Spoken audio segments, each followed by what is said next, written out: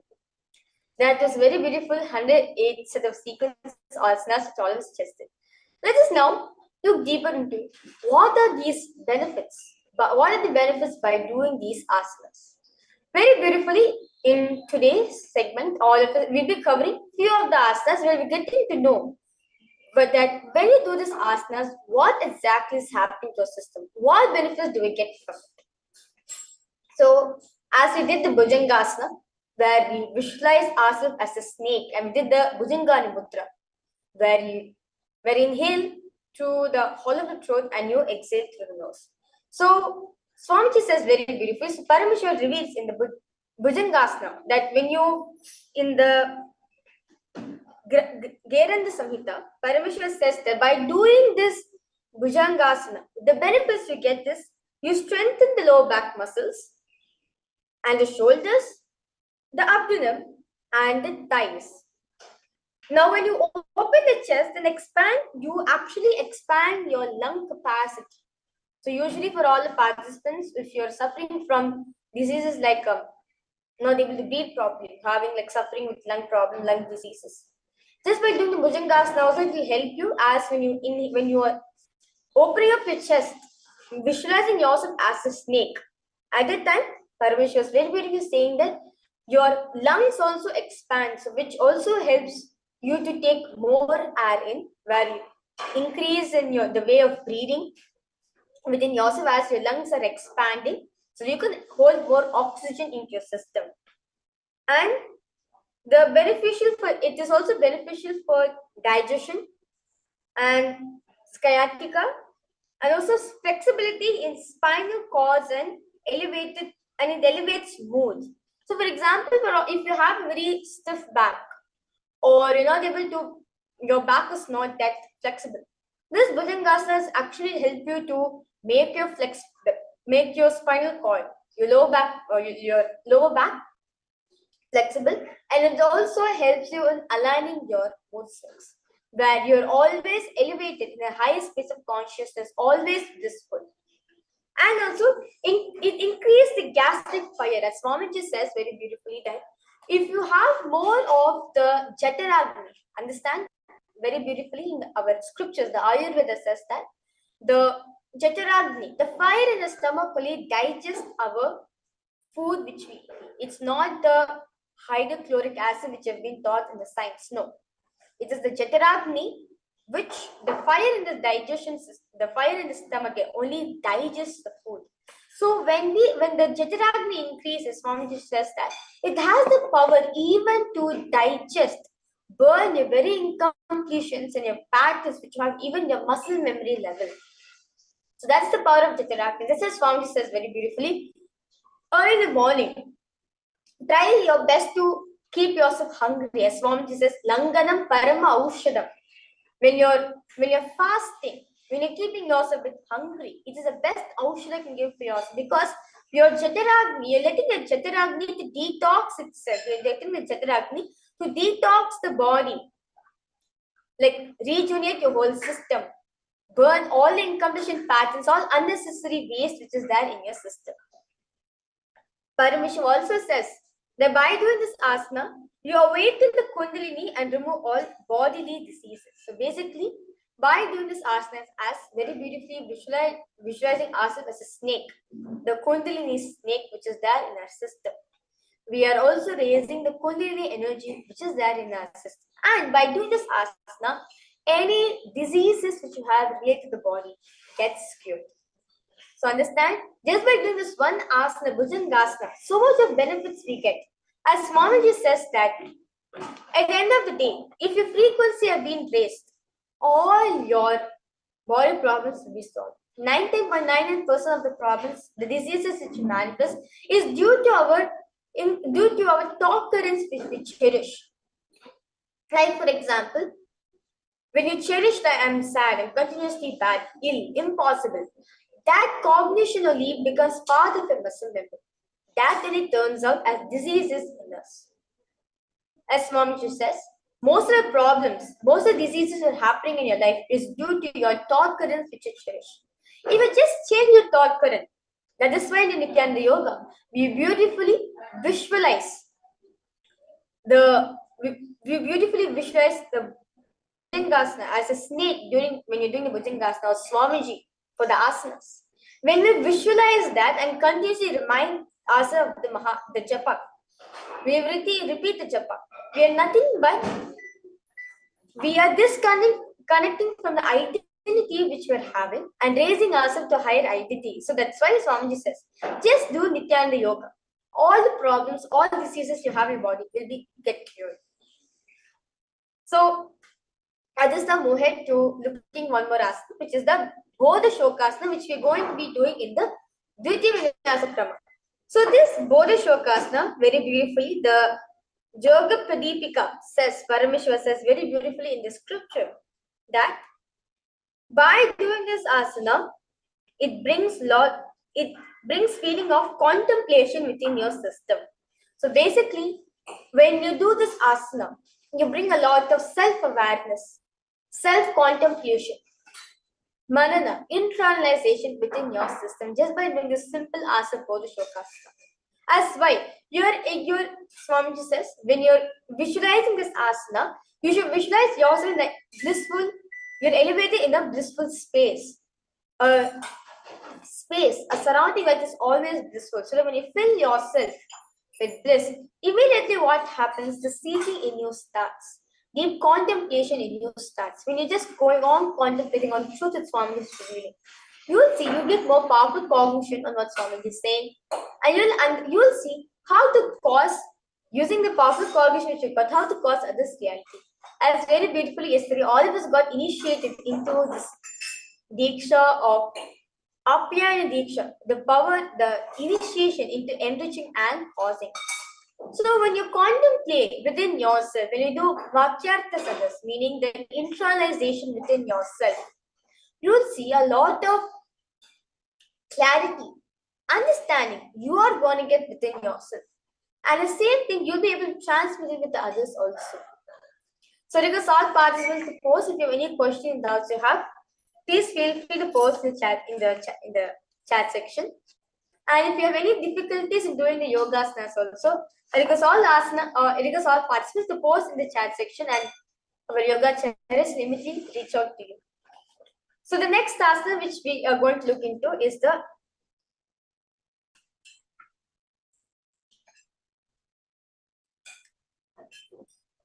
next asana which we're going to look into is Jati asana, where Paramashiva says very beautifully in the scripture, the Yoga Pradipika scripture. Paramashiva says, by doing this asana, it purifies the body and controls the mind. So, many times all of us feel like I don't even have control over my mind and body. What can I do, Swami? Just by doing this asana, Jati asana, which we are going to do in the Nithyananda Yoga, in the Dvitiya Vinyasa Krama asanas, just by doing this asanas, you'll be able to control your body and mind. You're able to bring awareness to your body and your mind. At that point of time, I request all participants, when you're doing these asanas, try your best to do the 12 components, such as the visualizations, the bandhas, the japas, the internalization within your throat center, the visualizations, and weights also are optional for some of the asanas. And because all participants, try your best. If you're not able to do all the 12 components together, that's fine. As we move on, you'll see slowly, as now today we are in the 13th day of the program, you'll see, within a few days, you'll be able to do all 12 components together at a time for an asana. And slowly be able to do for all 300 asana sequences.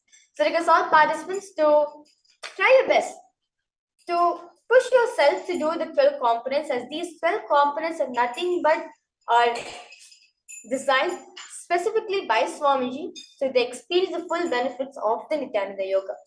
As Swamiji says, Nithyananda Yoga has a religion, that is Hinduism. Hinduism teaches us the science of connecting with the higher divine beings and raise ourselves to the state of Paramashivoham. So by doing Nithyananda Yoga, you are reminding yourself you are Paramashiva constantly and filling up your whole system, your whole organs with Paramashiva's energy. So with this beautiful understanding we got about this beautiful session on Nithyananda Yoga, I request all participants to sit down in your mats, settle down, as we'll be now continuing with the next set of series, which is the Ditya Vinyasa Krama Asana series.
Yes.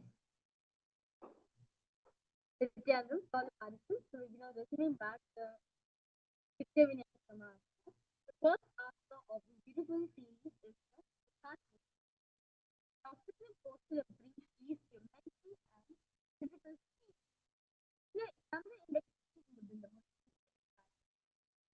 all which having one jaw while eating only kind of repeating lift of the announcer or right? But here, is a physical aspect of the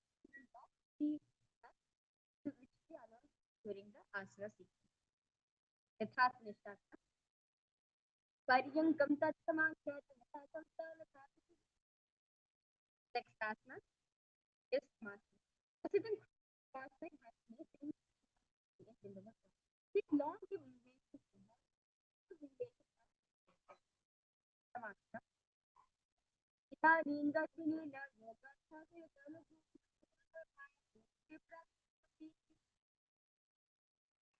Next starter, Muktasana. The place left with space is then take right foot out of the left.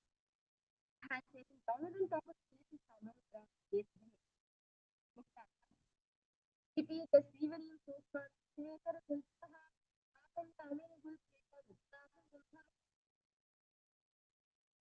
Next starter, Siddhartha. It is the same person Siddhartha. Mama Chandri was next starter,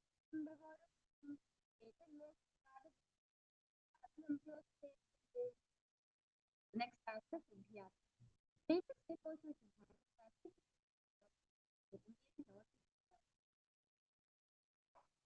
Siddhartha.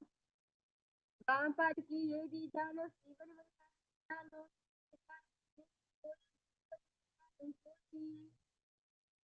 next starter Rudraksha. Please let us impose Siddhartha.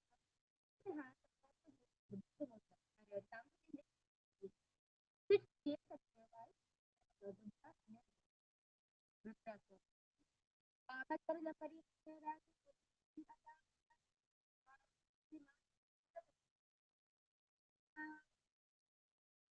next starter Rudraksha.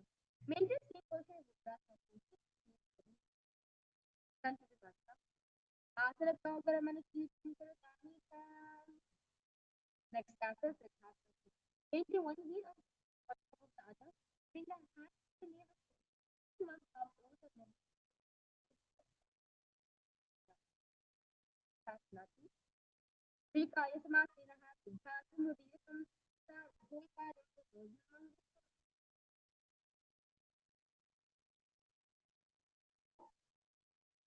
next factor Bhajayonyasana. Now maintain one heel on top of the other. Lift the fingers near the bottom. This is closing the nostrils. Near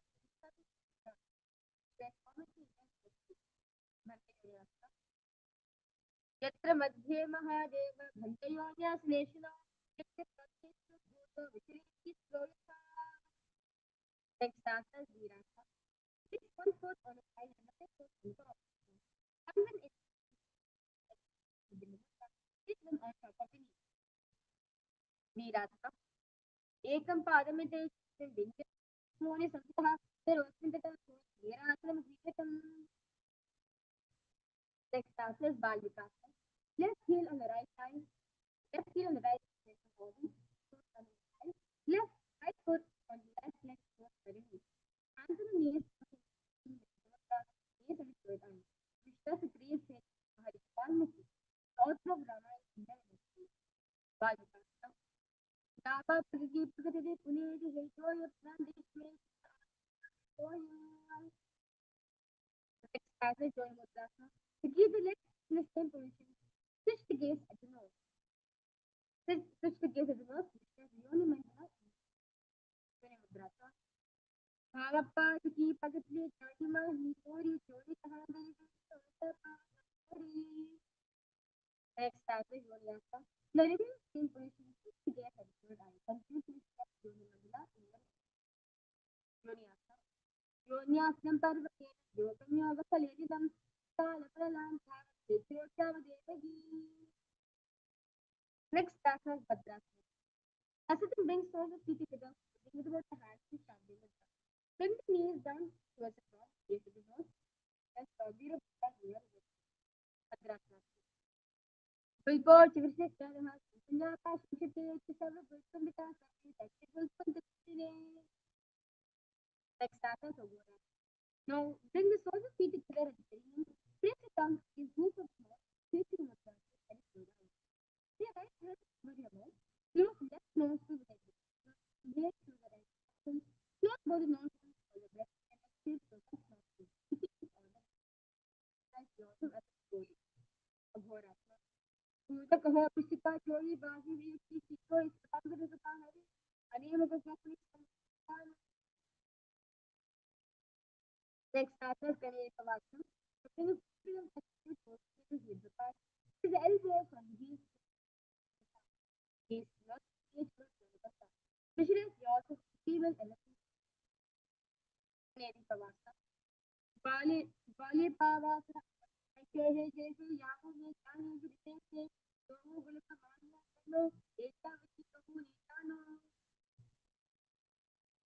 Next asana is parasana. Now sit with knees raised and between inside the back into the fingers in Parasmata with the feet of your hands. Gaze at the nose, stress Swamiji in your inner space. जोगपदी का दोहु करकी अंगुर जोई वतशाम आने लगावे सोहु. Next task is Gopichandasana. Now insert the fingers around the feet with toes. The toes are grooved in the throat, heels, the chest. In the hands, gaze at the nose. Visualize embodying the state and space of a king. Gopichandasana. पूरब विधि पगा का अंगुता ता कुरु पराशे ये जी हृदय लगावे Kong से Asia परी अंगुली परी राशे. Next starters Udarasana. So sit and fold the feet together, insert the hands and knee the legs, holding the feet with interlocked fingers in Padishambhavi Mudra. Bring the feet to the chest, bring the head down, touch the feet with your soles near the nose. Udarasana. Dovu pagadi sampratani ubhasiki urdhitani abhi dovu samat heravai अंगुष्ठ दोव समेत हरावे चिबुका नीचे काहे लगावे. Next starter Vishishtasana. Now sit with feet together, arms under the legs. Raise up the feet to the fingers into lock and through the shoulder. Vishishtasana. दोनों पग दिए जोड़ी समझ करे हाथ दो पग बीच आने ताले करी बारे लिए कहुनिया माहिरी समझ में राशे. Next asana is Vishishtasana. Lift both legs over top of the shoulders. Bring the arms underneath the legs and up. Insert the fingers around the back of the Shambhavi as a visualize yourself as a Bhujasana. Sthirasanam to be came from Chasma Tastaram, Grivasanam, from Bhujasana Vimochte. Next asana is Kalyanasana. Maintain a seated posture, raise the elbows to the knees and back, arm around the back, visualize yourself as a beautiful, auspicious goddess. Kalyanasana. दो हाथ पगा विच आने त्रिकोण गोदा नीचे ताने बहुरी पाकिता बाहर यावे पुनः जिकते ऐसे ठहरावे. Next asana. Your right knee on the mat, place right foot flat and spin him on the raised knee. Raise left leg over top of the right. Bring the left heel to right hip. Place the hands on opposite knees in Vaishnavi Mudra. Sankatasana. वाम पादं चिते मूलं संन्यासधर नीतले पाद तन्नेन याम्येन वेष्टि यद्वाम पादकम्. Next asana is Dhenukasana.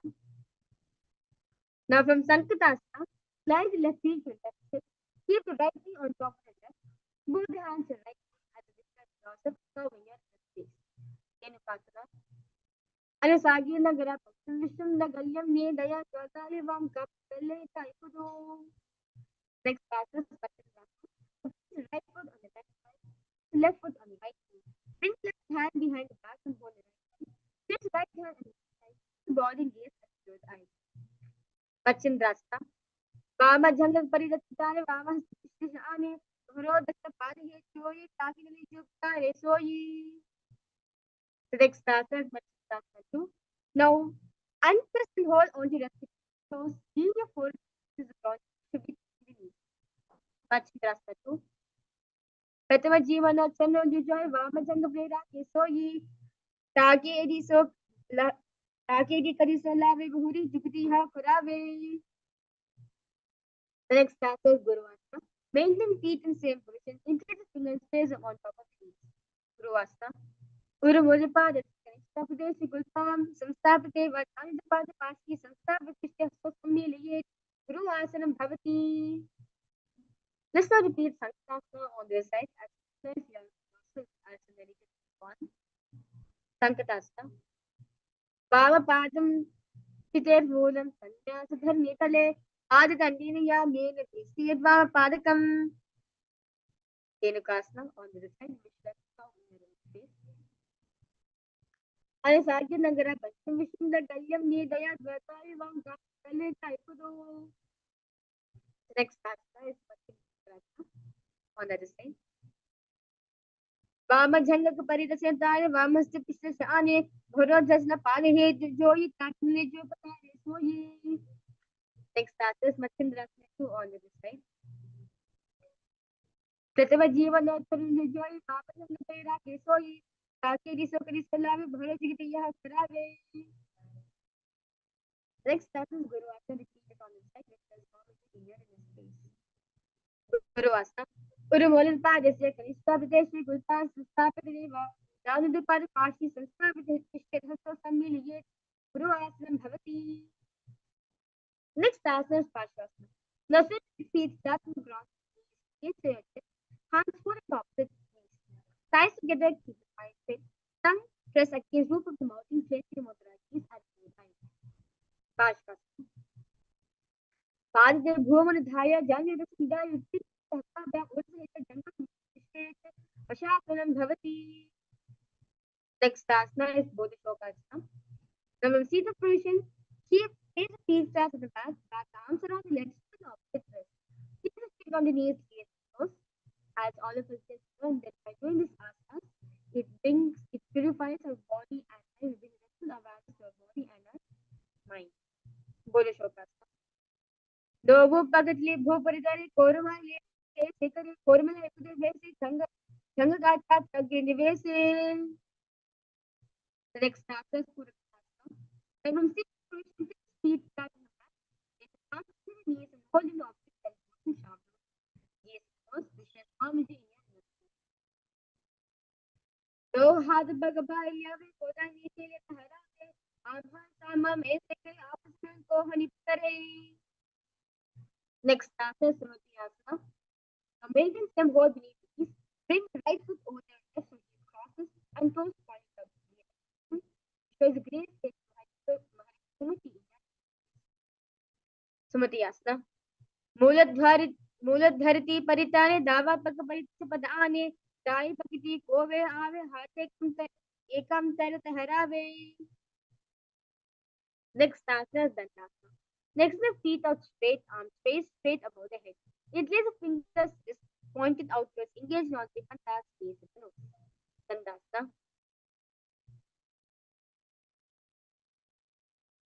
Danda Padma Paridvaja Veera Vajrasavanitu Asanani Sada Kuryata Shitirghai Rechu Purakaihi. The next asana is Arambasana. Now remain same position, hold a big pose with the fingers, just pause and release. Inhale to left nostril, exhale to right, and Nadi shoulder pranayama. Arambhasana. दो पग मिला पसारी पगा का गुता पकड़ी लात गोद लगावे. The next asana is Virupasana. Now sit with legs straight, extend the knees up slightly up, one hand distant between the knees.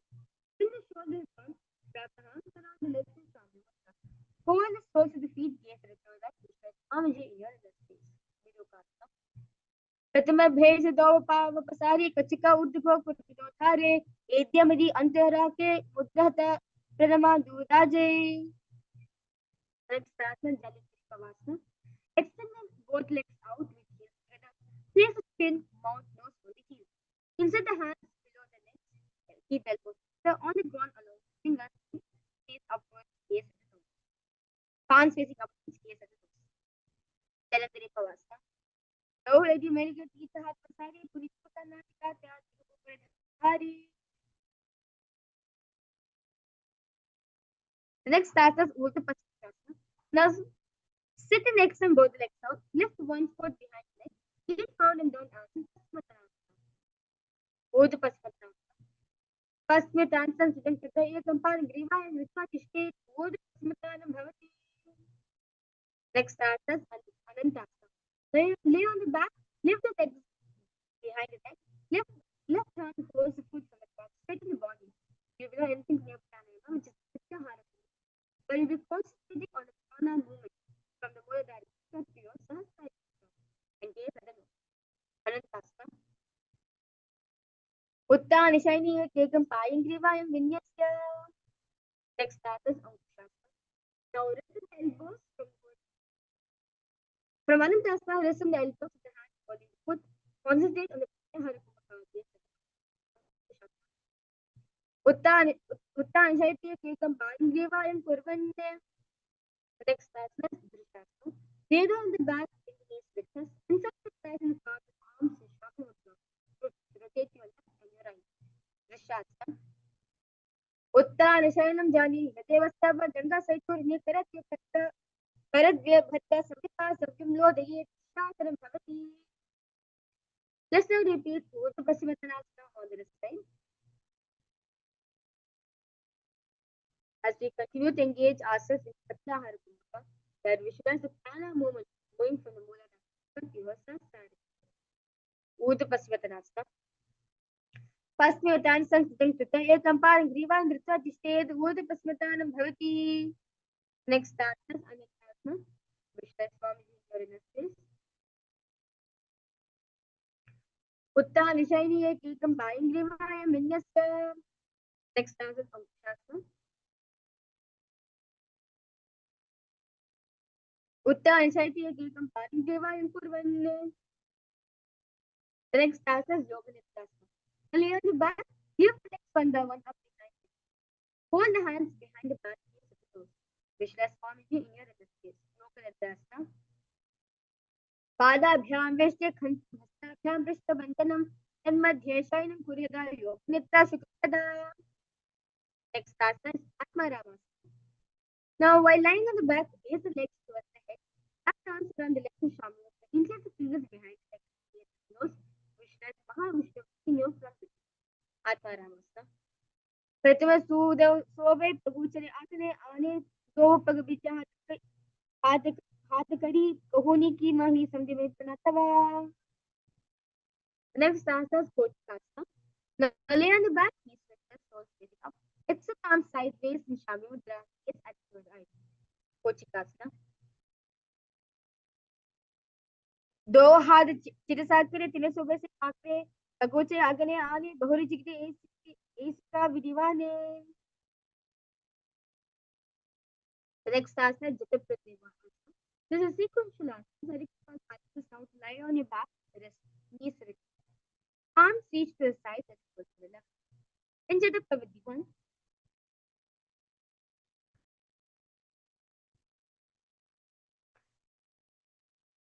Keep one knee bent, twist and bring to the ground on the opposite side.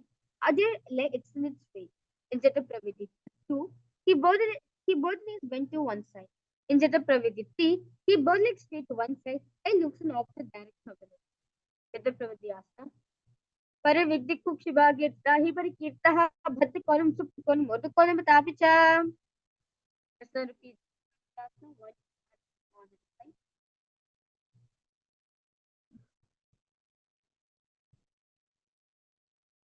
Pare Viddik Kukshibhagirta hi parikirtaha konam supta konam batapicha. Next asana is Viparapita. Now lay on the back, bend your knees and twist feet back on the ground. Hold the ankles, slip the hips. Don't visualize yourself and show the ankle to bridge. Viparapita. Pradikriyayitam Vamdapita Sarvabalapritam Garbhanina Durbalana Itigargi Jagadanu. Next asana is Paryankasana. Lay on the back, place the feet flat on the mat. Bring the arms over the head, squeeze the hands flat with back fingers pointing towards the lift the body up. Off from the ground as you visualize yourself sturdy as a stone pony. Paryankasana. Uttanashanam Bhasatabhyam Bhunasthadabhyam Bhundatta Navbridge Open Kuryat Paryankasanam Bhavati. Next asana is Shvatanasana. Lay on the back, knees straight, hands on the shoulders, smooth the hips and circular motion. Visualize yourself as a dog, gently rolling around the Shvatanasana. Shavacharam Sanstapya Joyi Samilya Nava Anni Astabhyam Tandravata Bhattabhamaye Shvatanam Bhavati.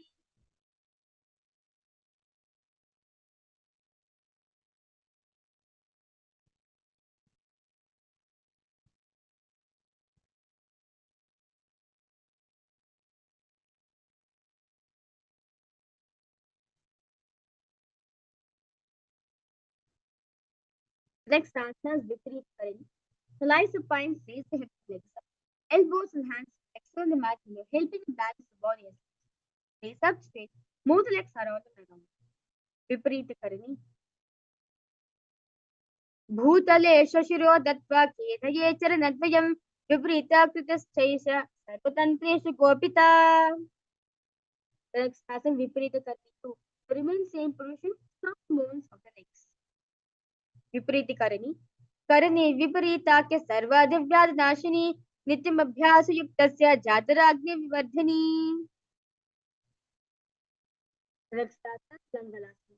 Now lay on the back, lift the hips, the feet over the head. And stretch the ground, palms together in Parikota. Rest the neck and shoulders. Dangalasana. नरकासे स्थित नासिका प्रदेश भूम पाद पृष्ठे स्थाप्य हस्तद्वयं सम्मे नाभि कुर्य ग्रीवापदेश भूम कर्षयेत् दंगलासनं भवति.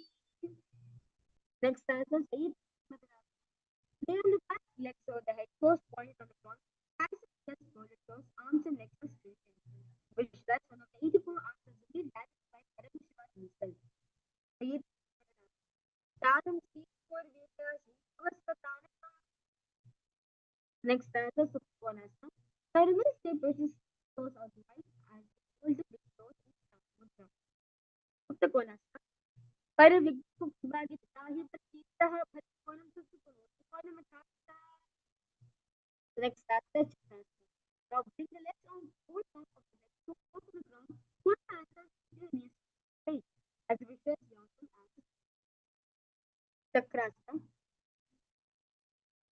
Savasana पाद कुर्यामः कपरो युक्तमेनता शीघ्रं सर्वस्य साधनं. Next stanza, Supta. Lay on the back, legs vertical, hold the big toes in parallel, open legs wide. Supta Prasarita Paramashivoham. Uttara Padam long, Unta Tricham Vera Bhattam Natarajam Sikonam Tasarane. Next stanza, Paramashivoham. Lay on the back, legs straight up, hold the big toes in parallel. Uttan param pam cha vani chandira prajam konam cha sutana sarane. Next asana madhya. This is Suppan Gushnasana. Both the legs hold the opposite elbows over the head. That's Nithyananda. Push outside of arms to each. Patyasana. Mukta Pattasana Krita Uttansha Nantareti Purvara Abdashino Veshta Madhyasanam Protah. The next asana is Parashrama. Now, lie on the back of Padmasana. Place back foot right and left Shandana. Face is nose, Vishnu, Lord Rama. Facing you in your face.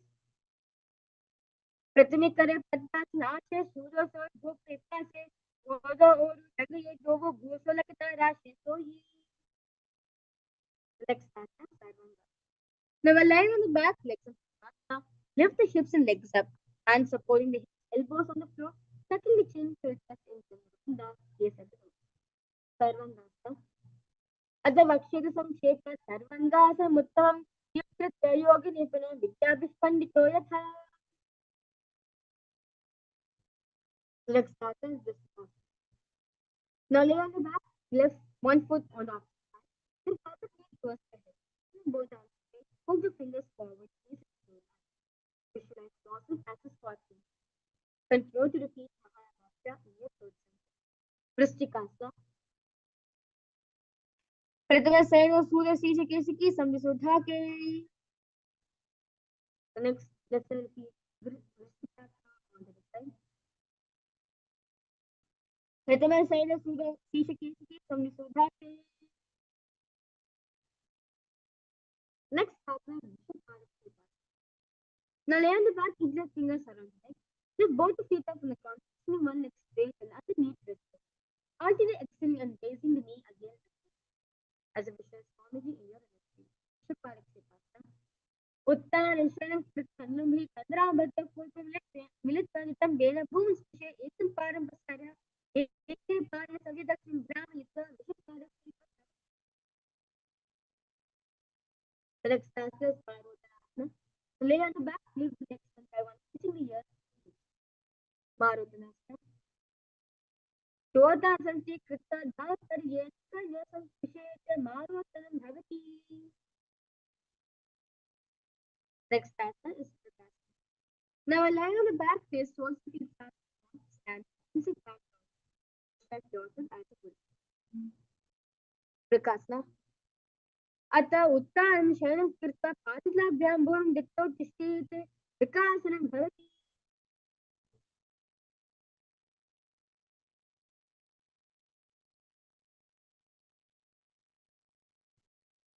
The next starter is Luthasana.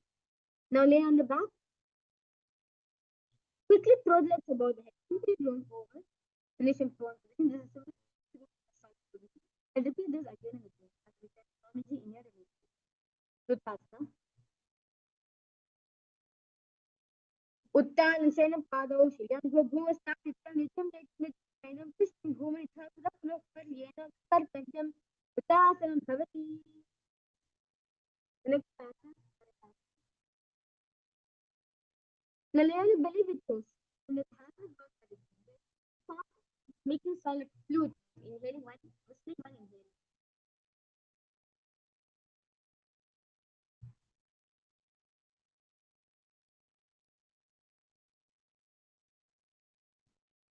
Visualize. Carrying body is important for the like carry the back. Karatasana. Nijam Shanim Kirtana Bim Bhuman Dhaya Vatstabhyam Bhuvashtamba Oshto Nilamya Vena Sum Kritya Tushtet Karatasanam Bhavati. Next starter, table Ulanganasa. Now place palms in mat and flat position. Jump the legs forward and back between the arms. Dehal Ulanganasa. Hastadvim Bhadva Tan Madhyachana Dvim Adaneva Bahini Atanayi The next starter is Jatyasana. Now in static position, bend forward and face hands. Walk front to back. Hands flat to the mat. Visualize yourself as a 6-year-old elephant. Jatyasana.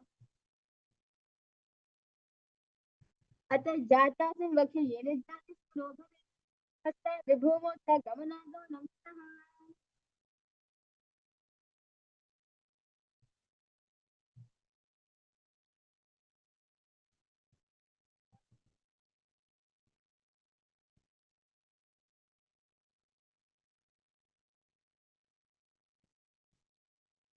We will enter into the first lowest position.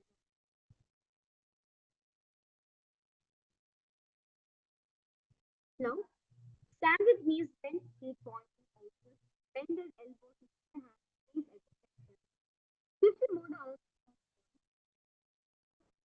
head down, open up the head back, open the head back, into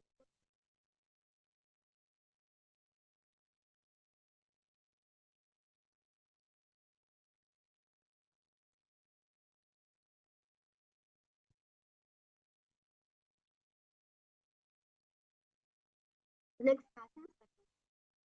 Now, stand with legs together and quickly try to which time the face rising that pattern. But this head pattern must be valid.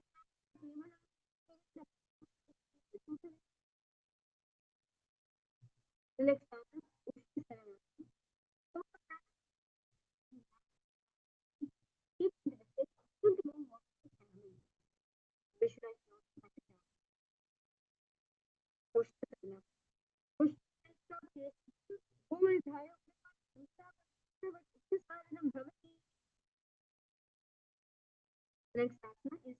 Purify. Now, remember the same position.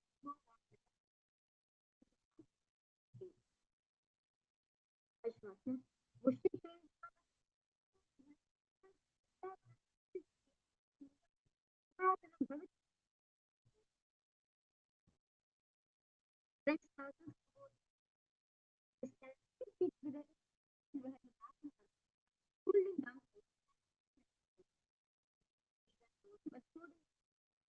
Supported.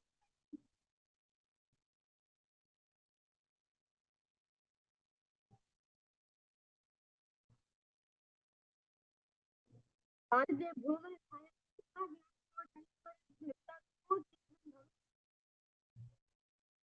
review instance in Parana.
निज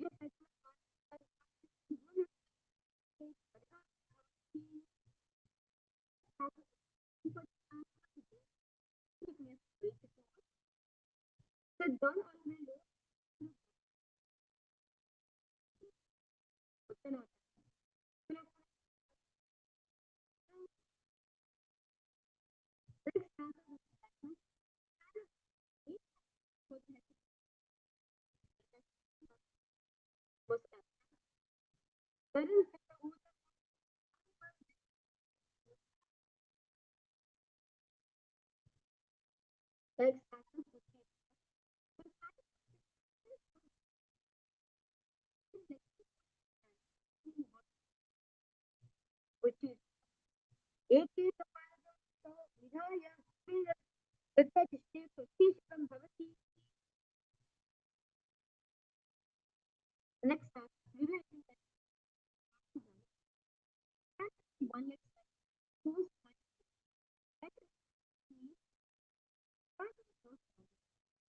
holding me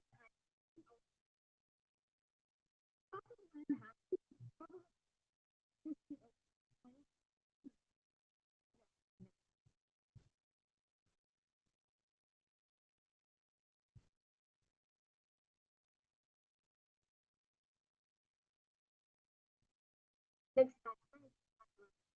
No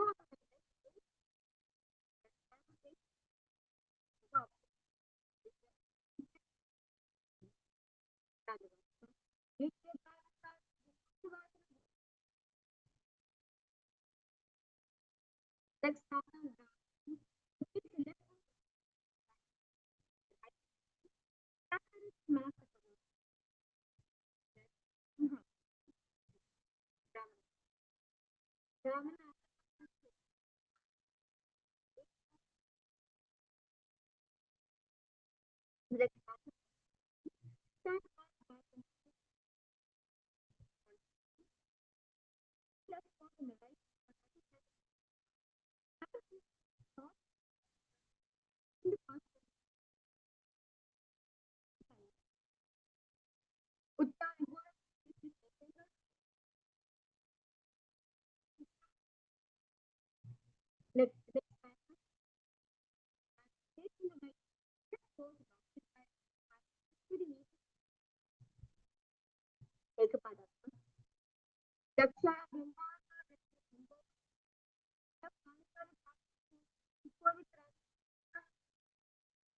Next started to work.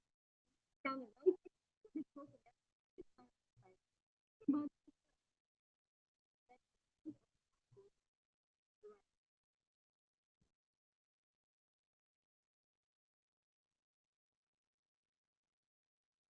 एक तरफ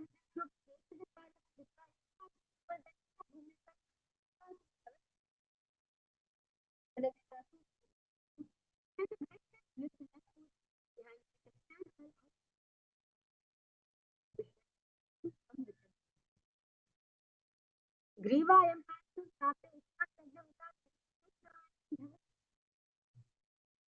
this will repeat causes our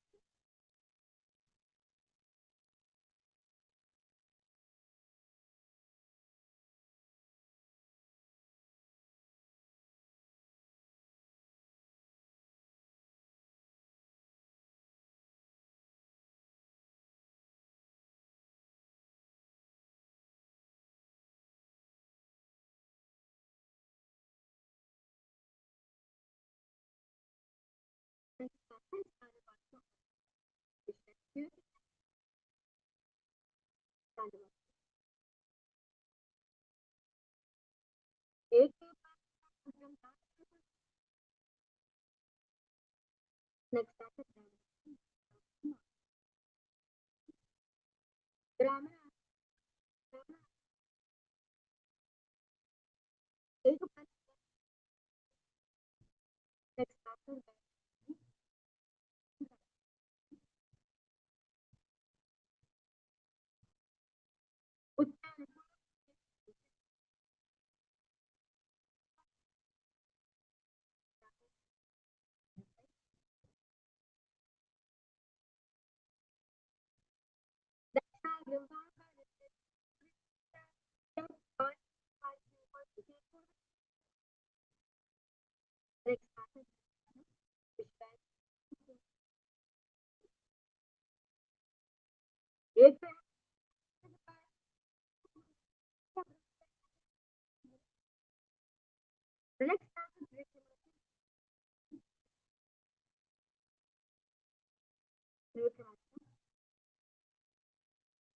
Griva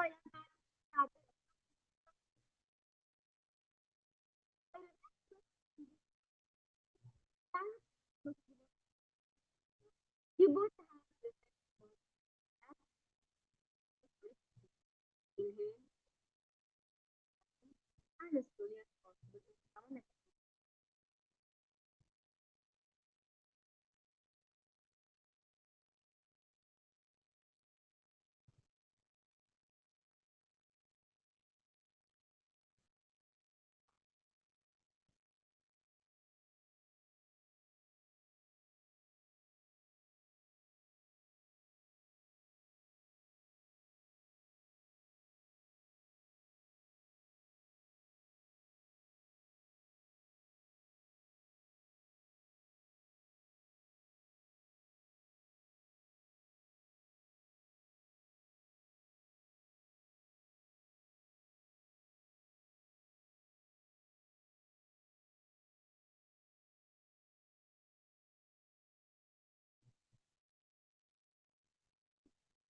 next time that's direction forward. So this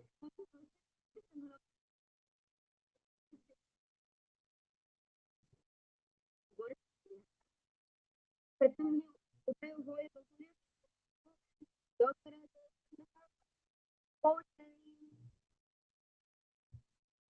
next partner instead of between that for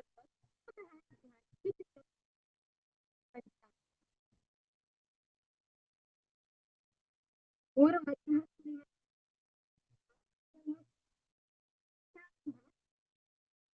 next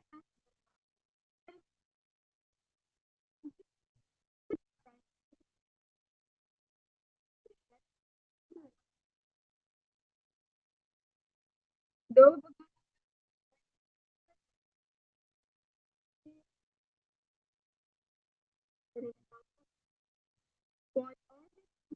keep your feet your elbows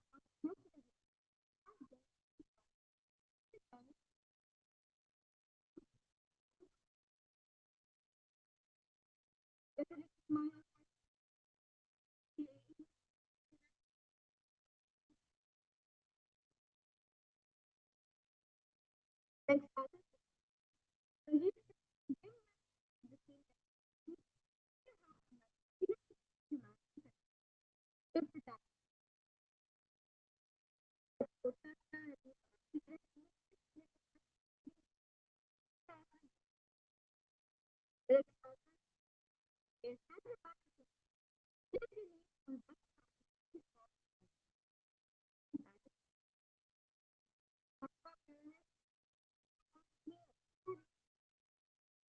some stop at the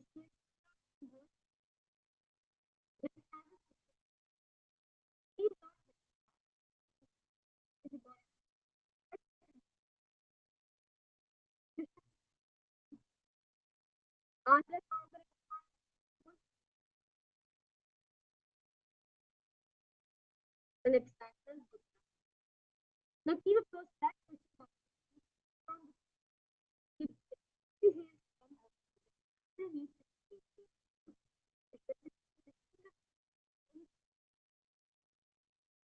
Gupta Jalo Varun this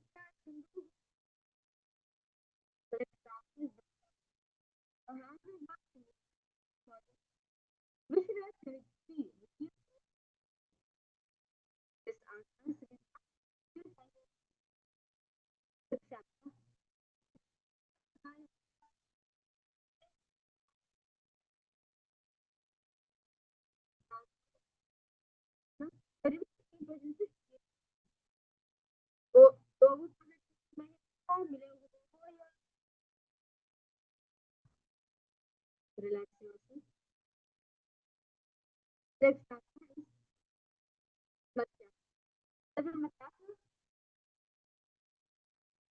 jump the legs back into the hands. Palms with just body is down. Stretch yourself.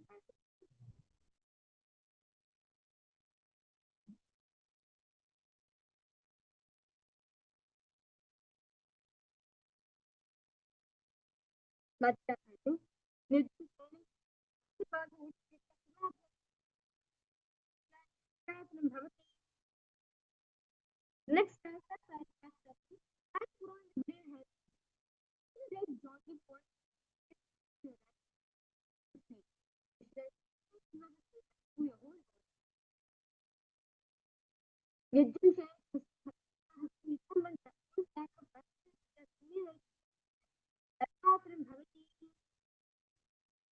next the last role is very hard.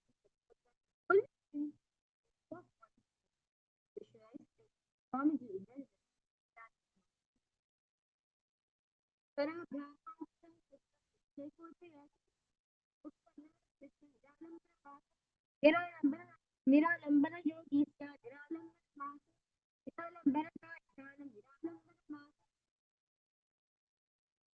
next person is Nalena is in the people he also was a complete guru.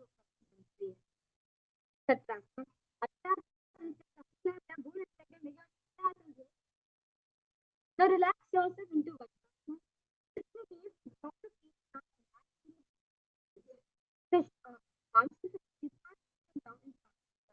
Here the photo in the man is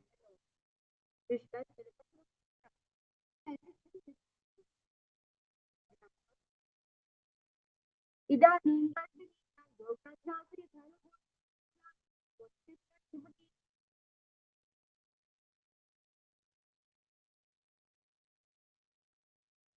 the next answer.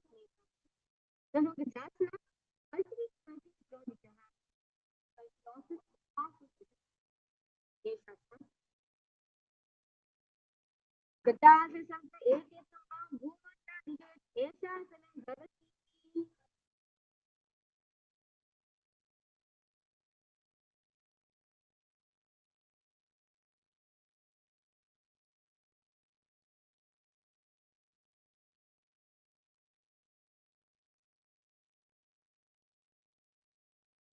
The next answer. I don't get that. Will it bring a photo? The answer. The dance is something Bharati because Bhumata is an Bharati. The next answer.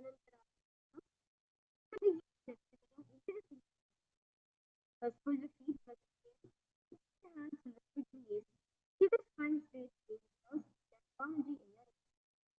then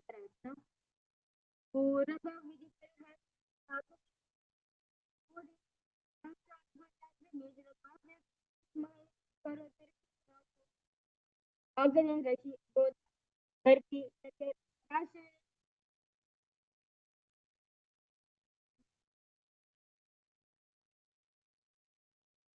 the next answer.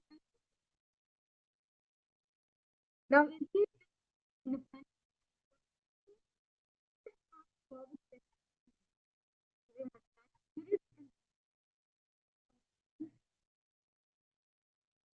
has to only but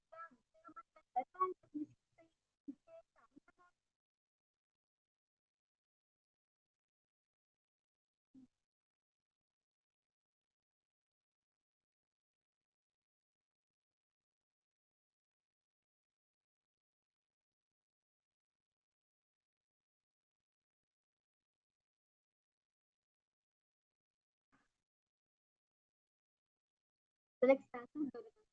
Next answer. Chapter in here. Keep learning how to write and use technology. Be yourself. Like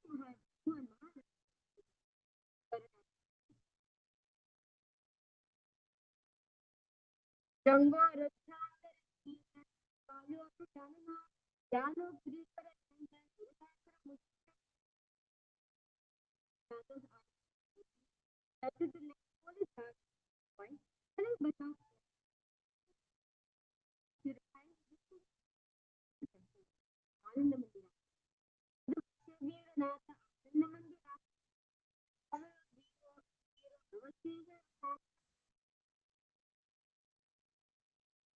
Next practice. Keep in his mind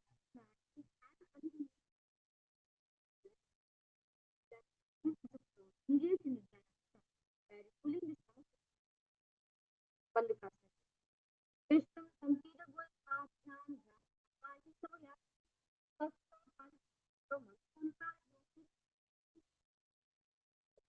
nourishment.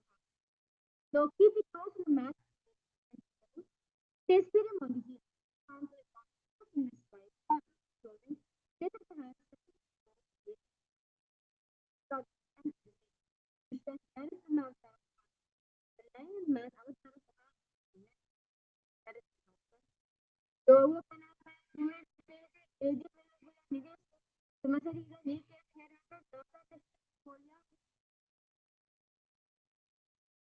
the next task is sitting so sitting on the heel, knees tight. Make your hands apart. Keep a hand underneath each foot. Inhale is remote. Yes, remote. Which has also takes hand over all knees to push out.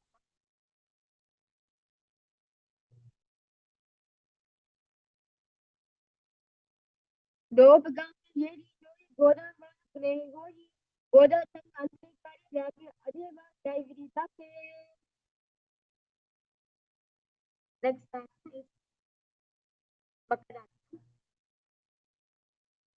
Now so together all the feet left on sitting heels and vertically asking the chair out.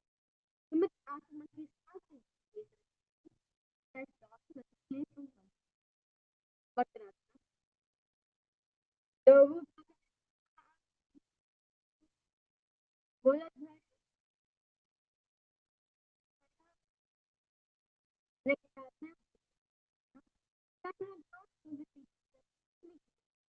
and not one elbows behind the back and ball in the back and the spiritual from budget Ritma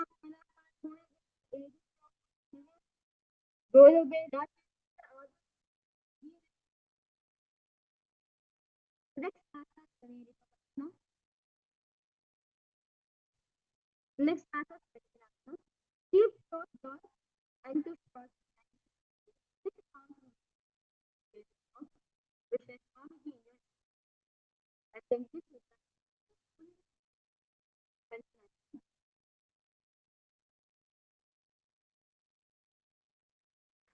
Sanjana Asama Prabhu next practice food.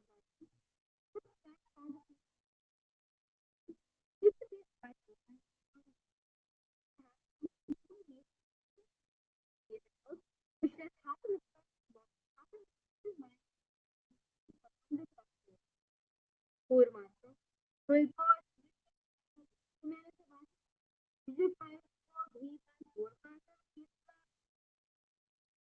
next practice yoga. It shows that comedy yoga. Good and million yoga. The next practice yoga. Chinese short answers behind that object. Hold the practice yoga.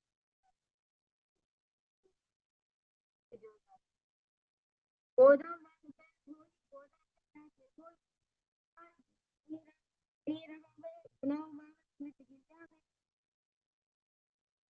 next practice in any person get forward keep arms straight pushing it forward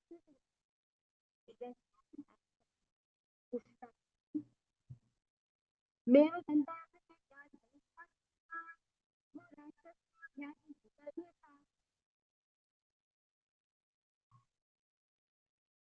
next practice for these hidden hands and souls or the we have I go down to the mind back to the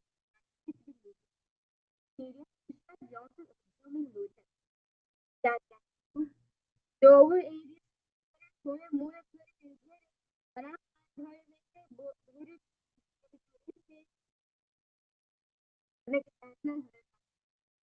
now, sit in knees with thighs and calves together. Lean back and touch your hands with your hands. You support your hands with knees. Two like this. Veritasana. Yangra की ऊपर ध्यान चौधरी और नीचे उत्तर बांध कर बारंबार विशेष Veritasana भवति. Next asana. Now from Veritasana, lift the hips higher to the floor and the head. Visualize your with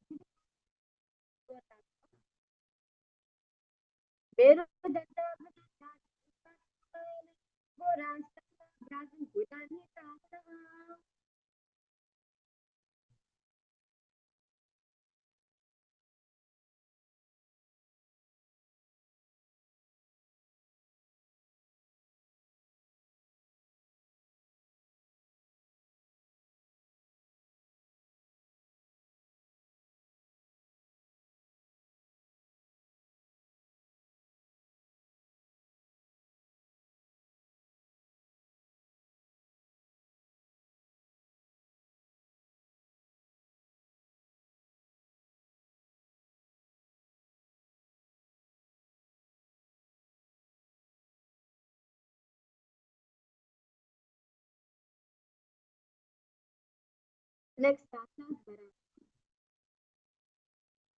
Now, stand up back and knee. One hand out to show to the finger. Jari bhoot.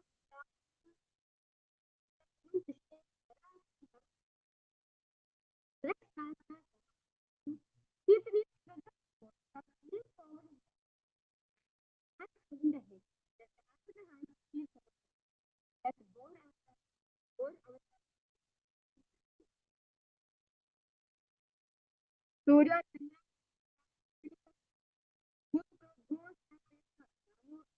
Kalubja is from Sapya Party stage. Next asana. Kneel down and follow the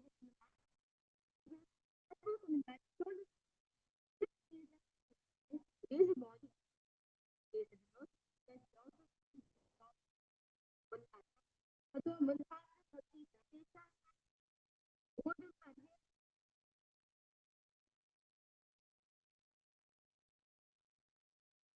asana.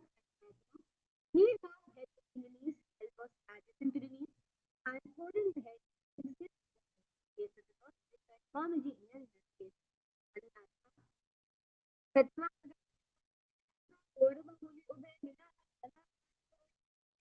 So,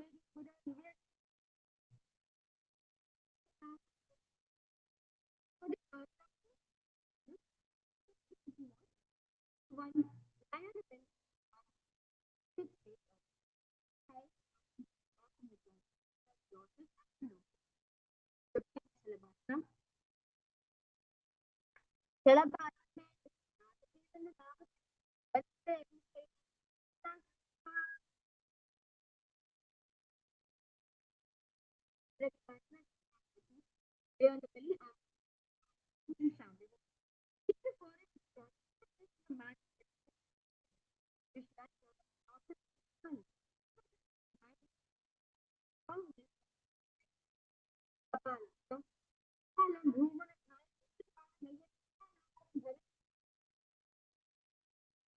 next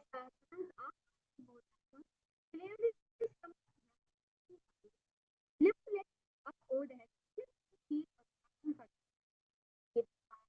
flatten the mind behind. Free and open down. Up as it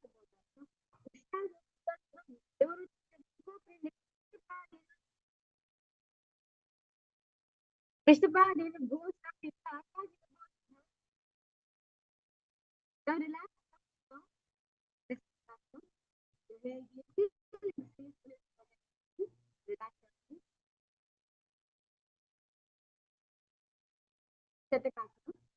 Now,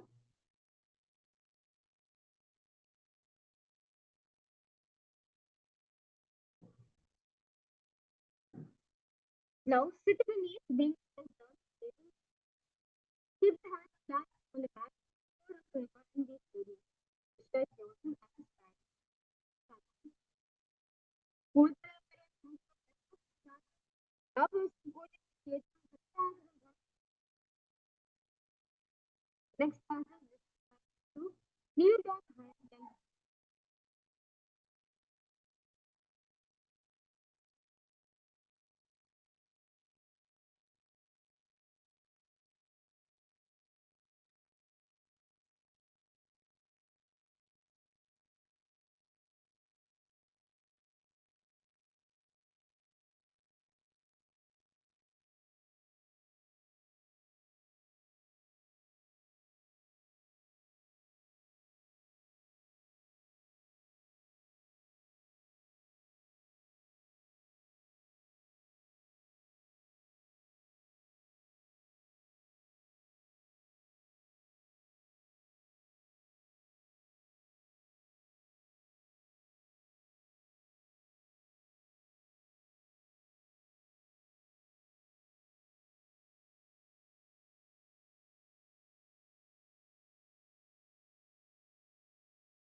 yes, we complete all positions for interpretive yoga. Next pattern is Vrishtikasana. Kneel down, hands and mat. Raise the legs, bend back, touch feet on the floor. Lift the chin and hold. Stretch yourself as a squat. Vrishtikasana. Vrishtivaput Prima Nidita Shishiri Sukamni Vinayaka. Yet Nidita Desijata Vishis Em Vishis Niyamansanam. Relax yourself.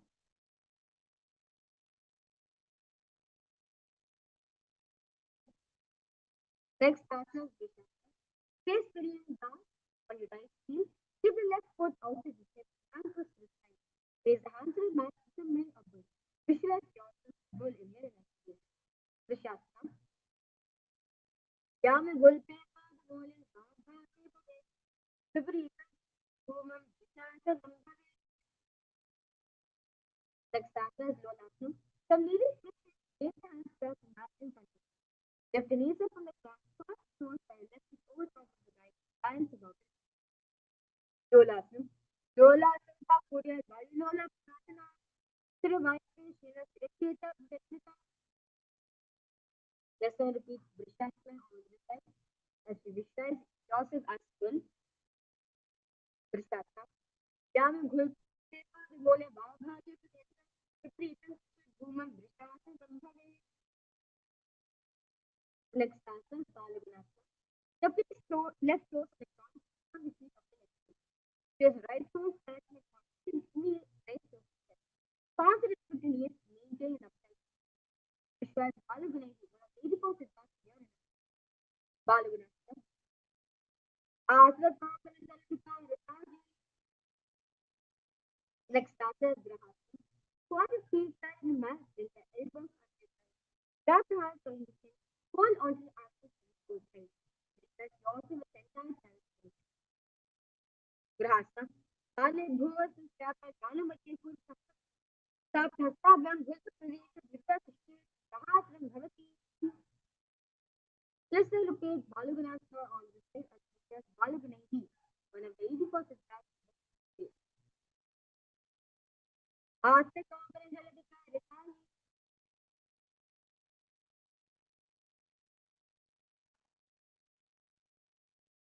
Next answer for this asana base position. Squat in first and heels at knee. Place period on the heels and hands lifted to music and Maitreya Mudra. This is Utkatasana. You just stay with the word. The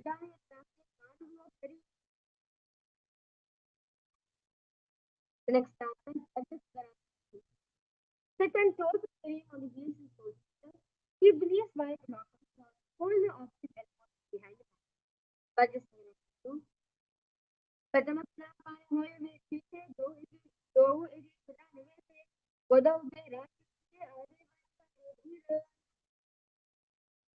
The next pattern squat with feet fixed.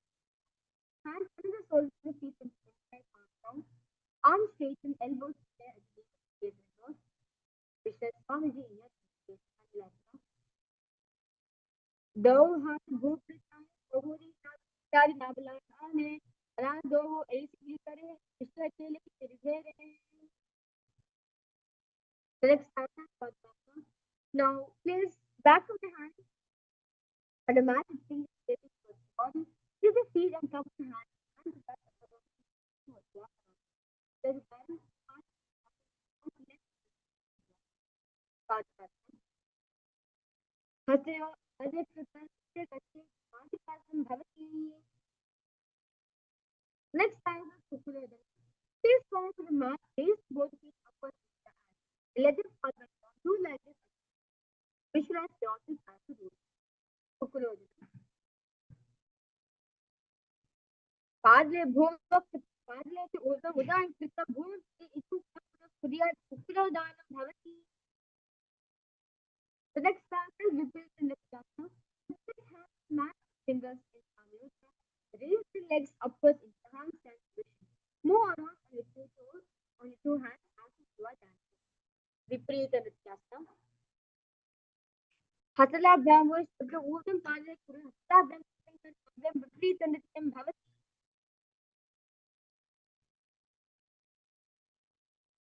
Next pattern, Uttarasana. Separate the feet, face one palm down on the mat with arms straightened. Bring the opposite hand to the head and be stable. Kunjarasana. Mahadeva Kunjarasana Mutam. Karineshwara Padabhyam Bono Chishya Sukaraha. Let's now repeat Kunjarasana on the side. Kunjarasana. Mahadeva Kunjarasana Mutam.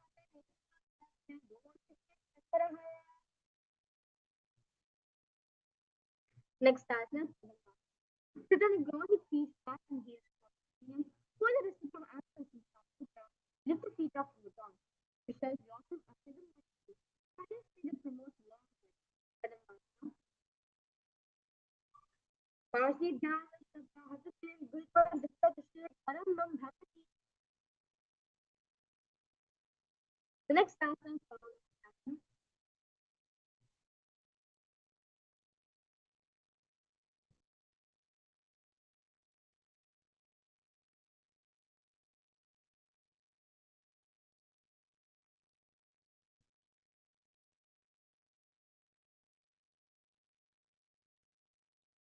The next asana is Paramashivoham.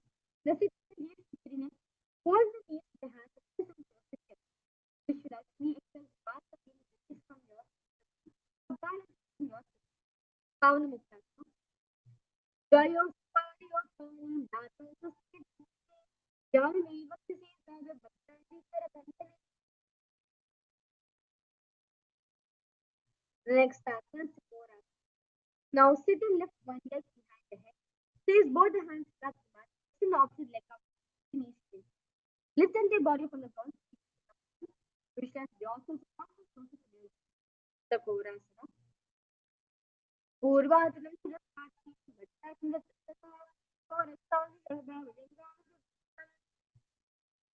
The next asana is Dharasana. Sit on the ground. Hold the left foot to the left hand. The fingers. Pull the foot to the left. Extend the right leg out. Keep it straight. Hold the big toe with the right hand. Stretch yourself as Dharasana 2.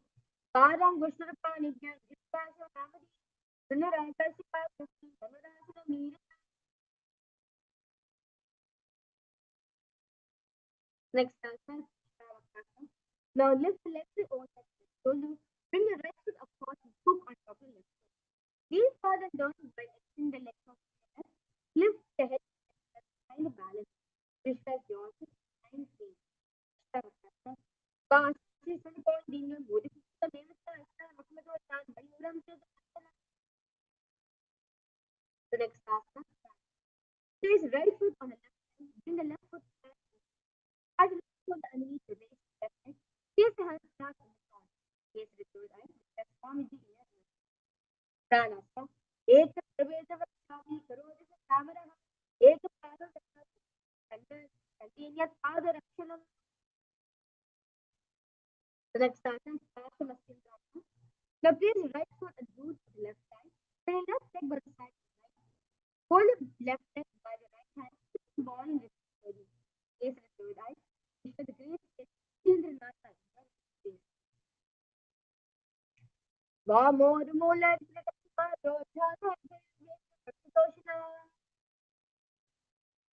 Let's repeat what I know. Yes, the Purasha. Purva.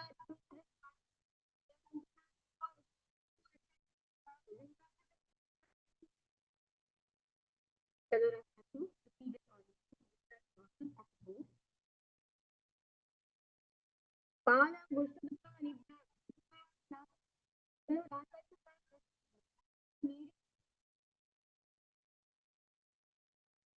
Ashtavakra.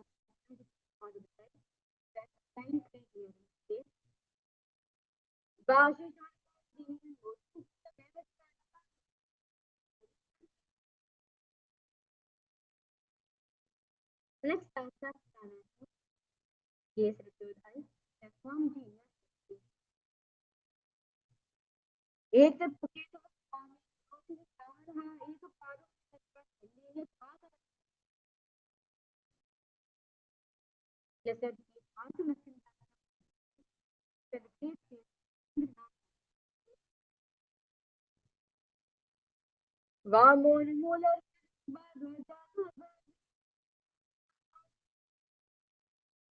Let's start with now place one leg straight and put the feet with the other. Chest forward and down. Hold the toes feet and bring the head to the knee. That energy in your wrist. Continue to engage the Ahava. Hold it to the Paramashivoham Level-1 Yoga Meditation. Ekam balam sar, ekam balam baaki rangi resan birasake. Rasari thara krishna bharati masam message. Ardha basrataram bhavati. Next asana. Now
Yes. Nithyananda, to all the participants, we complete with you for not able to hear during the yoga. We'll be resuming back to yoga now. The next asana is Crown Chasana. Visualize yourself as a crane. Crown Chasana. वाशिष्ठमनुकौण्डिन्यं मोदकुक्कुटमेव च अष्टावक्रमतोत्तानं मयूरं सेतुबन्धनम्. Just now repeat Ardha Paschimottanasana on the side. Visualize Swamiji in your inner space. Ardha Paschimottanasana. Ekam padam pasar ekam padasya pashina sivani sampirya hastadvayam prasarita padangashtam dritva janu primastikam nyaset Ardha Paschimottanam bhavati. Next asana is Crown Chasana. Visualize yourself as a crane in your inner space. Crown Chasana. वाशिष्ठमनुकौण्डिन्यं ऊर्ध्वकुक्कुटमेव च अष्टावक्रमतोत्तानं मयूरं सेतुबन्धनम्. The next asana is Swastikasana. Now sit with soles between the thighs and the calves. Keep the spine straight, palms resting on the knees. Visualize the swastika, which embodies peace, well-being, good fortune, prosperity for yourself and for the whole world. Gaze at the nose. Swastikasana. जानो वोरंतरे सम्यक कृत्वा पादतले उभे ऋजिकाय समासीनः स्वस्तिकं तप्त चक्षुते. The next asana is Gorakshasana. Now keep the feet in the same position. Cup the heels with the respective hands. Tuck the chin to the chest in Jandrabandha. Gaze at the tip of the nose. Visualize the great sage Goraknatha in your inner space. जानो वोरंतरे पादो उत्तानो व्यक्ति संस्थो गुल्पो छाचाति हस्ताभ्याम उत्तनाभ्याम प्रयत्ततः. Next asana is Bhagasana 2. Sit, bring the left heel to the perineum, right foot on the left thigh. Close your eyes with the index finger, nose with the middle fingers, ears with the thumb in the Shanmika Mudra. Gaze at the third eye, meditate on the Arindhata. Visualize Swamiji in your inner space. Bhagasana 2. Vama Pashnogura Samstapya Dakshagram Vama Jhangane. The next asana is Yogasana 2. Place feet on top of the opposite knees. Place the hands on the ground, palms facing upwards in Shabhi Mudra. Keep the spine straight, gaze at the nose. Visualize Swamiji in your inner space. Yogasana 2. Uttanochanam krutva samstopari janano asanopari samstapya chotanam kari yukmakam. Next asana is Urdhva Kukutasana. Now from Padmasana, place hands flat on the mat beside the body. Press the hands into the mat. Lift the knees up from the ground. Balance above the ground. Visualize yourself as a rooster. Urdhva Kukutasana. Vashishthamadakauण्डिन्यं ऊर्ध्वकुक्कुटमेव च अष्टावक्रमतोत्तानं मयूरं सेतुबन्धनम्. The next asana is Siddha Haritliyasana. Now from Padmasana, insert both the hands to the knees and place them on the mat. Avoid lifting the body up. Stay seated on the mat. Gaze at the nose. Siddha Haritliyasana. प्रथमं पद्मासने को करे हस्तदो वो गोद समदिधेरे ube हतिली भूधरी राखे पहुंचा गोद समदि में दाखे. Next asana is Hamsasana. From Padmasana, place hands to the mat through the gap of the calves and the thighs. Lift the tongue up against the shoulder. Lift the legs off the mat. Stay above the mat. Gaze at the nose. Visualize yourself as an elegant swan. Hamsasana. Kukkudasana stitva skandam paryanturnitva tishtet hamsasanam bhavati. The next asana is Karmukasana. Now from Padmasana, place the hands between the thighs and the calves. While sitting, reach the hands behind the body. Inflate the fingers in Paramashivamudra. Bring the forehead to the floor. Gaze at the nose. Visualize yourself as Paramashiva's boo. प्रथमा पद्मासने को करे गोदा समधि मही करे धेरे तरफा दूसरे करो दो आने कोने ऊपर संदेले ताने. Next asana is Kurmasana 2. From Padmasana, insert both the hands through the thighs and the calves. Bend the elbows, hold the respective shoulders with your hands in Shambhi Mudra. Visualize yourself as a turtle, having a stable body and mind to live for hundreds of years. Bhami janga parachne pava, dahini janga pare bamilyava, bhalya anga sagi hatava. Next asana, Granthi Bedasa. Now remain same position. Bend the head down, tuck the chin to the chest, gaze at the nose. Rejoice, knowing you're sitting in Paramashiva's secret north posture. Granthi Bedasana. Ada Vakshe Neelakanta Granthi Bedasanam Shubham Nyadva Rudrobalakshipam Sukshavayu Shevanat. The next asana is Uttana Kurmasana. Now from Plantasana, insert both the hands through thighs and the calves. Lay on the back, bend the elbows, hold the respective shoulders with your hands. Gaze at the nose, visualize yourself as a turtle. Uttana Kurmasana. Kukkulasana Bandhasam Karabhyandita Kandaram Pitam Kurmavaduttana Medaduttana Kurmakam.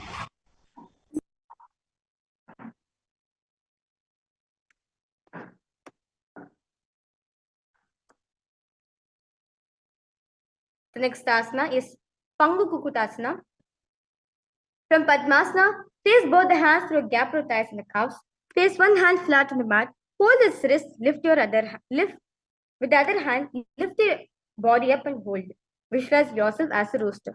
Pangu Kukutasana. Kukutasana Chitva Eke Hastir Anyasya Mani Bandham Ditva. Let's now repeat Pangu Kukutasana on the side as you continue to visualize yourself as a rooster. Kukkadasana Chitva Ekena Hastin Anyasya Mani Bandham Dritva Hasrena Bhumam Vishtabhya Tishtete Pangu Kukudam Bhavati. The next asana is Gridrasana. From Padmasana, place elbows on your toes, incline the fingers, rest the chin on the knuckles, press the thumb on the throat. Gridrasana. Jana Varantre Pada Vuktana Vyakti Samstha Gulpi Chachati Hastabhyam Uttanabhyam Priyatitaha. Next asana is Padmasana 3. Now sit in Padmasana position. Hold one hand over the other, palms facing upwards. Keep the spine straight, gaze at the nose. Padmasana 3. Uttana Charana Vidhaya Vidivat Shakti Yogirat. The next asana is Padmasana 4. Now remain in the same position. Place the palms on top of the knees in Shami Mudra. Keep the spine straight, gaze at the nose. Visualize Paramashiva in your inner space. एतत् पद्मासनं कुर्यात् प्राणवायु प्रसिद्धयेत् शुभासनं सदा ध्यायेत् पूरयित्वा पुनः पुनः. The next asana is Karmakasana 2. Now from Padmasana, hook your right hand index and middle fingers around your right toes in Prana Mudra. Lift the elbow as if pulling a bow back, moving the big toe around. Place the left hand on the opposite knee, keep it straight, repeat this on the other side. Visualize yourself as Paramashiva's bow. Atanyasana vakshe yoga purak rakshanat. Kritva Padmasana Pada Angushto Jangayostitam. The next asana is Karmakasana 3. Now from Padmasana, cross the arms behind the back, hold the big toes. Inhale through the tongue, straighten like an arrow, Kakuchanchi Kumbhaka. Engage in all three bandhas, gaze at the nose. Continue to visualize yourself as Paramashiva's bow. Karmakasana Kaste Udre Purya Sukshma Tada Vayur Vaso Yadi Kalena Sukshma Vayuna. The next asana is Dridasana. Now remain same position, release all the bandhas other than the Mula Bandha. Lift the chest up, gaze at the third eye. Dridasana. Urubhyam Pristapya Dakshi Padigvam Priyatnaha Dakshinam Savadesecha Savidakshina Deshake. Next asana is Nagrasana. Now from Padmasana, arms behind the back, holding the opposite big toes. Lay down the elbows, thighs in the back, gaze at the nose. Visualize yourself as a snake. Nagrasana. Pratama Padmasana Kotare Goda Hatava Pachame Ane Pakadangude Pakade Ani Sobe Kuhulya Kulya Pani. The next asana is Kandukasana. Lay on the back, bend the knees, feet on the ground. Embrace the knees to the chest, head touches the knees. Visualize your whole body becoming into a ball. Kandukasana. Vetrasya Sistva Hastapada Nishkamudya Naye Prishtavans Bhum Pude Kandukasanam Bhavati.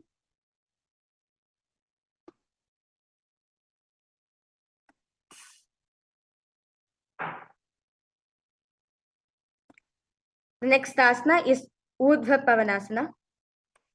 Lay on the back, knees raised together, bring toes evenly together, hands interlock under the head in Shambhi Mudra, gaze at the nose. Urdhva Pavanasana. Pratama Sudo Saina Karave, Godo Berash Milave, Gulpa Mahila Angushtu Dohi, Kara Ekasa Milera Soyi. The next asana is Margata Pitasana. Lay on the back, bend the knees and keep it flat on the mat. Place upturned palms on the heels, lift the hips up. Visualize yourself powerful as an alpha ape. Margata Pitasana. Uttana Shainam Padatli Uttana Hastya Stapayet, Prishtam Bhagam Mutra Mayet, Margata Pitam Bhavati. The next task is Uttana Shripitakasana. Now lie supine, raise hips up, support your hips with the hands placed at the waist. Elbows by the weight of the body, chin presses at the throat, gaze at the nose. Uttana Shripitakasana. जंगोर्भलिनी नश्चेत् उत्तायशिक पीतकम् अप्रमदकुर्वीत भुक्ति प्राग्जितेन्द्रियः. The next asana, Narakasana. Now lie supine, raise hips and legs up. Elbows and hands extend on the mat, helping to balance the body as legs raise up straight. Narakasana. Griva kandi bhumastamba padadagam udramayet narkasanam bhavati. The next asana, Triyanavakasana. Bring the hands to the lower back, keeping the elbows on the mat. Raise the legs up vertically, then slowly lowering, angling them, keeping the core engaged. Visualize yourself as a boat crossing the ocean of samsara. Naukavasthitu udapadagvam nayet Triyanavakasana bhavati. Now, relax the elbows, shoulders, hands, remaining on the mat below. Keep legs vertical and hold. Visualize the KAILASA flag. Respect the cross across all nations in the whole world. Dvajasana. Now, Kriya Nakva Griva Pushtakurphe Bhumashtaba Kalaksha Padadam Udanayat Dvajasanam Bhavati. The next asana is Mritasana. Lie supine, completely relax yourself, avoid any movements. Visualize the Supreme Point of Hinduism celebrating you. Bring awareness to every single body movement in your body in Shakti Chalan Mudra. Mritasanam. Uttanam Shavavad Bhumo Shayanam Tu Shavasanam Shavasanam Shramaharam Chitta Vishranti Karakam. Continue to repeat the Mahavakya in your inner space. Om Nithyananda Paramashivoham. Om Nithyananda Paramashivoham. Om Nithyananda Paramashivoham. Om Nithyananda Paramashivoham. Om Nithyananda Paramashivoham. Om Nithyananda Paramashivoham. Om Nithyananda Paramashivoham.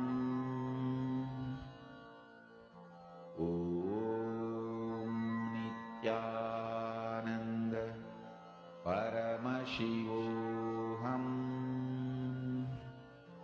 Om Nithyananda Paramashivoham. Om Nithyananda Paramashivoham. Om Nithyananda Paramashivoham. Om Nithyananda Paramashivoham.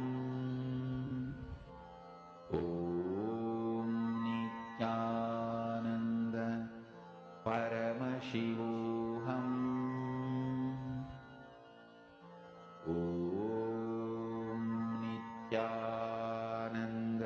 Paramashivoham. Om Nithyananda Paramashivoham. Om Nithyananda Paramashivoham. Om Nithyananda Paramashivoham. Om Nithyananda Paramashivoham. Om Nithyananda Paramashivoham.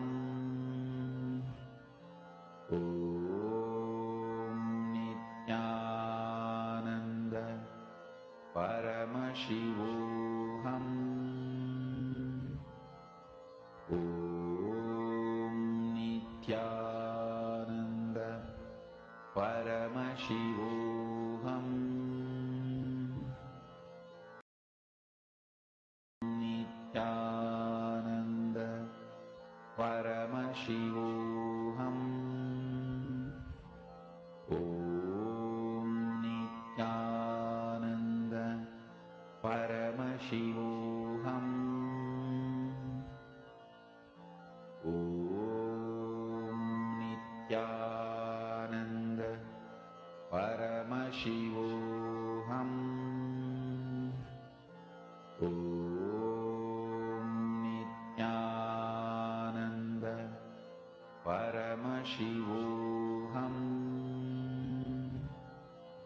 Om Nithyananda Paramashivoham Om Nithyananda Paramashivoham Om Nithyananda Paramashivoham Om Nithyananda Paramashivoham. Now, start to wiggle your toes and your fingers and raise yourself to comfortable seated position.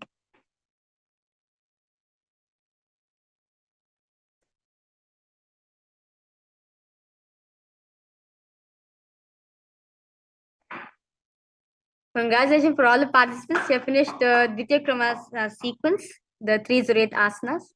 So right after this, now we have infused our whole body with Paramashivata, hence Paramashiva's energy.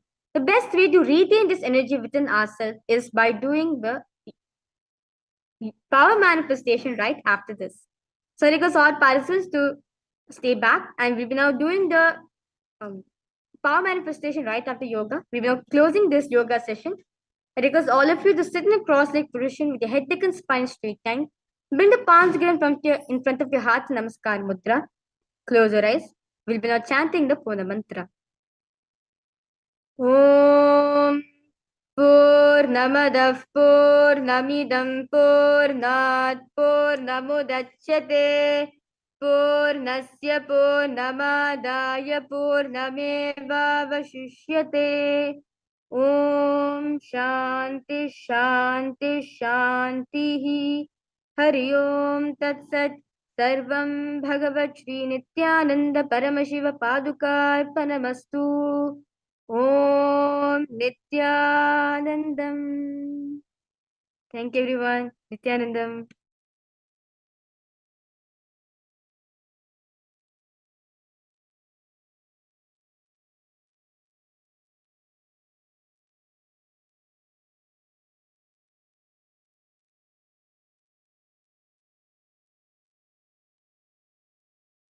Nithyanandam, everyone.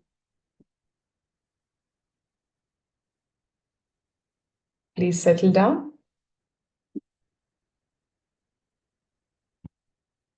Please settle down in the front of the camera. We'll begin the session.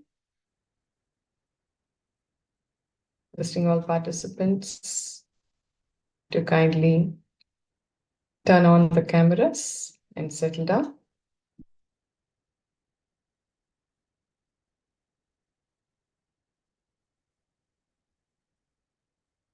Magnana Guru Prasadini, Ni, Elizabeth Croma, thank you. Okay, so let's begin the session. Please sit straight with your head, neck, and spine in a straight line, hands together. In Namaskara Mudra, with all auspicious blessings of our Guru, we'll begin yet another beautiful day in Paramashivoham Level 1. We'll begin with the Satguru Vandanam. Om Nithyanandam Paramasukhadam Kevalam Gnanamurtim Dvandvatitam Gagana Sadrusham Tattvamasya Lakshyam Ekam Nityam Vimalamachalam Sarvadhi Sakshi Bhutam Bhavatitam Trigunarahitam Sadgurum Tam Namami.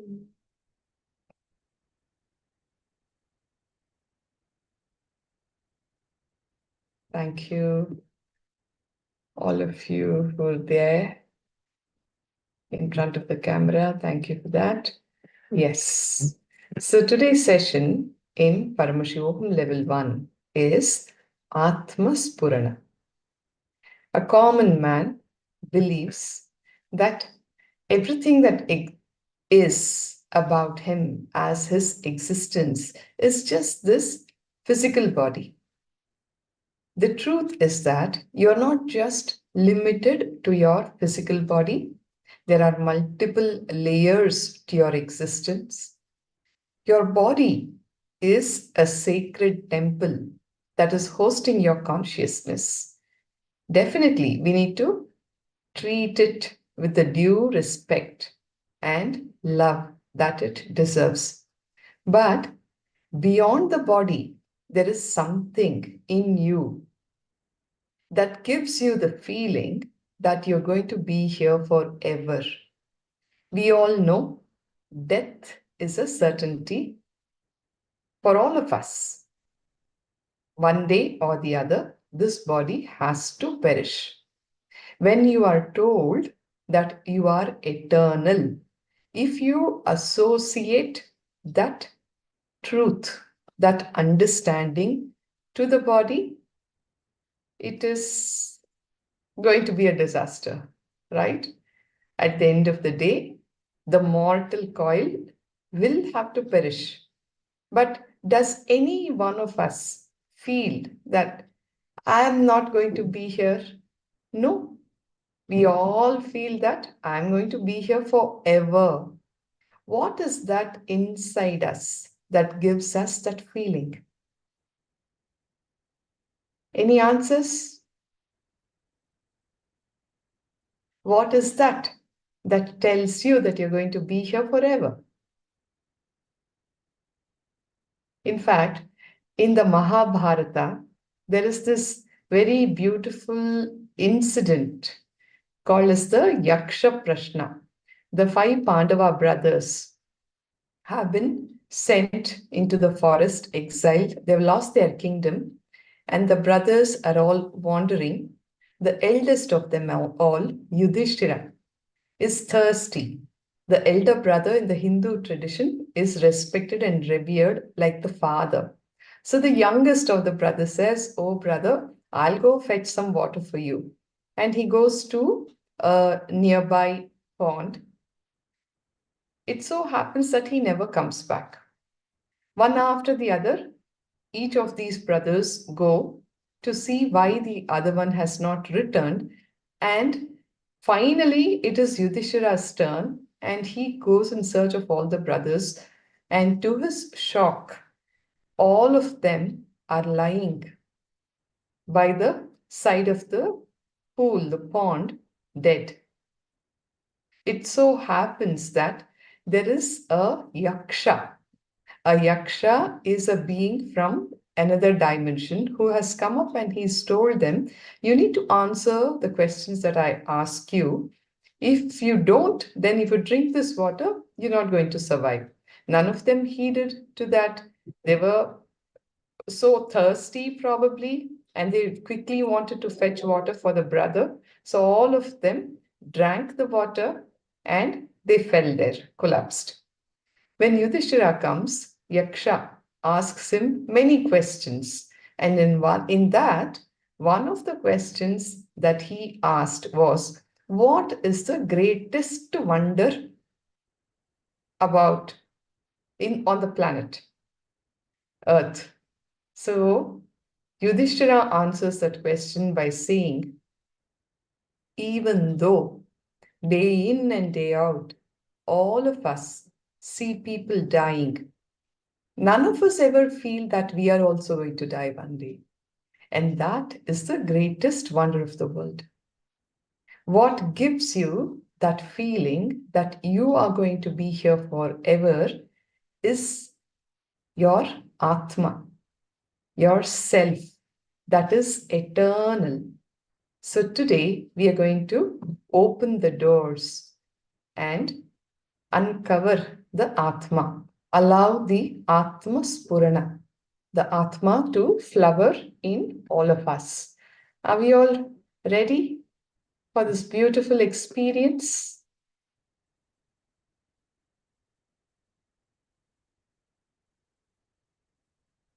Ma Elizabeth Crow, Gnana Guru Prasadani, Ma Nithya Aghora, Nana,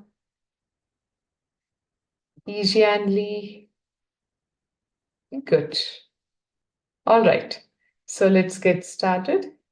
We'll enter into Atma Spurana.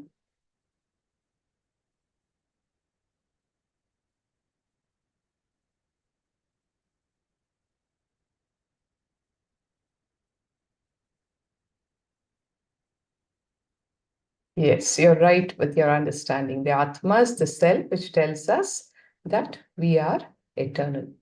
Right, Ma? So let us enter into Atma Spurana with the Supreme Pontiff of Hinduism, Jagadguru Mahasannidhanam, His Divine Holiness, Bhagavan Nithyananda Paramashivoham.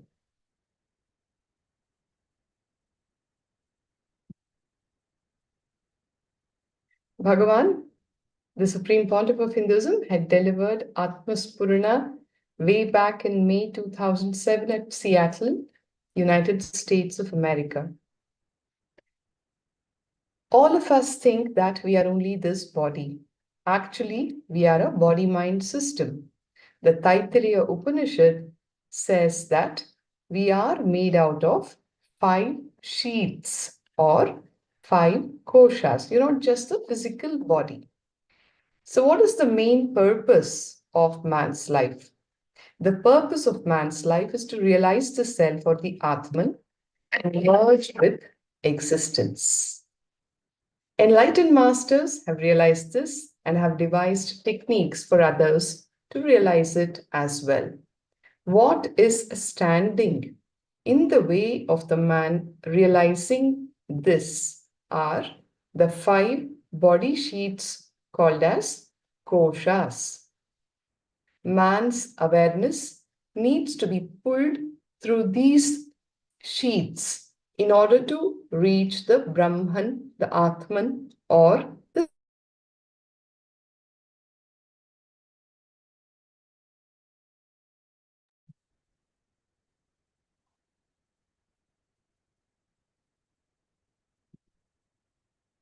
yes. Nithyananda Ma Sangeeta.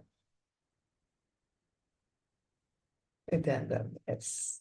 Welcome.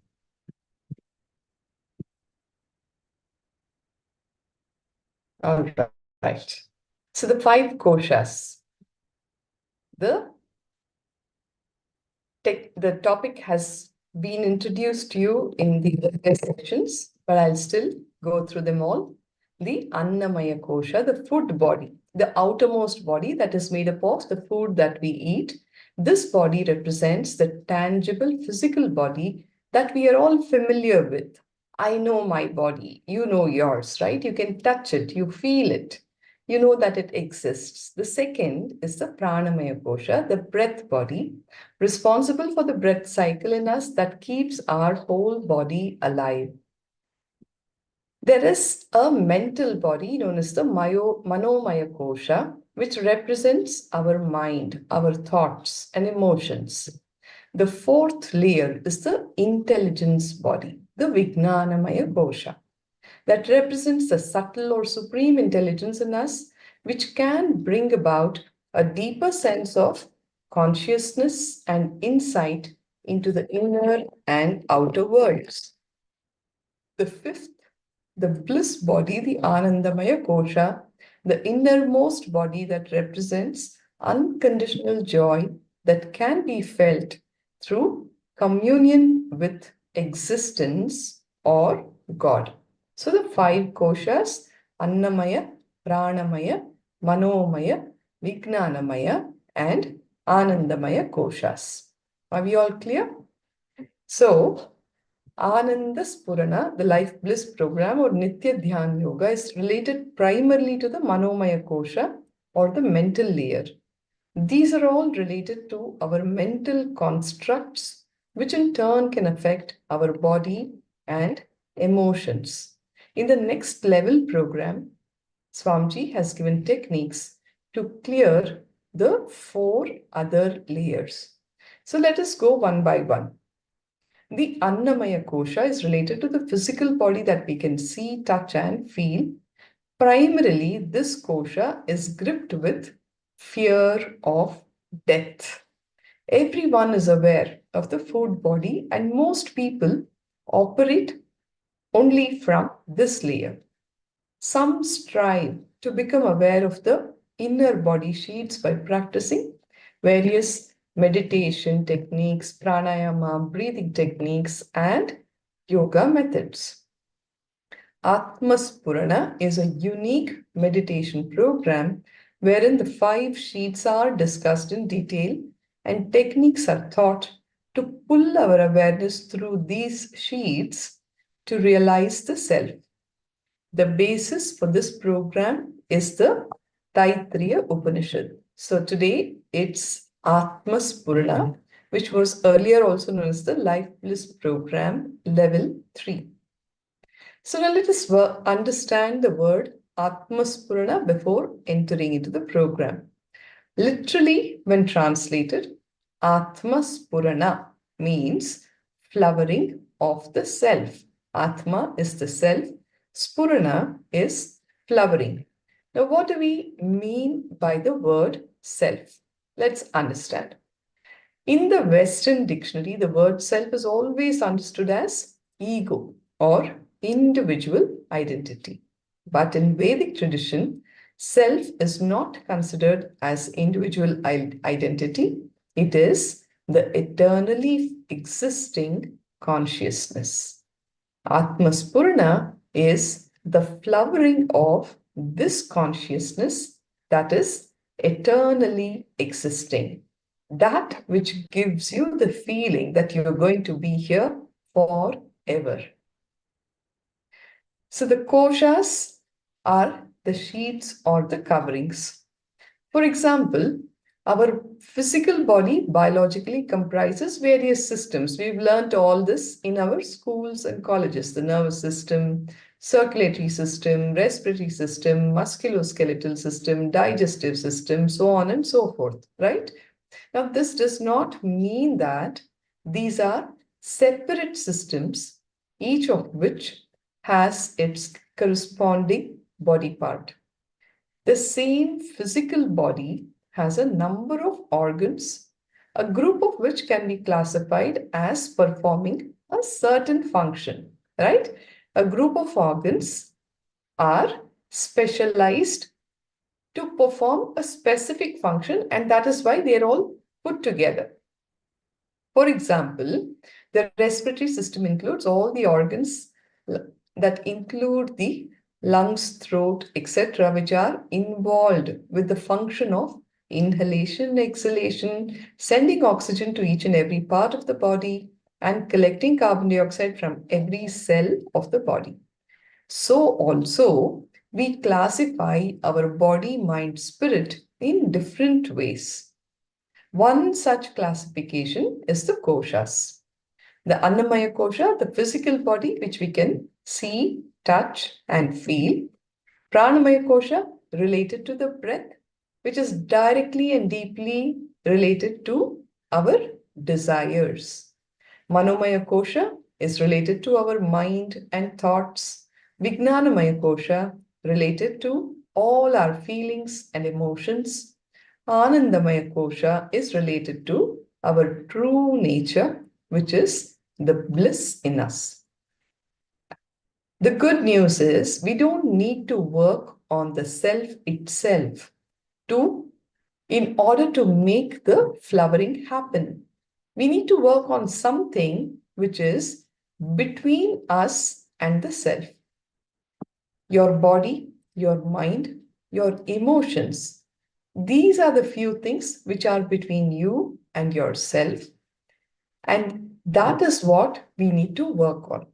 The self is there, eternally flowering consciousness.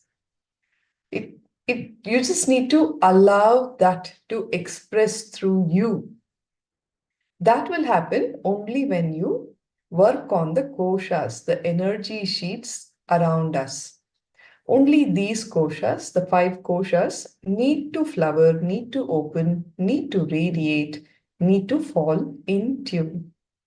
The one who's awakened, Swamiji says, there is no difference between you and me with respect to the God particle inside us. The quality, at the most, how much of it is radiating is all what makes the difference. In each one of us, the lamp is there. The master, the awakened one, the enlightened master, the avatar, the coverings are literally like a glass around him through which you can see it. Whereas in our case, it is a concrete wall, multi-layered concrete wall that we have built around with respect to the various samskaras that are there in the body, our thoughts, our emotions, all of which that does not allow the self to radiate and express. So, understand, the ultimate self does not need anything. Only the instruments with which you experience the self need to flower. They need to open up for you to experience the self or the truth. All the 5 layers need to be purified so that they can constantly radiate enlightenment. One more thing, in the Nithyananda Spurana program, we work on the samskaras or engraved memories that are printed on the koshas, on the layers. Now, we are going to work on the koshas themselves, the very canvas itself. Okay? Please take a moment to internalize all the understandings that I have shared so far.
Right.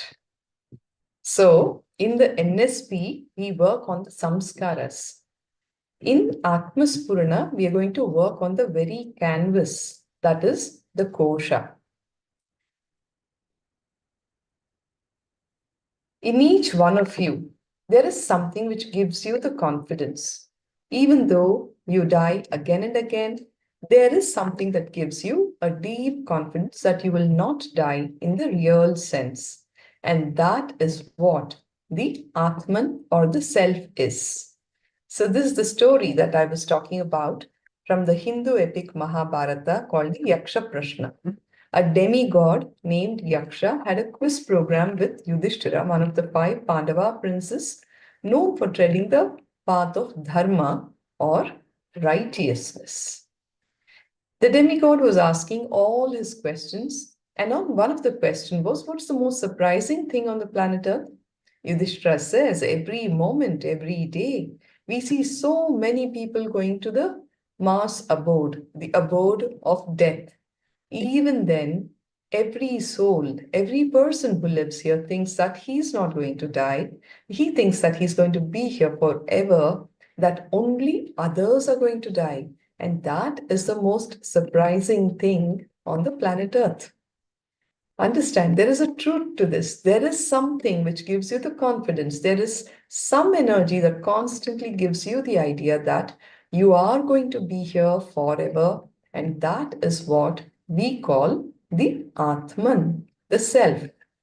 If we understand this truth and catch on to the energy or the self behind this thinking, we will celebrate death as a mere passage in the existence of the self. Instead, if we understand this truth in the context of the physical body, we will end up believing that death can never take away our body from us, and we will suffer when it actually happens. Right? Are you all clear with this understanding? Okay, we'll move on.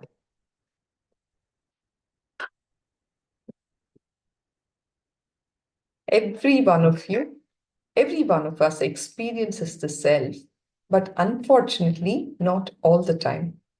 Every one of us has got some experience or at least a vague idea about that self. And without this hidden belief, there would be no logic for you to hold on to this body, says Bhagavan. The very goal of this program today is making the self alive. You've all had a glimpse of it at some time or the other. And there is a hidden belief in all of us. Otherwise, there would be no logic why we are still holding on to this body, he says. Your holding on to the body is only a disguise of the truth that your self is eternal. Holding on to this body is possible only because you have some idea in some corner of your mind that you will not perish, that you will not die. Consciously, you think that it is your body that can't perish, but the deep truth is that it is your self. So, Atmaspurana, the program that we are doing now, is all about the flowering of the self, that consciousness which is in you, making it alive, making it a solid experience for you throughout your life. The goal or the very purpose of the whole program is making that self alive, making that a living experience which will hold good for your entire life. I would want all of you to give your intense listening. Much is going to be shared, and we will also be entering into the various meditation techniques that will help you work on that very canvas, the koshas. Bhagavan says, making the self alive was the very goal of the Guru-Shishya relationship in the Vedic tradition. That is the master-disciple relationship. And to achieve this, you should know the significance of these koshas. Then you can achieve inner bliss in a much easier and quicker way. During the Vedic times, the knowledge of these koshas was passed down from the master to the disciple through the learning of the Vedic scriptures such as the Upanishads. The Upanishads speak extensively about the koshas. The knowledge about them was imparted in the Gurukuls, which are the Vedic schools. All children at the age of 7 years were enrolled in Gurukuls. Between 7 to 21, they lived around the master. They would be given all these great spiritual truths. The one who had an experience, an enlightenment experience, a strong spiritual experience, I would say, would be given brahmacharya as the path of life. If they had not had a glimpse of a strong spiritual experience, then the Guru himself would initiate the student into Gruhastha, that is marriage. So that is how the Gurukul system used to run in those days, where all of this knowledge was imparted in the schools. The disciples went to Gurukuls and learned about life engineering, that is spirituality. Now, once they undertook training in such profound truths, the rest of academics became child's play. The reason is, through Upanishadic training, the very learning system stemmed from a deep consciousness and not from mere intellect. Clear? All right. Nice to see heads nod in affirmation. We'll move on.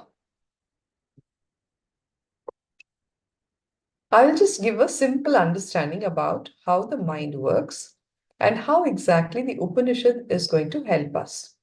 Let me once more explain the word Upanishad. Upanishad means just sitting, simply sitting in the master's presence. You can call it sitting with God, sitting with the Guru, sitting with the master, but in literal terms, the word Upanishad only means just sitting. If you want a commentary for that word, I would say sitting with an enlightened being. Let us first understand how our mind works with the help of a simple drawing. Look into your mind. Can you have a mind in the present moment? I want to ask you this question. In the present moment, where you are, can you have a mind?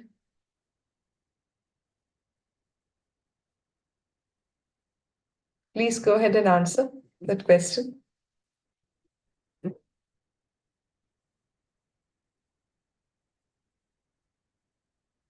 My Elizabeth says Mary. Okay, she says yes. What about the others, Ma Sangeeta? You also say yes. You know what? In reality, in the present moment, there is no mind. What is the happening in the present moment, which is going to tell you the answer is yes?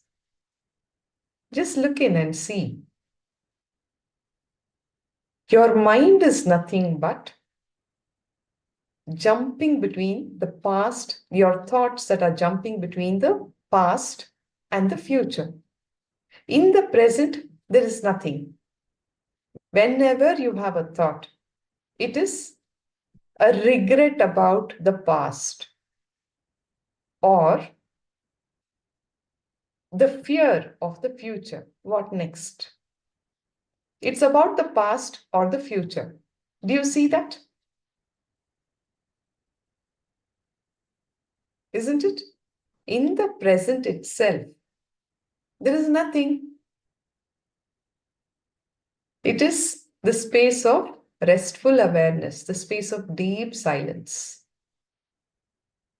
If you are saying that there is a mind, it is only because the mind is jumping either into the past or into the future. In the present itself, there is no mind. Do you all agree with this statement?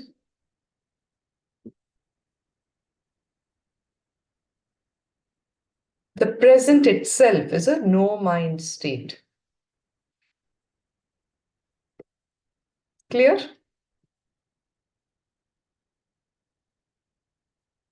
Okay. So let us move on. Your mind is doing nothing but making your future into the past.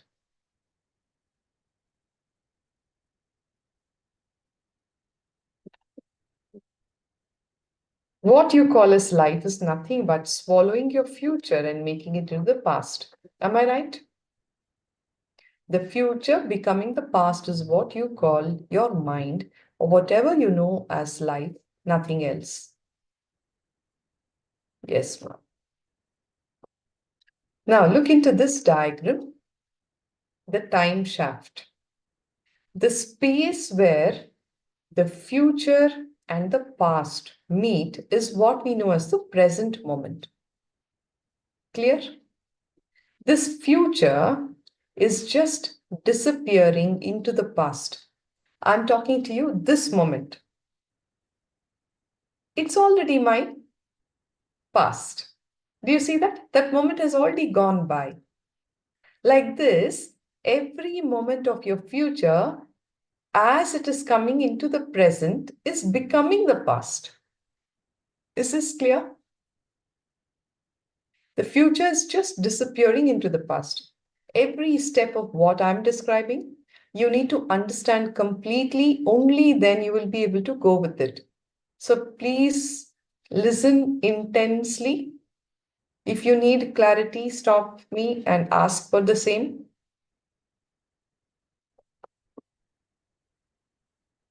You're seeing how in the time shaft, the future is slipping into the past.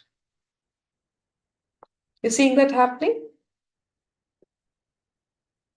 And your present is nothing but the space where the future and the past meet.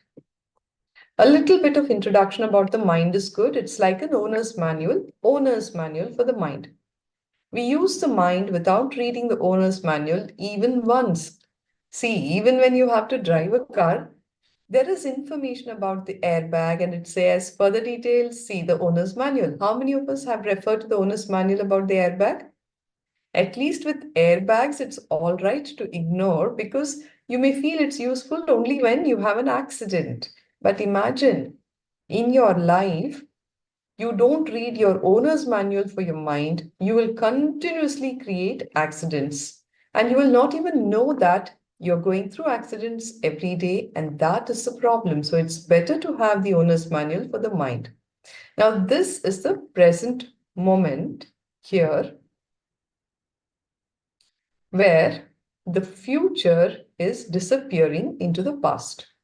Your mind is nothing but a process in which you constantly jump back and forth between the past and the future. See, all of your thoughts is nothing but your mind jumping between the past and the future, nothing more to it. Is this understanding clear? If you are having a thought, it will be something like, by what time should I get ready to leave to office tomorrow? You're in the future. Or if you're having a thought like, last night I hardly slept for 4 hours, it is about the past. You see here, all your thoughts are nothing but engagements with the past or the future. And that is your mind. If you just observe your mind for a few minutes, you'll understand exactly what I'm saying. Thought is nothing but jumping from past to future or future to past. Is this understanding clear for all of us? Good. So, only when you're shunting between the past and the future can you even think. In the present moment, you cannot think. Try to create a single thought in the present moment. You can't. Even if you say, this understanding is clicking with me, it's past again. It's gone by. Either you create a thought or be in the present moment. It cannot be that you are in the present moment and you're also having a thought. No way.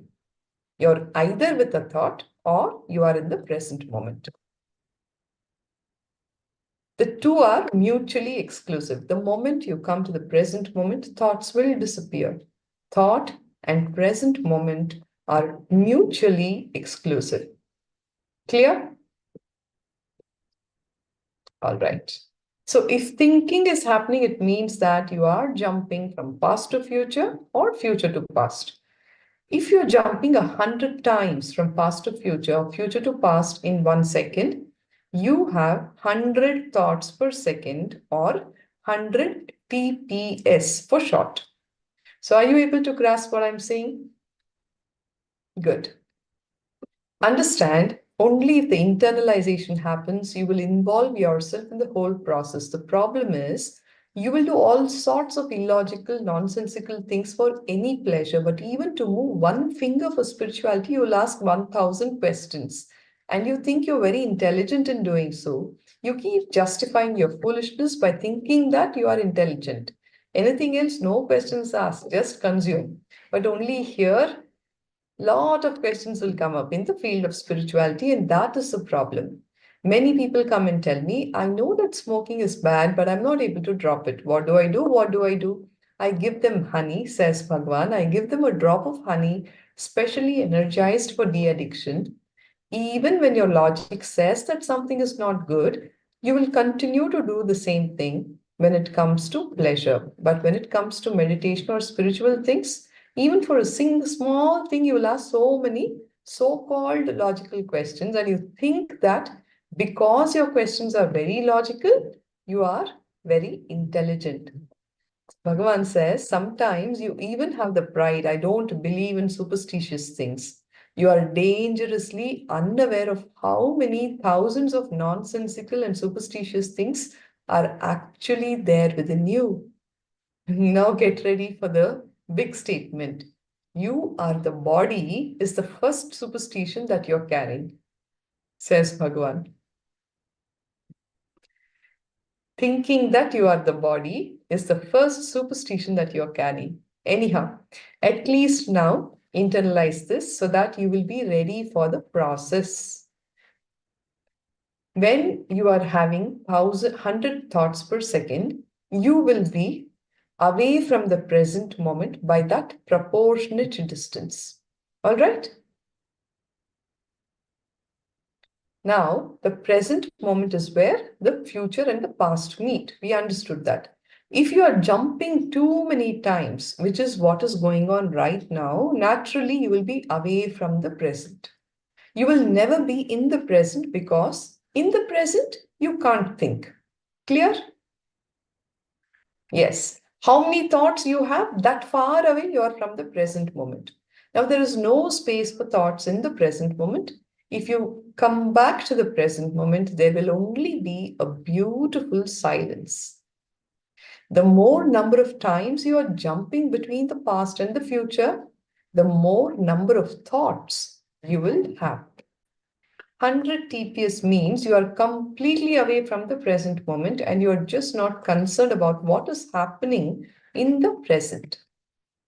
Even if I'm standing and talking here, you just pick up one thought and you will compare it with all that you have heard in the past lectures, discourses, classes, books, and you will remain judgmental about what you are hearing now. This is another big problem for all seekers. You will sit and compare notes.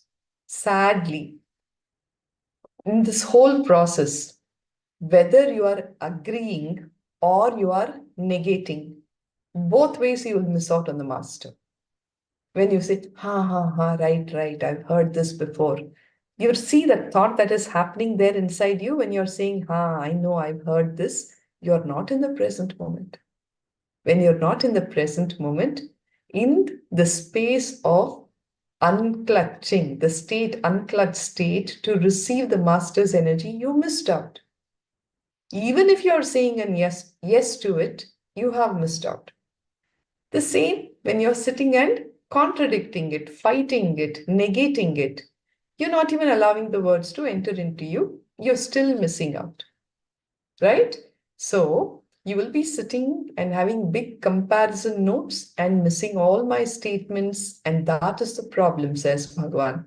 See, I'm not saying that whatever you've heard is wrong, but sitting and analyzing at this time is wrong because you are missing my continuous flow of statements.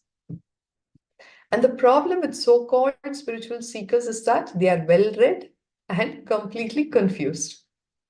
For any statement that I make, they will be sitting with 10 dictionaries and 10 references and comparing my statement with the statements there. They will be doing two things. Either they will refer to all those books And if they find some relationship with what I'm saying, they will say, oh, what he's saying is right. Or if they do not find the right quotation or match for my statements, they will say, this is not the right thing. I don't think he knows the subject fully. He's too young, and this is the problem, right? See, whether you say yes or no to my statements by comparing notes, you're not going to grasp. Even if you say yes, you are going to miss the other statements which I'm making. And by the time you finish your analysis and come back, I would have gone 10 steps ahead. So for now, just keep all the things which you have read, studied, heard in one corner for 2 days. When you go back from here, you can pick it up. I'm not asking you to completely throw it away, but for now, just for these few days, go into my words completely and understand and internalize. If you are jumping between this and that, you will be away from the present. So don't do that. You'll be missing out big time. Sometimes, because of some meditation that you do, because of some technique that you sincerely practice, you might manage to bring down your TPS to say 80. Instead of moving 100 times between past and future in 1 second, you're moving 80 times. You come down a little towards the present moment. From 100, you have come to 80. Okay. Now, if you further work and reduce the TPS, the thoughts per second, to 60, you move a little more towards the present moment.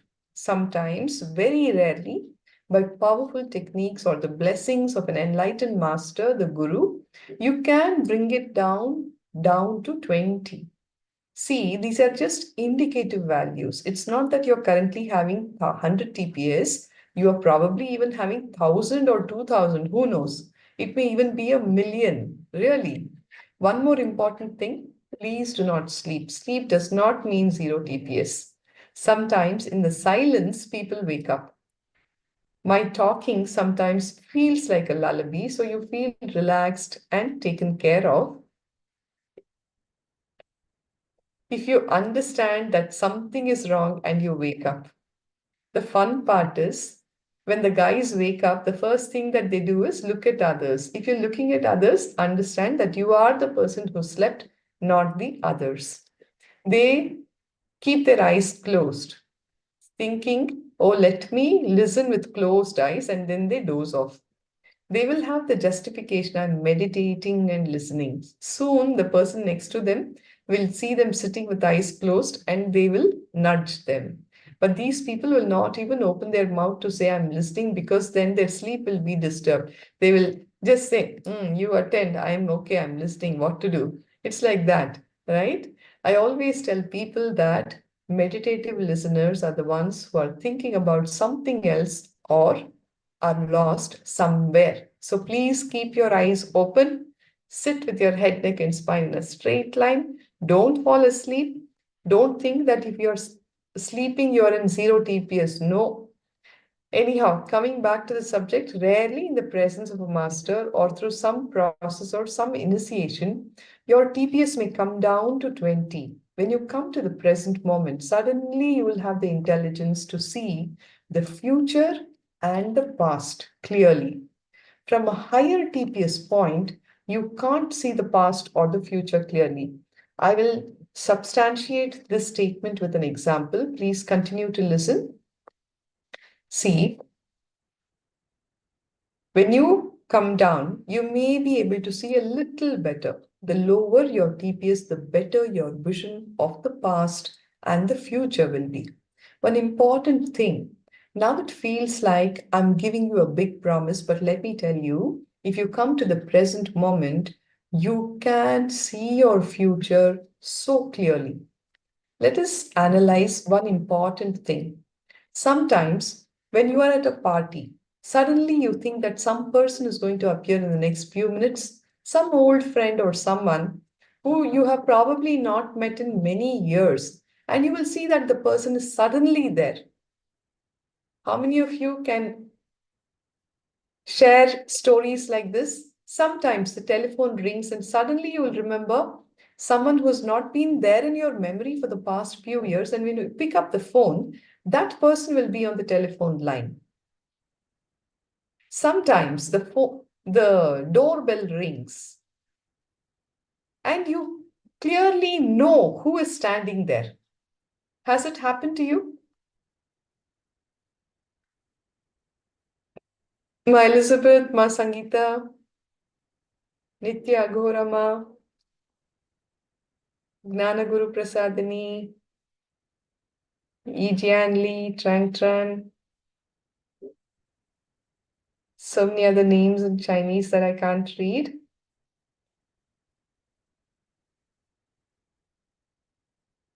Ma Elizabeth says, yes. Sangeeta Ma says her mom knows when the maid rings the bell. She's sitting there in anticipation. Otherwise, she will have to do the work for the whole day, Ma, if the maid doesn't turn up. So I'm not talking about that. I'm talking about suddenly, if the thought that intuition happens in you, and you see that, yes, wow, I just thought of you and you're here. I'll tell you, this morning when I went to the clinic, out of nowhere, suddenly one patient who has not seen me in a long time, I somehow saw her coming in with the baby. The second patient who walks into the clinic was her. It was not that my secretary told me that this patient has taken an appointment, nothing of that sort. You understand?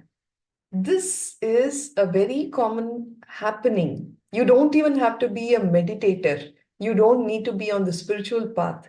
But many of us can vouch for these kind of experiences in our life. When you lift the phone, you know who's on the other side. Not that the maid who rings the bell every day at 8 o'clock, mother is waiting from 7:30. Oh, why she did not come? She's not come. And when she rings the bell, you know the maid is there. No, it's not that. We're not talking about that. Okay. Suddenly, when the doorbell rings, you remember a relative who's not come to your home for the past 5 years or whom you have forgotten. And when you open the door, you will see him standing there. At least once or twice in your life, I'm sure, many of us would have had these kind of experiences. What do you do when such a thing happens? You usually call it a coincidence. See, if it happens in one person's life once, it can be called a coincidence. Practically, 98% of people say that they've had this experience. When 98% have had this experience, how can it be called a coincidence? You can't just brush this aside in the name of coincidence. Then you will have to change the meaning of the word coincidence. Coincidence happens rarely. It may or may not happen in one or two people's life. But now, evidence says that 98% of the people are experiencing it. So, there is something more than coincidence, and this is what we call intuition. It means when that doorbell was ringing or when that cell phone was ringing, maybe due to a sudden jerk or some other reason, your TPS, thoughts per second, suddenly dropped. Are you clear? Thoughts per second can be made to drop even by force sometimes. A sudden jerk that happens, you're in a no thought state. You have touched the present moment, and that is why you see the future so clearly. You know who's ringing the bell on the other side of the door. You know who is making that call on the telephone. All right. So when the TPS dropped, you were able to see the future, maybe the just immediate future, the next 5 minutes of the future clearly. And this is when you had a glimpse of the time shaft. And that is how you were able to see the person on the other side of the door or the phone. When the TPS drops, the thoughts per second drops, you see the future. I think you're able to connect with what I'm saying now. Yes. Now, this is the reason why you will be able to see what is going to come or what is going to happen. Many a time, that intuition happens for us, isn't it? Well, say, no. I'm not going to go there. And within a few minutes, you get a phone call that a bad accident has happened. I will share one incident with all of you. It so happened that I was driving my daughter for a class, and suddenly she felt very thirsty. I hadn't carried the water bottle that day. So she told me, I'm really thirsty, Mom, so I need to buy a water bottle. So I stopped the car by the side, and she got down. She went up to the shop, which was on the other side of the road. She purchased the water bottle, and I was sitting in the car. I didn't get out, and I kept looking at her. Suddenly, uh, I can vouch for the fact that I was in a no mind state. I was just looking around vacantly, and I see her step out of the shop. Suddenly, I had a glimpse of an accident that was to happen there. I shouted out to my daughter and said, "Stay there." I say, "Stay there."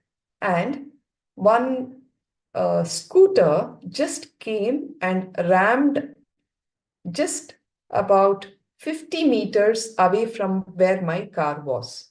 There was a girl who had come shopping for some medications with her dad to the nearby pharmacy. The father had gotten off the two-wheeler and he's at the shop buying the medications. And this girl, very playfully, she accelerated the vehicle. And that went berserk, and it came and rammed into a stone that was just 50 meters away. Had my daughter started walking from there, she would have rammed into her. You understand? So this is how intuition works when you are in a no mind state.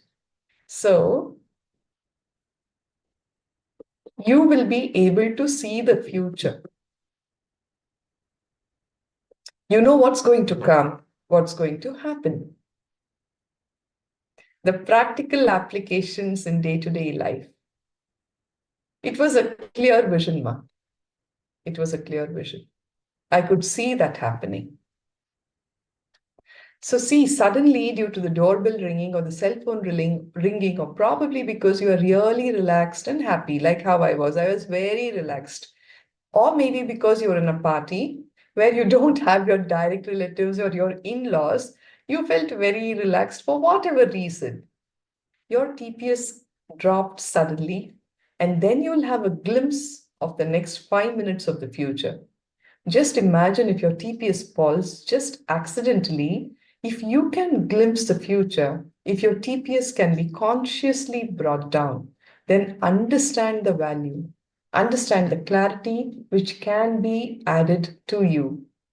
Now, the next few statements which I'm going to be making are very mystical.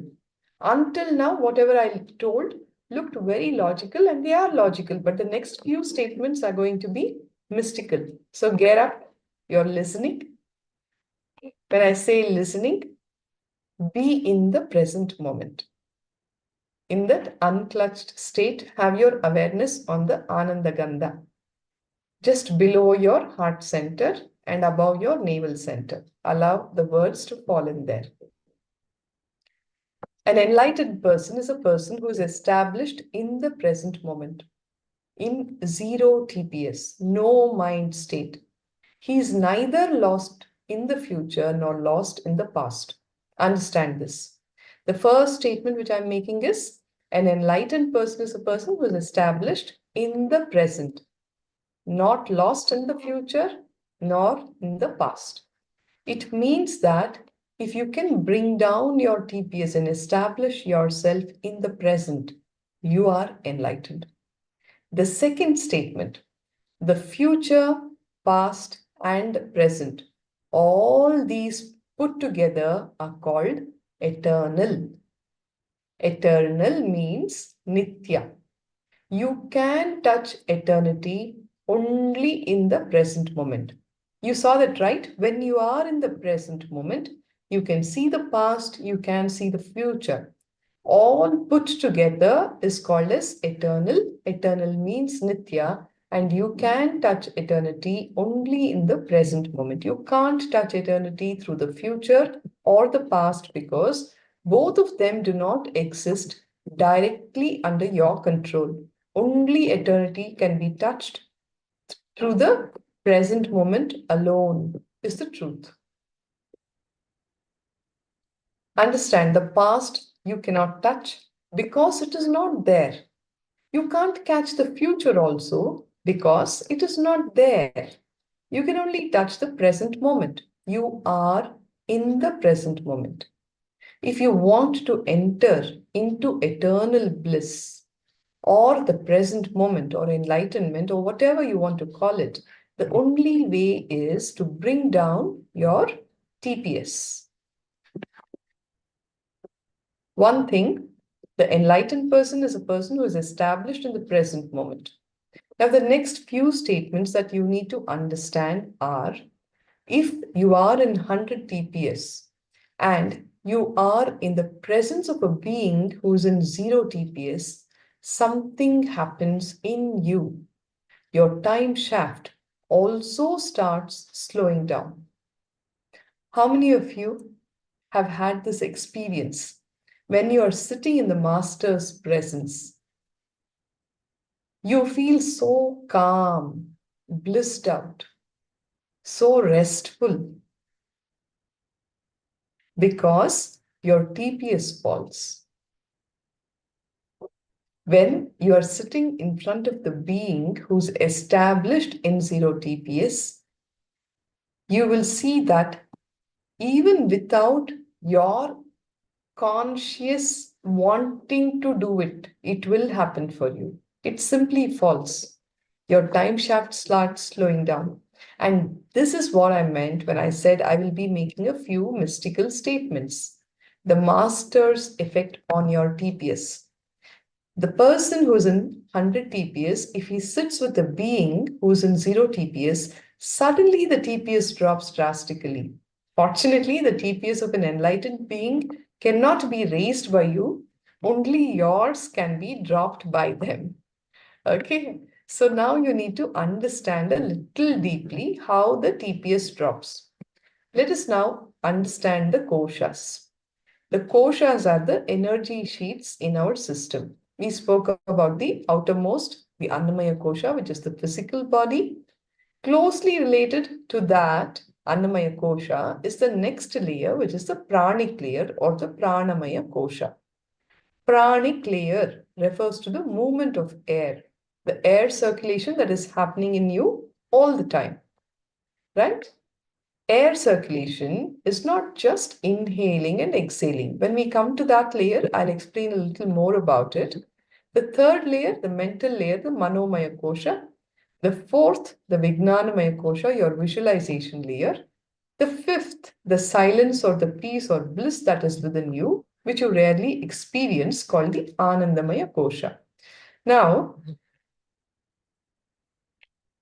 you can visualize the physical layer, the Annamaya kosha. The second layer, the Pranamaya kosha, visualize it as air. Prana is not actually air. It is the air energy that is carried by air. See, air is the vehicle that carries the life energy, which is prana. When I say visualize your physical layer, you know, it is the body. When you're supposed to visualize the pranamaya kosha, it is visualizing it as air, even though it is not, the prana is not actually the air, and it's just, the air is the vehicle, the medium that carries the life energy. Now, it is the air energy that is required for us to sustain life. The third layer, the mental layer, visualize it as the constant inner chatter that goes on inside you. We are all very familiar with that because that is where mostly we are all established in. Inner chatter is your mental layer, the inner layer. The fourth is the Vijnanamaya kosha, the visualization layer. And the fifth is the Anandamaya kosha, the bliss or joy that you rarely experience. Most of the time you experience blisters and not bliss, says Bhagavan. The causeless bliss has become a rare thing in your life. Understand, we are all not disconnected and separate islands as we think. Even though civilization constantly teaches us that we are separate entities, we are not disconnected and individual islands. Maybe in the physical layer, yes, we are all just individual islands, right? My body boundary is discrete from yours. For example, if the food is poisoned, only the person who eats the food will suffer, not everybody else. We may all be in the same room, but if you do not consume what I ate, I am the person who's going to suffer, not you. In that sense, we can consider ourselves as individuals, okay, in the level of the physical body. But if the air is poisoned, whoever is breathing will suffer. Yes, you agree? This means that in the pranic layer, in the second layer of our energy bodies, which has got to do with our breath, the distance between us is reduced. Going further, if the mind is polluted, a much bigger group will suffer. See, how does the mind pollution happen? Just promoting certain ideas, some nonsensical ideas, some violence related ideas. If you're sitting and consuming it all in front of the television channel, everybody who's watching that across so many continents will have their minds polluted, right? Now, one person who's disturbed in the Manomaya Kosha, in the brain, if he sits as the leader of the country, you know what is the result in the entire country? Everybody will be impacted by the crazy decisions that he's going to make, isn't it? Now, going still further, if one corrupted visualization leads to any action, for example, take the visualization of the atomic bomb. Atomic bomb is basically a corrupted visualization. What happens? It can destroy the entire planet Earth, isn't it? So you can see how, as we go down from the physical, pranic, mental visualization layers, the boundary between us goes reducing. Most of everybody will be impacted in the deeper course of your existence. Albert Einstein, the famous scientist, said, I'm successful because I did whatever I did by my visualization. I'm successful because I can imagine well. He did not discover the atomic theory, E is equal to mc squared, through his logic. He says the formula came first, and after that, the truth of the formula came out, and he developed the logical steps behind it. And this means that it was done through visualization. The good part was that the bad part was the creation of the atomic bomb, the corrupted visualization that disturbed the whole planet Earth. We are all now threatened by this one visualization, by this one invention called the atomic bomb. Today, planet Earth has got atomic weapons enough to burn itself 700 times over and over again. Just imagine, burning once is enough, but there are enough weapons to burn the planet Earth 700 times. Fortunately, the deepest layer, which is the bliss layer, cannot be corrupted since it is in the control of enlightened beings. Otherwise, planet Earth would have perished long ago. Fortunately, the bliss layer key is kept with enlightened beings. It's not available to the public, and that is why the planet Earth exists today. One more thing. This is a mystical prophecy. Don't bother much about these things. You will never perish. Global warming and such things will come and go, but it will affect only those people who have created collective negativity. Nothing will happen to planet Earth because this layer is still under the control of enlightened beings, and they manage the whole situation. All you need to understand is that you are not islands as you think. When you come under the influence of a corrupted mental layer, whether you want it or not, you will suffer with it. Am I right? Yes. So in the same way, when you come under a person with a pure mental layer, you will see that he's a great leader. Whether you want it or not, you will be touched by all the pleasures and joys created by that person. In the same way, whether you want it or not, when you come in the presence of a bliss layer person, your TPS will come down, and that is what is meant by Upanishad. Sitting with an enlightened person brings down your TPS. In fact, all of us who have attended programs in the Master's physical presence, one of the most blissful sessions would be sitting with the Master in Upanishad. We would all enjoy it when he spoke.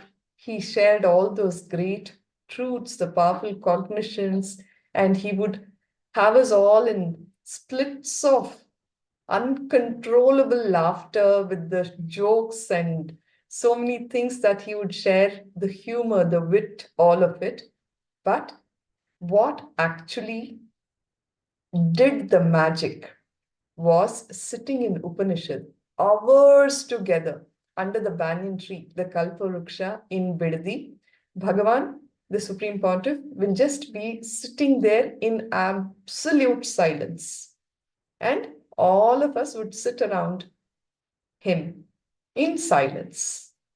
And he says, this is the best because much more than what your mind can grasp through the words that I deliver happens in this space as communion, not communication through words. It happens in communion. And that is exactly how in the Vedic days of Vedic civilization, the masters would actually download multi-megabyte load of knowledge and information into the disciple. In fact, many a time when we share much more than what Bhagavan has actually given in words will be expressing through us. And that is when you know that the communion has happened in Upanishad. Hours would pass by and we would never even realize at the end of the whole session, Bhagavan himself used to say, do you realize that you've been sitting like this for 6 hours, 8 hours, and then you know, oh my God, so much time has gone by.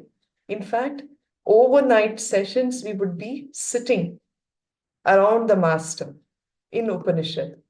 You would never know time fly by.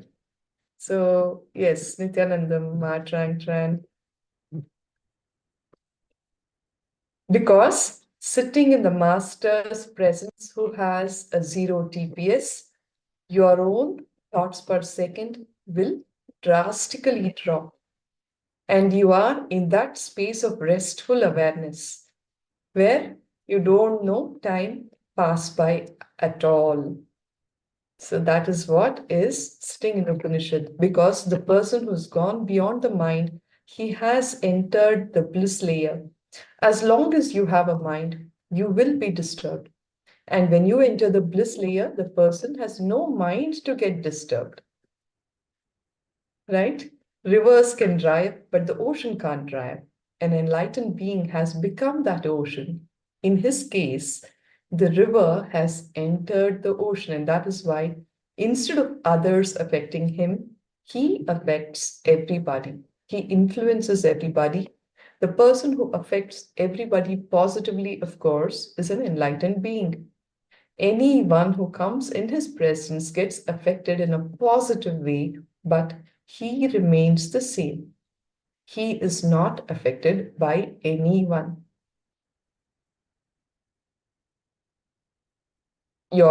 Nothing that you do can,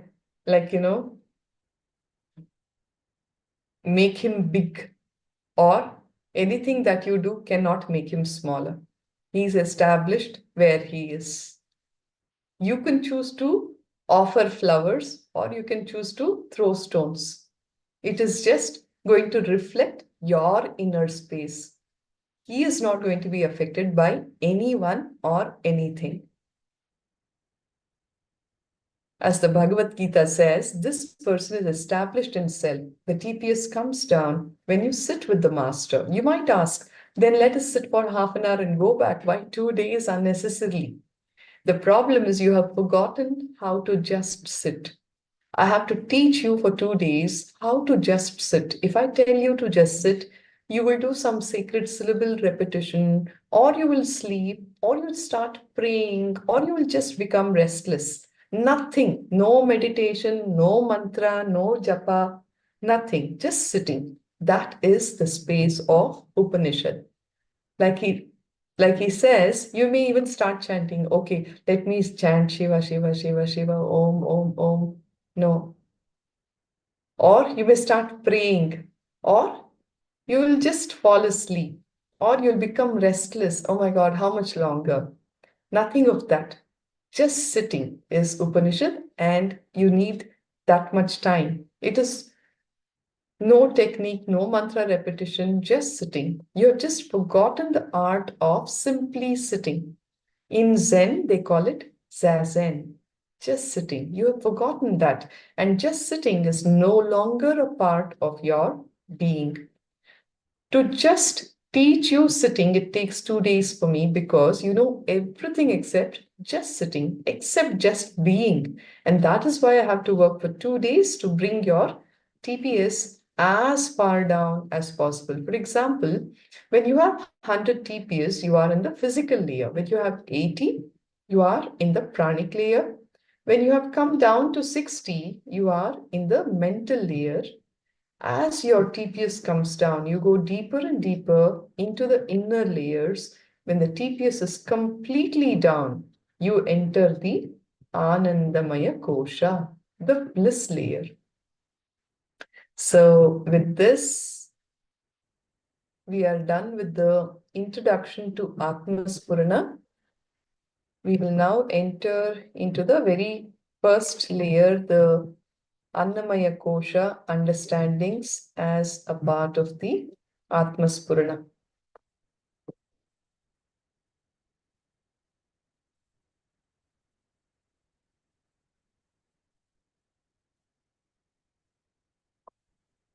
Yes. The Annamaya Kosha, the physical layer, which is created from memories. Be with me because we will be entering into truths that you'll probably hearing for the first time. So be in the space of listening. From a healing perspective, if you were to look at the koshas, allopathic system of medicine is related to the Annamaya Kosha. For all the problems related to Annamaya Kosha, allopathic medicine is the best cure. Allopathic treatment plays an amazing role in all sorts of problems related to Annamaya Kosha, like when you break your bone or there is some kind of a tumor on the body. All of that is best addressed by the allopathy. Intensive care, emergency care are all available in the treatment of Annamaya Kosha. It is only the allopathic remedies which are useful for treating fractures and other injuries related to accidents. The trouble starts when the layers beneath the Annamaya Kosha need to be treated.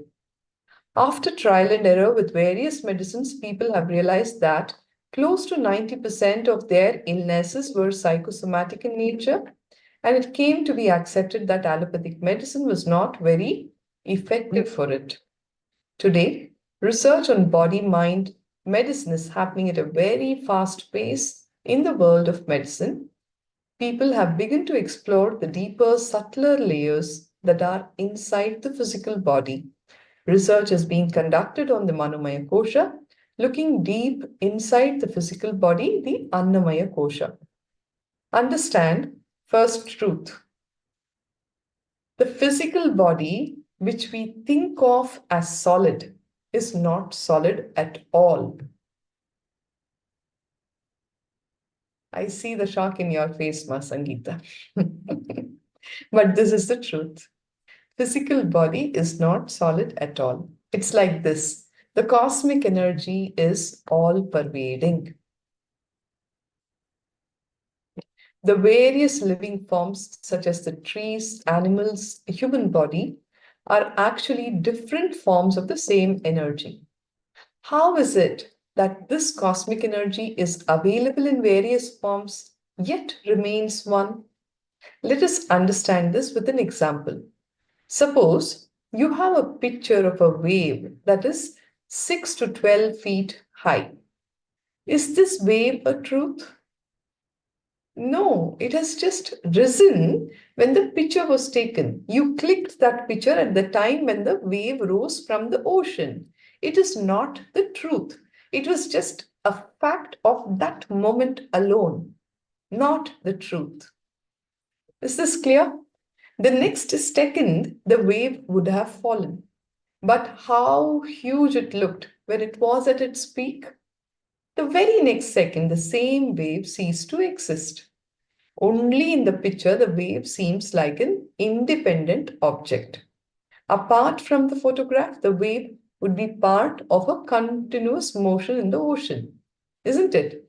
Similarly, we see various objects only through the mind.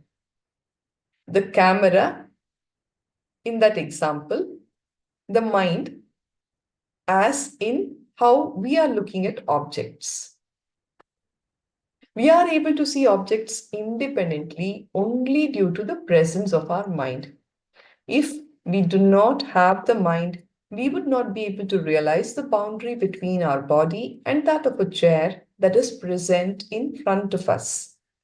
Everything would be seen as a whole. People who have slipped into deep meditation say that suddenly they feel that they have totally lost their self. And this is because the mind becomes still. And this is the case of a man going beyond the mind. These kind of out-of-body experiences where you have that expansive presence and you see everything as a whole is another gift that has happened to all of us in the Master's presence. Experientially, where that was given as a gift and all of us became that man who's going beyond the mind. This is the experience when you go beyond the Manomaya Kosha. One more thing, allopathy can cure the problems that affect the outermost layer of the human body, like the allopathic remedy to fix a broken bone. However, after it has been plastered, for the actual healing to happen, the energy play has to be addressed, nurtured. And there's a very popular quote amongst us doctors, the doctor stitches, it is God who heals, isn't it? Multiple layers of the body are cut, the baby is brought out, and we stitch it all back. We've just done the stitching, but there is an energy that is healing. It is not that we do stitch differently for different mothers. It's the same doctor doing the same stitching, but every mother recovers at a different pace. And how effectively all of that is decided by that energy that heals. God heals. Yes, Pa, you're right. God is the all-pervading pure form of energy. God is neither an individual nor a character as we think. If we are able to connect to this pure form of energy, then we can maintain eternal youth, says Bhagavan.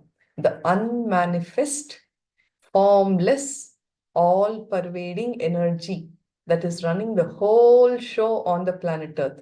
Whether it is me deciding to move my hand and take this phone in my hand, or the planets that are rotating in this universe, the multiverses, all of that. The play is the hand of this energy, the all-pervading pure energy. And if you're able to connect with this pure form of energy, you can maintain eternal truth. The energy called God is available aplenty in every single layer of our body. However, it gets filtered as it passes through each of the layers. The divine energy is overflowing in the deepest layer, that is the Anandamaya Kosha. It is reduced in the Vijnanamaya Kosha and gets lesser and lesser as it comes towards the outer layer. Okay, so when we are looking at the koshas from the medical perspective, the medical system that is suitable for the Annamaya Kosha is the allopathy. The medical system suitable for Pranamaya Kosha is Yogasana and Pranayama. The medical system suitable for Manomaya Kosha is homeopathy. The medical system suitable for Vijnanamaya Kosha is nature cure and Ayurveda. And the medical system suitable for Anandamaya Kosha is energy healing, like our Nithya spiritual healing. Only the healing touch of the master or the healing energy passed through divine meditation can heal the problems related to the Anandamaya Kosha. So, we'll now enter into understanding how you created the physical layer. Now, please sit up with your spine straight in line with your neck and head. We will start the process on the first layer.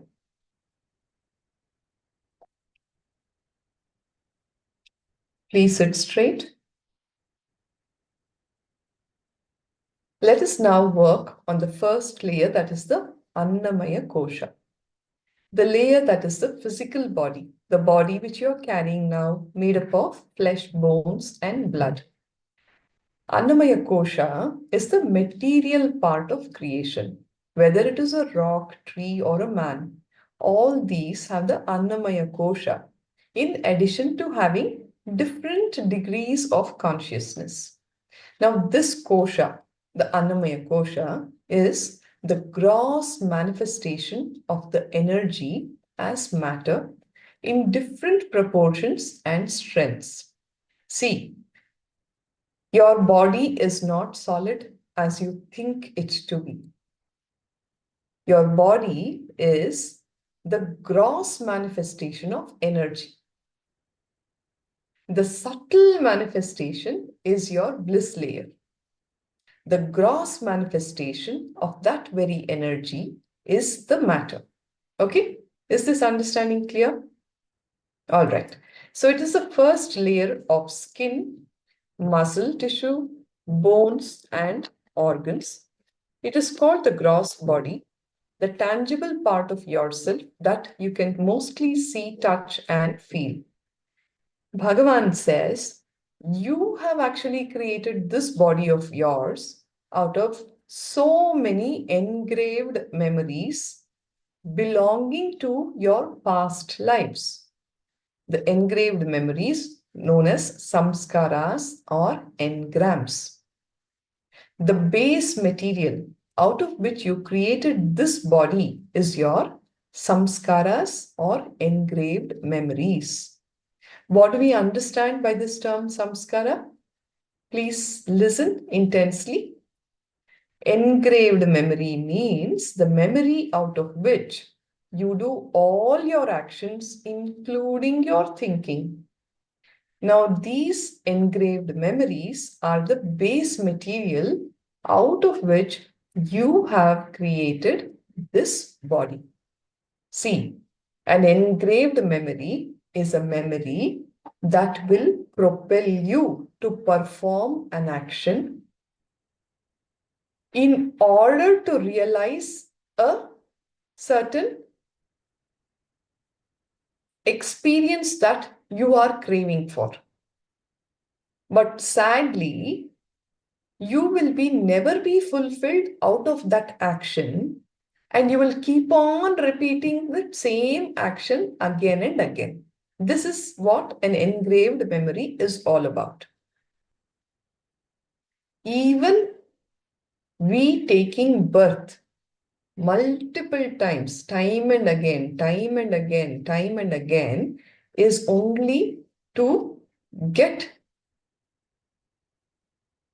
into the space of completion. It is the engraved memories of your past lives that will push you to create this body. For example, when you lived your earlier life, if you decided that, oh, America is the place to be, what a beautiful country, I can accomplish all my dreams there.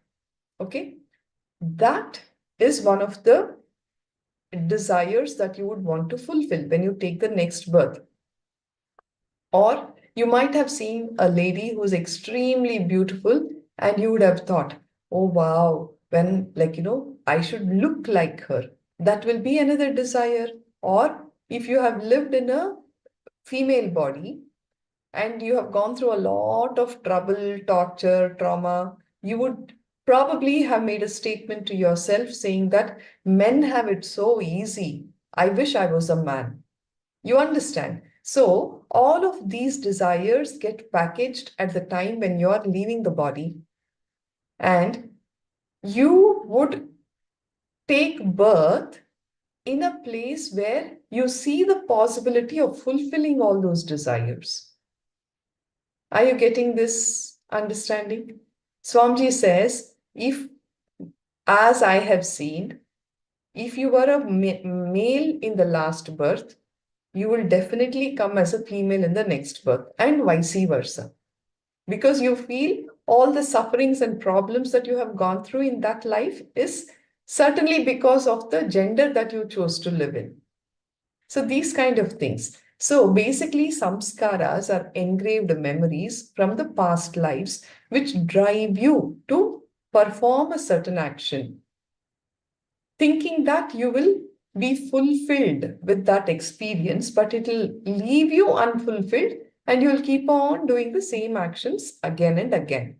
So you have created the body, you go through many births, and the samskaras that you collect in many different births, out of that you create your body for this birth. In the last birth, for example, if you had a very a life where you had to work very hard, you shouldered a lot of responsibility and you decided, oh my God, look at that guy. He's having it so easy, that buffalo on the street. He has nothing to, take care of. I would rather not be born with any responsibility in my next janma. Swamiji says it happens when you die with the thought, you will come back probably as a mentally retarded person or an autistic child who doesn't have to bother to take any responsibility. You understand? Two things you need to understand. All samskaras or engrams will have a certain power, a certain energy in them. There will be an energy and a certain love or hatred attached to it. Let us take some engram. For example, the engram to have a cup of coffee as soon as you get up in the morning. When you get up in the morning, you will have that urge to get up, go to the kitchen, pick up the coffee cup and drink. The picture of the coffee and the experience of the coffee, both these put together is what is called a samskara. Be with me when I'm trying to give you this understanding. Now, we are trying to remove the picture and give the energy alone to you. See, Swamiji says, any action, when you perform it with total involvement, you will be liberated from that action. Whether it is this cup of coffee or some sweet that you crave for, whatever, any kind of a sensual pleasure, when you are there, be there 100% and perform that action, you will be liberated from it. But generally, what do? You'll say, oh, I want a coffee, I want coffee, I want coffee. But when the coffee comes, Are you actually there enjoying the coffee? The first sip maybe. After that, you are somewhere, the coffee cup is in your hand, you're just gulping it down. You understand, and that is why you're never fulfilled. You are never fulfilled, and the craving for the coffee will remain. You know what? When you drink that one cup of coffee with your complete presence, being completely there in the present moment, from the start to the end, that memory of the coffee, the picture of the coffee will never drive you to run to the kitchen to get that coffee for yourself. You will be liberated from those cravings. It is not that you will not have coffee any longer, but you will not be going nuts when you don't get your cup of coffee. I know of some people who will start shouting at everyone when the coffee cup doesn't reach them on time. They even experience physical symptoms of headache. If I don't drink my coffee, I'll get a headache. All those things will not happen. When you have your coffee, you will enjoy it. When there is no coffee, you will not even miss it. You understand? Now, this is exactly what happens when you work on your samskaras. We are trying to remove the picture and give the energy alone. If you remove the engraved memory completely, you will lose both the energy and the picture. But when you work on the Annamaya Kosha, the memory's energy will be there, but the pictures will disappear. The Vasana will be removed, but the Shakti or the power of the Samskara will stay with you. An engram must be more than just a habit or addiction. Yes, ma'am. You will have deeper understandings. Just be there. Vasana refers to the object that created the samskara in the first place. It is like the seed, and Shakti is the power of the samskara. Removing the vasana, but not the power of the samskara, is called as self-actualization. Now understand, self-realization can be achieved in two ways. One is completely removing the samskara and the energy. And that is the path of renunciation, where you will say, I've had enough of this coffee driving me crazy. I will give up coffee forever. You understand? That is renunciation. The other is having the energy, but not the vasana, which is the path of self-actualization, where you are not bound by the coffee. If you have it, you enjoy it. If you don't have it, you don't even remember that you had not had it, right? So that is self-actualization. So by working on the Anandamaya Kosha, you will be having the power, but not the pictures. The Shakti will be there, but not the pictures. So let's look at the evolution of man, Western versus the Vedic understandings. The Vedic way of putting the theory of evolution is the most beautiful way. Understand, Charles Darwin missed out on an important point in the theory of evolution. If Darwin had caught a little bit of the energy of enlightenment, the whole history of the West might have been different. He took the monkey as a father figure, and there lies the problem. The Vedic tradition says man came down from God.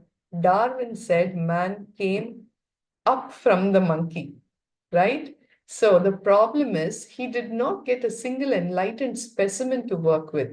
He worked only with patients, with sick people who had not experienced the flowering of enlightenment, and hence the totality of being a human. So he was led to conclude that that was normal state. He concluded that man as such was sick and hence could never be helped or healed. Yes, Nithyananda Ma, Jessica Martin. Welcome, Ma. Welcome to Atmaspurana. The second understanding, a follower of Sigmund Freud, went to Tiruvannamalai, which is a spiritual nerve center in South India, which is also Bhagavan's native place. He was afraid to meet the enlightened master Ramana Maharshi, and he came away without meeting him. He writes, I was afraid I would be lost in his presence. I have done too much of research and I have too much of investment in my beliefs. All my beliefs might disappear if I meet him and sit in his presence. Ramana Maharshi, the enlightened master, who was established in a no-mind state, had Sigmund Freud, the one who worked so much with mind and its crazy swings, ups and downs, so many labelings that have been given and celebrated in the world. Depression, mania, bipolar disorder, schizophrenia, all of that would collapse. So he actually came to Tiruvannamalai and ran away without meeting Ramana Maharshi because he was afraid that his beliefs might disappear, because at the end of the day, that was his very identity. Had he done that, he would have probably been enlightened, sitting in the master's presence. Just see his mind game. It clearly shows that he was not a true scientist. He was just a marketing person, one who sells himself, not one who works for the truth. Understand, if you're a scientist and you sign an agreement with a company, you are completely bound. The moment you sign an agreement, you give up your freedom to search the real truth. Then you are no more a scientist. You are not a true seeker. In the same way, this man had lost the truth. In olden days in India, there was a taxi which you had to push half the distance and the other half it would go by itself. This man writes in his reminiscences, such a taxi came to take me to Ramana Maharshi's place. That morning, some fear gripped me and I simply took the taxi and ran away to Chennai, and from there I came back. He went all the way and was just half an hour's distance away from Bhagavan Ramana Maharshi. If he had met Bhagavan, the whole Western analysis of human psychology might have been different, and they would have enjoyed the signs of enlightenment. You see, these people have done enough research in the waking state, dream state, deep sleep state, but they missed the samadhi state. If only they had one enlightened specimen, they would have been flabbergasted by the results. They would have had real fun with science, defying the results recorded. In the Vedic tradition, evolution is linked to different avatars of Vishnu. The Hindu trinity is Brahma, Vishnu, and Maheshwara, the Lord of creation, the Lord of maintenance, and the Lord of rejuvenation. So all the avatars of Vishnu is the evolution that is linking the human happening. The first is considered to be the fish body. You are born as a fish. You accumulate some samskaras through the incidents when you are a fish. Then you see a tortoise going around. You see a better personality in the body of a tortoise, and you decide, next time I will create a body like that. See, I'm only in the waters, whereas this tortoise is enjoying both land and water. Whenever I get bored of water, I can go to the land. And when I've had enough of the land and the sunbathing, I can just jump back into the water and have a cool swim. The tortoise can live in water and on land. Then when you're in a tortoise body, you see a better, bigger body, like say that of a pig or some other animal.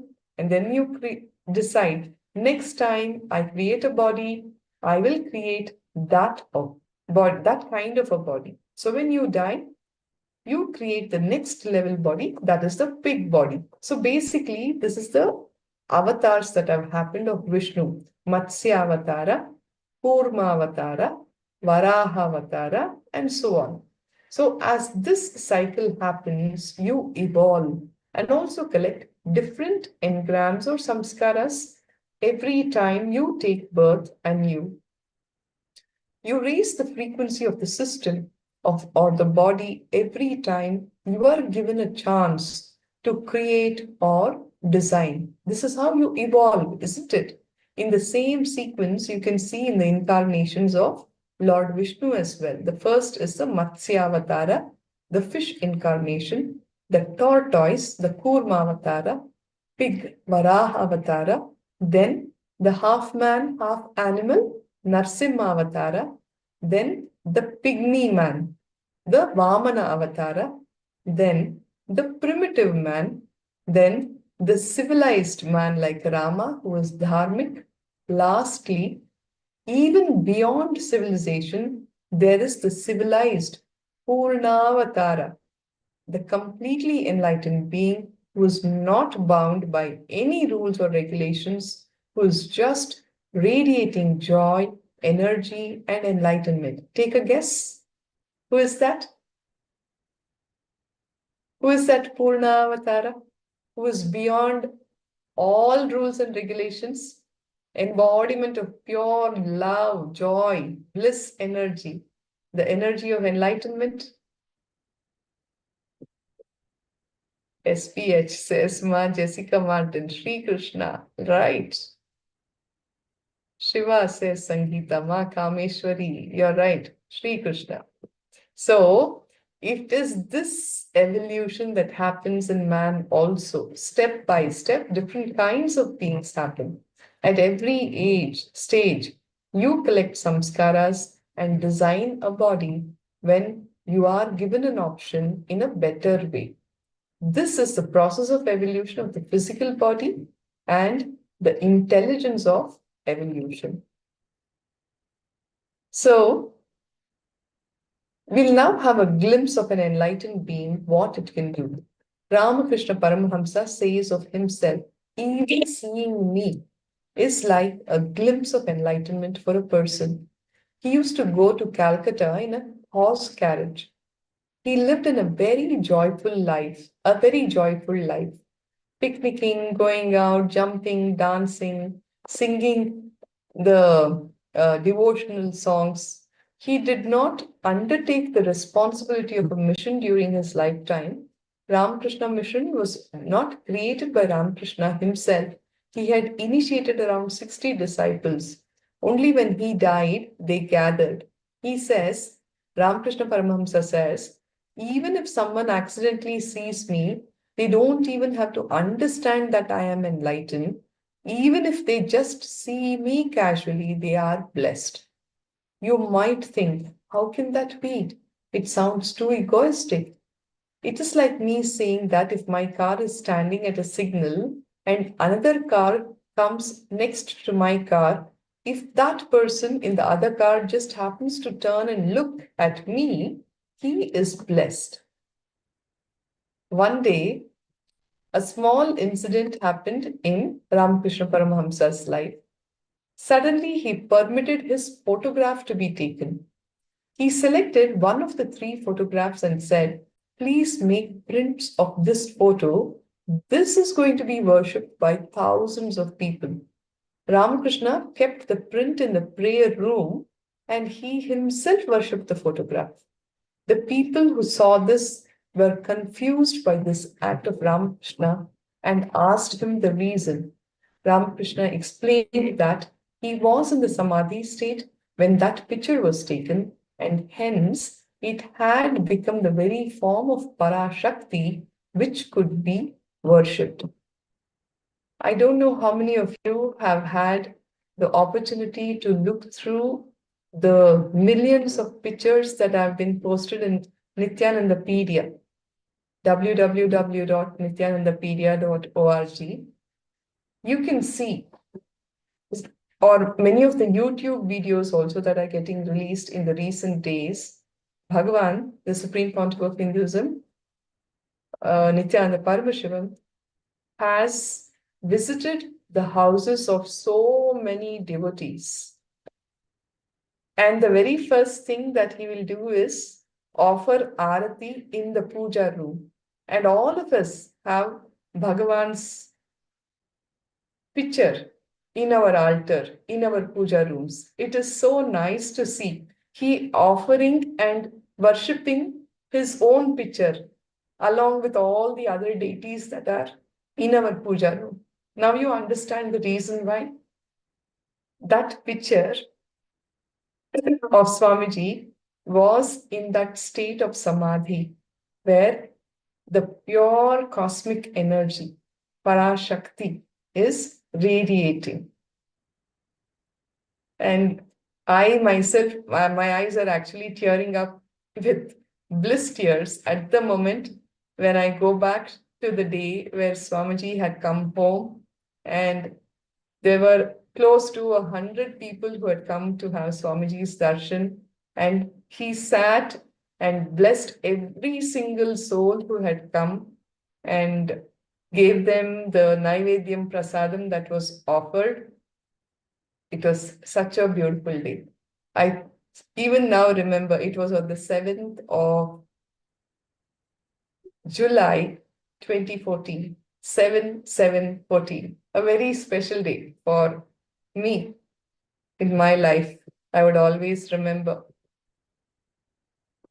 And just that one thought is enough to dispel any low mood or any problem, where I just know, Swamiji has come to my house and blessed all of us. Can there be a greater blessing than that?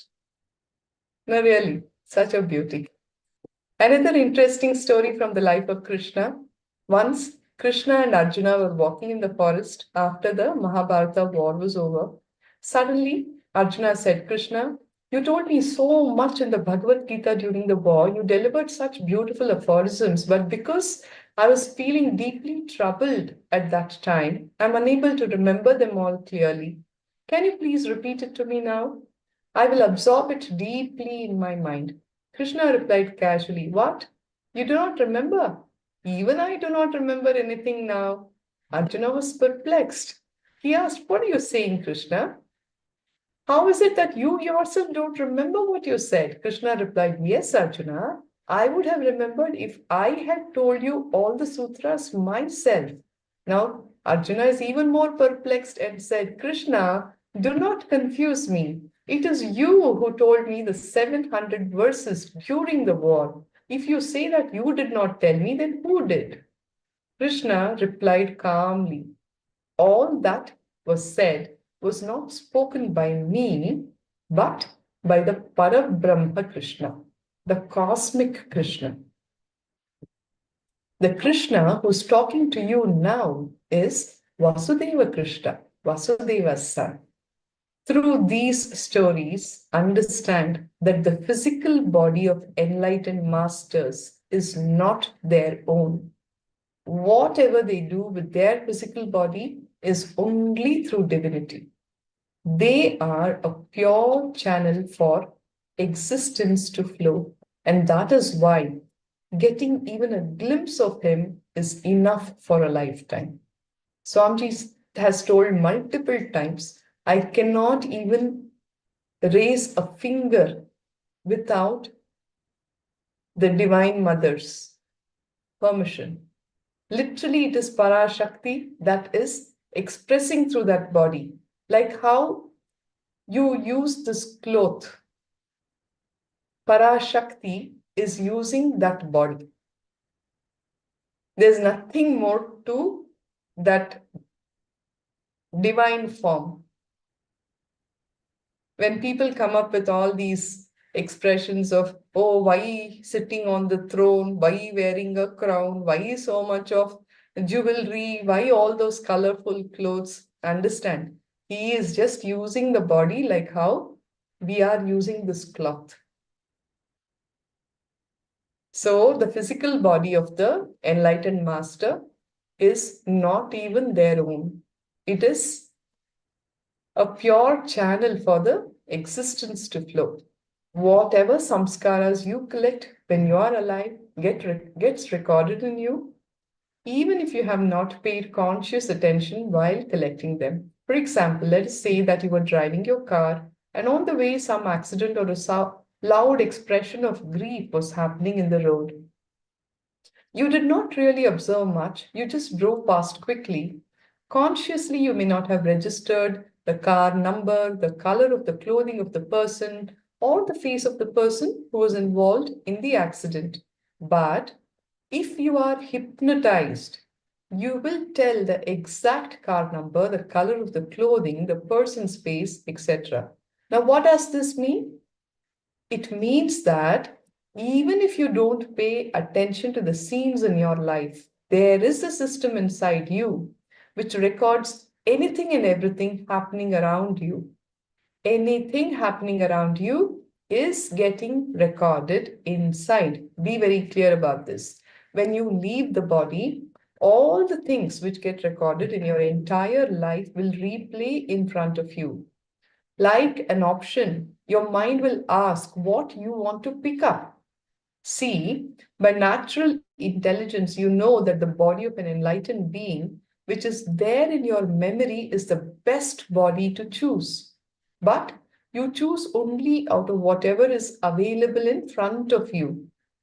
When you are living as a fish, if you have seen a tortoise even once, you will choose only the tortoise. From the fish stage, you can only take one jump at a time, like how it is in the zoning system in the USA. It's like that. Only one jump at a time. There is nothing else that you can do. But the next jump that you take will be based on the best information available, the best data available. Are you all with me? This is a very important understanding. So one important thing, the onlooker, the man who has had a glimpse of an enlightened being during his previous birth, may not recognize that he is enlightened, but after death, the memory will show him very clearly that he had the darshan, the glimpse of an enlightened person. Understand? It's not even got to do with your belief system. Just one glimpse of the master. That is why in whatever context people are getting to know about Swamiji or seeing Swamiji, just know that they're all blessed. Because just that one darshan of the master, when you are in the body, can actually raise your frequency to the next level. At the time when you're leaving the body, that memory is going to come up. This happens because that memory alone will shine. At the time of death, that will be in multicolor, while everything else will be in black and white. Any questions till now? These are all mystical understandings, much beyond your logic.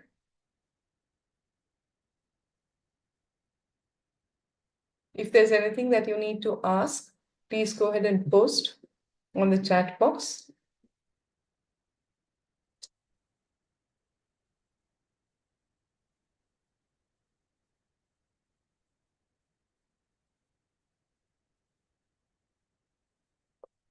Are you all excited?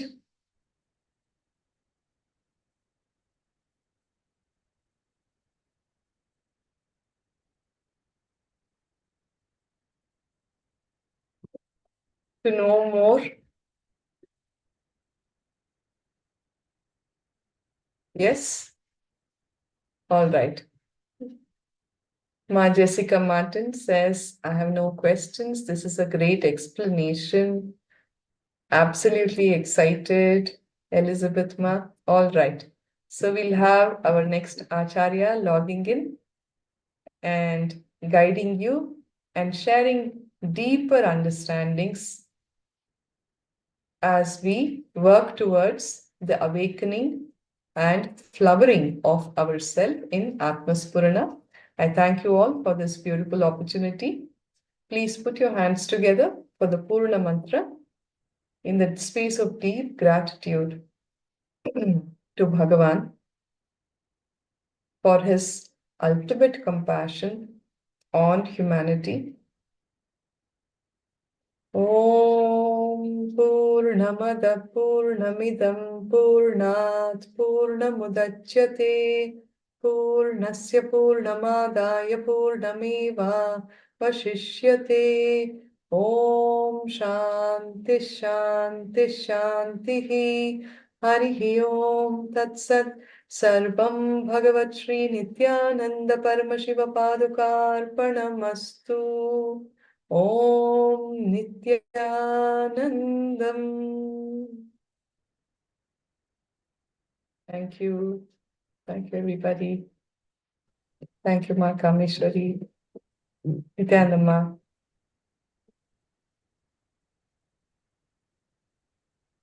Thank you, Ma Jessica. And trying. All right. So, Swami is here.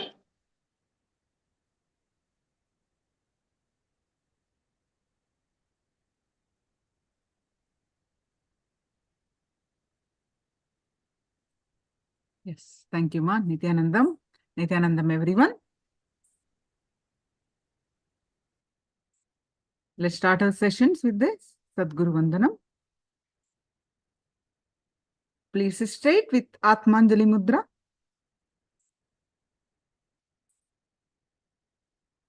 Chant along with me. Nithyanandam Paramasugadam Kevalam Jnanamurtim Dvandvatitam Gagana Sadrusham Tattvamasyadilaksham Ekam Nityam Vimalamachalam Sarvadi Sakshibhutam Bhavatitam Trigunarahitam Sadgurum Tam Namami. Nithyanandam, everyone. Nithyanandam, Ma Sangeeta, Ma Elizabeth, Jessica, Ma Jenny, and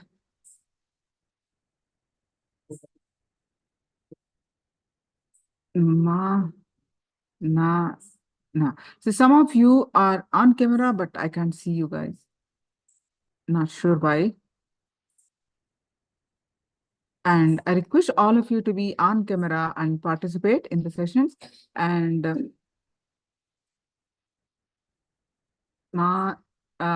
someone Zoom. Can you please rename to your original name?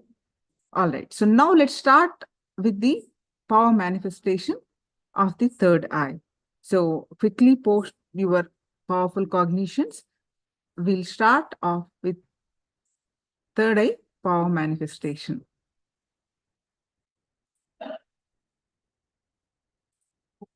Quickly post your powerful cognitions from Living Enlightenment book.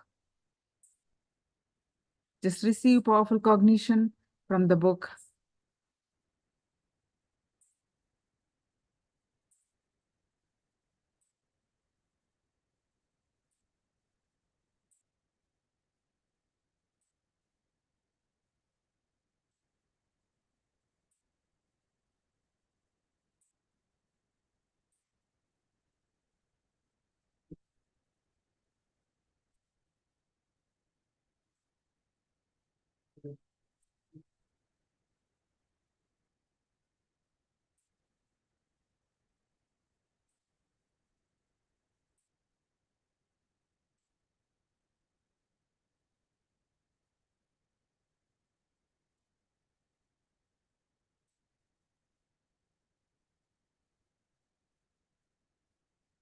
Sangeeta posted, start living a conflict-free life.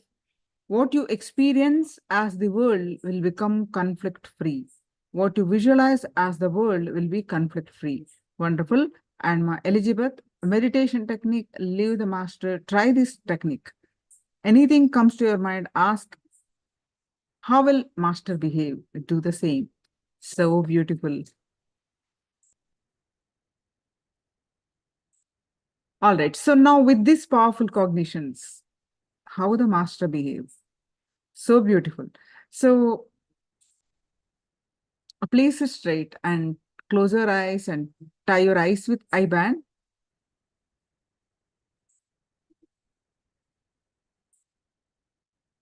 Bring your awareness to your third eye.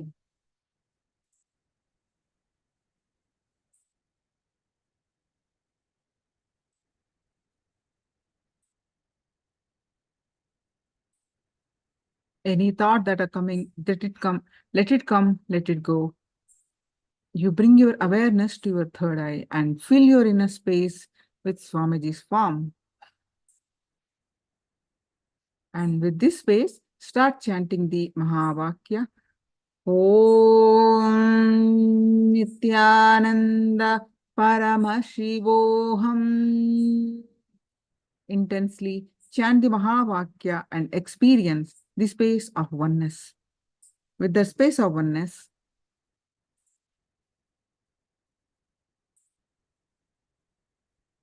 scan through your third eye and manifest the power of third eye. So I'm projecting the picture now. You scan through your third eye and manifest the power of third eye.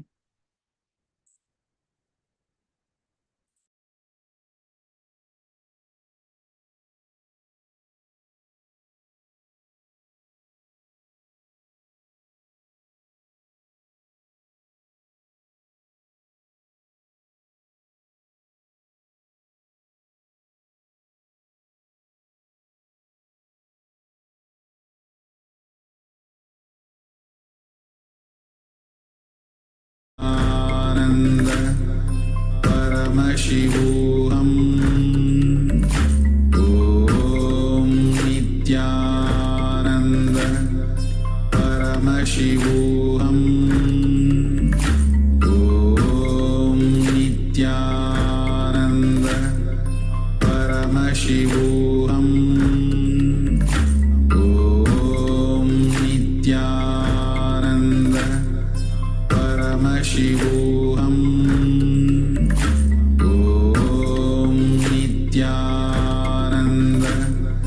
Paramashivoham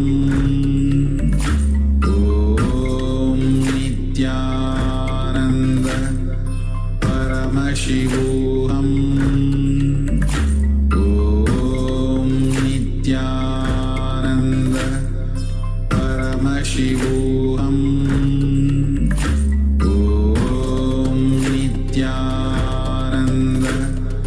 Paramashivoham Om Nithyananda Paramashivoham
Paramashivoham Om Nithyananda Paramashivoham Om Nithyananda Paramashivoham Om Nithyananda Paramashivoham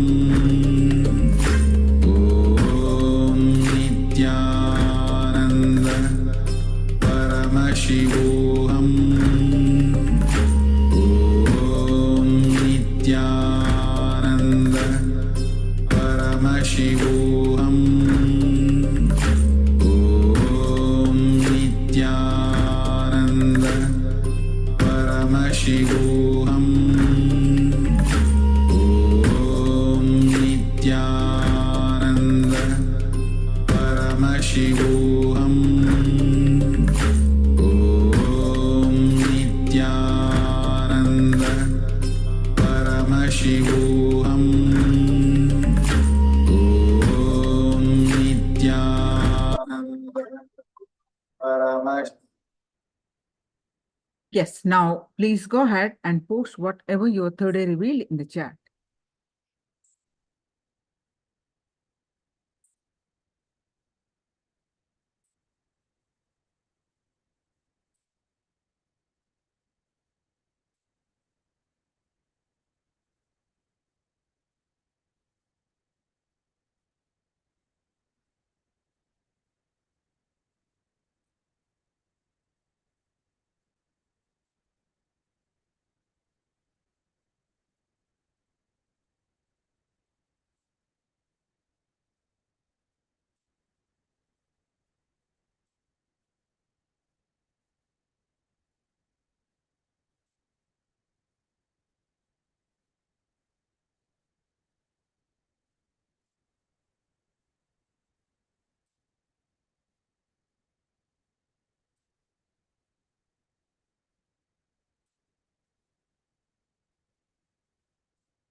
I see some of you posted, and how about others?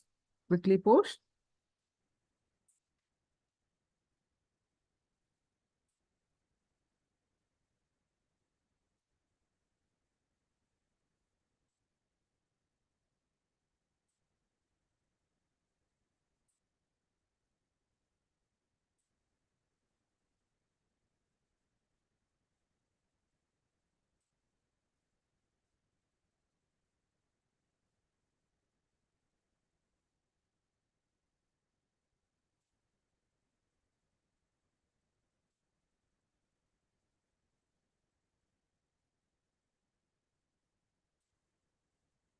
All right, so I'm projecting the picture now.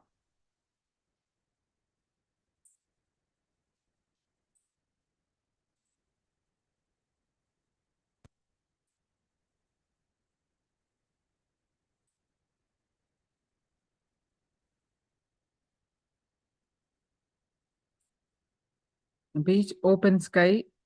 Yeah, it's outside.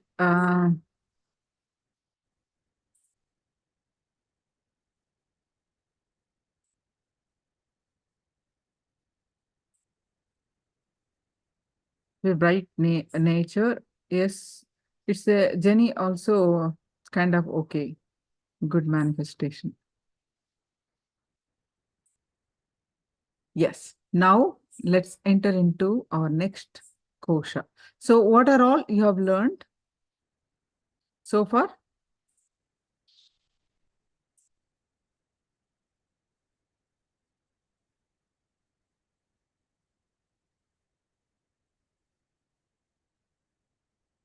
What are the five koshas? Can you list down?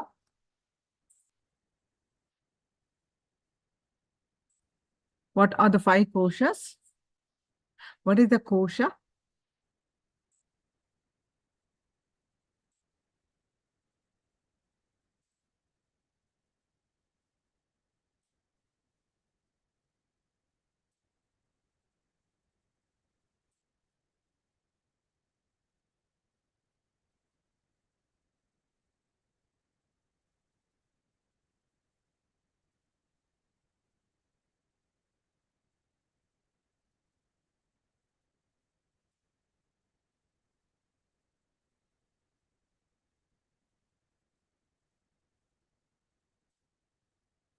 A kosha is a C. Annamaya, Pranamaya, Manomaya, Vijnanamaya, and Anandamaya. Beautiful, ma. You remember Sanskrit name also. Beautiful, ma. Christina says prana, casual, mental, physical. Kosha, Annamaya, Manomaya, Anandamaya, Jnanamaya. Okay.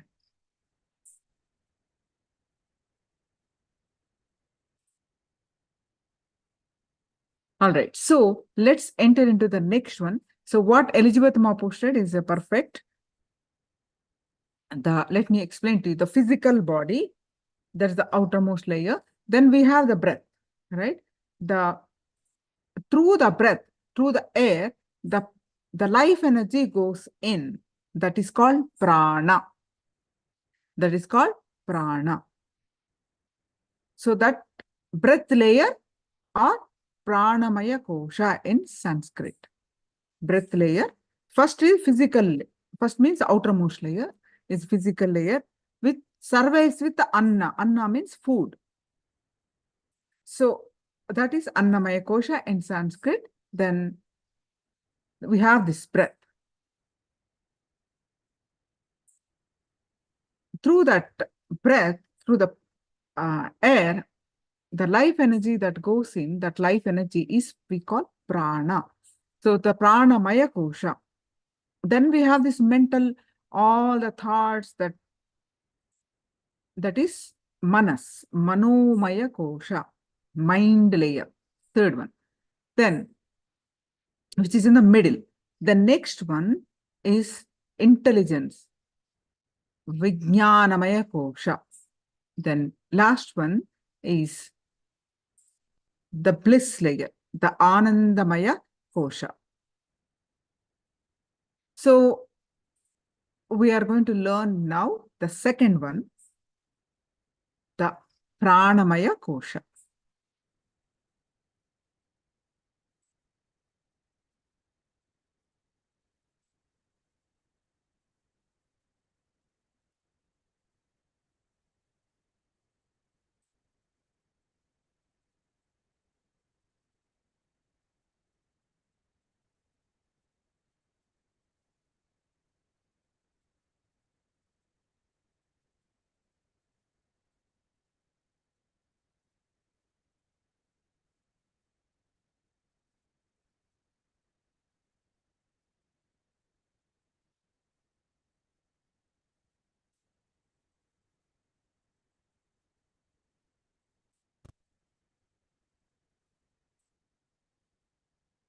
Let us now enter into the pranamaya kosha, the breath layer, which is the next layer. On a physiological level, the layer of prana refers to your circulatory and respiratory systems, the streams of life flowing in you. Prana refers to the life-giving energy that you inhale through air and every time you breathe. You don't actually need air to be alive. You need only prana.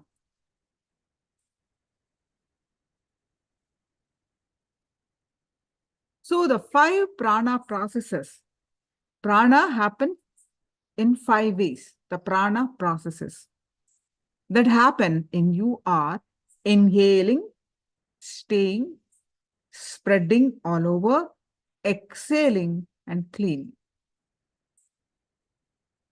In Sanskrit, we call prana, vyana, udana, samana, apana. These are the 5 actions of prana.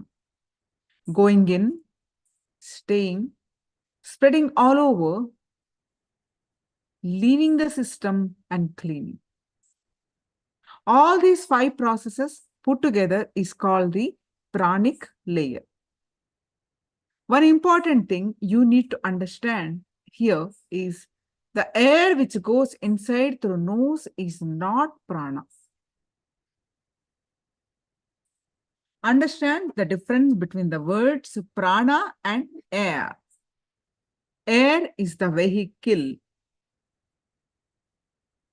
It is just the medium to transport. Prana is the energy which is carried by the vehicle. For example, you see many times a vehicle comes here, unloads something and goes out, is it not? So in the same way, air goes inside, unloads the prana, shakti, and comes out.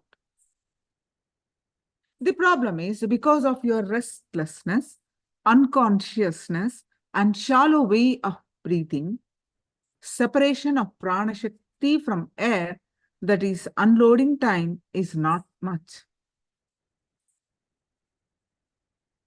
Your mind and your pranic cycle and the way in which you breathe are both very closely connected. Because your breathing is so unconscious, the unloading time is very less. What is unloading time? The unloading of prana shakti from the air is very less.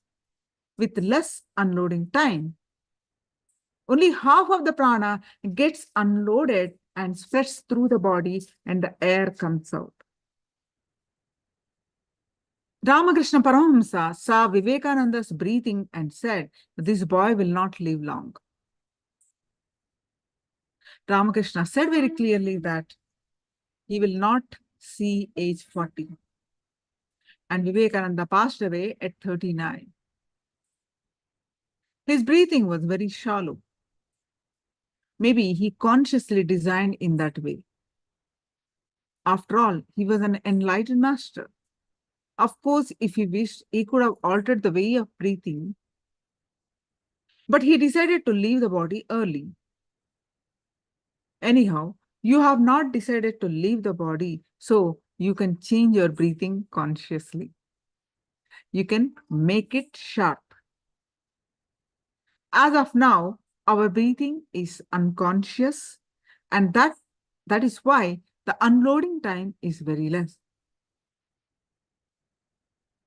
If you bring awareness to all 5 prana movements, much more prana can be unloaded from the air that goes inside and spreads through your system.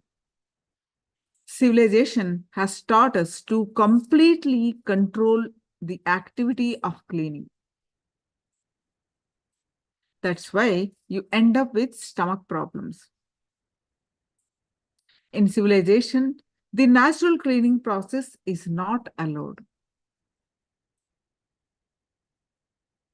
It is considered bad manners. So you constantly have to control yourself. One important thing, you constantly harbor so much tightness in your Swadhisthana chakra, which is 2 inches below the navel, when you try to control cleaning process. This Swadhisthana chakra, that means the spleen center below the navel center, is the energy center below the navel, which is associated with fear and is not good to keep this area tense. Being too tense takes you away from the cleaning process. Either you should have full control so that you don't need the cleaning process, or you should be in an unconditioned and relaxed mode. Due to social conditioning, you create so much tension in the navel center. This is nothing but nothing to laugh about. It's a serious problem. This conditioning is actually killing you. Especially if the breathing is shallow, then the complete unloading and loading of the prana does not happen. If the kumbhaka means what? Staying of air. How many of you remember are doing the kumbhaka taught in the yoga sessions? Different ways of kumbhaka. The staying of air happens for a few seconds more, then the prana will be completely unloaded, and whatever needs to be sent out will be sent out. Also, if whatever is to be sent out stays inside your body longer than required, you will be struggling with it. Bad breath, constant sweating, all these things are just because your breath does not have your awareness. You don't breathe with awareness.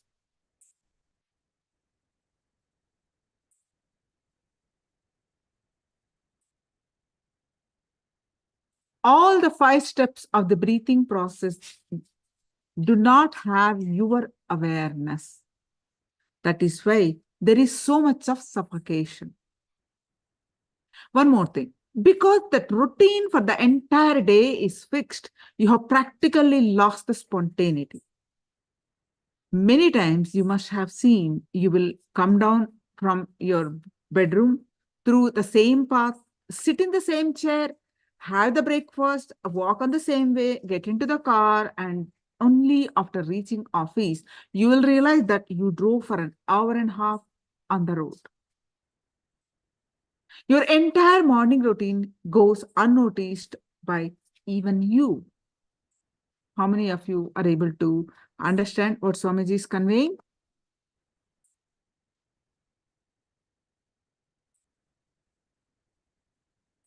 Sangeeta says yes.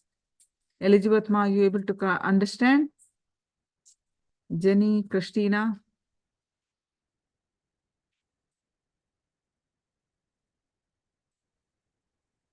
Yes, thank you for confirming. So,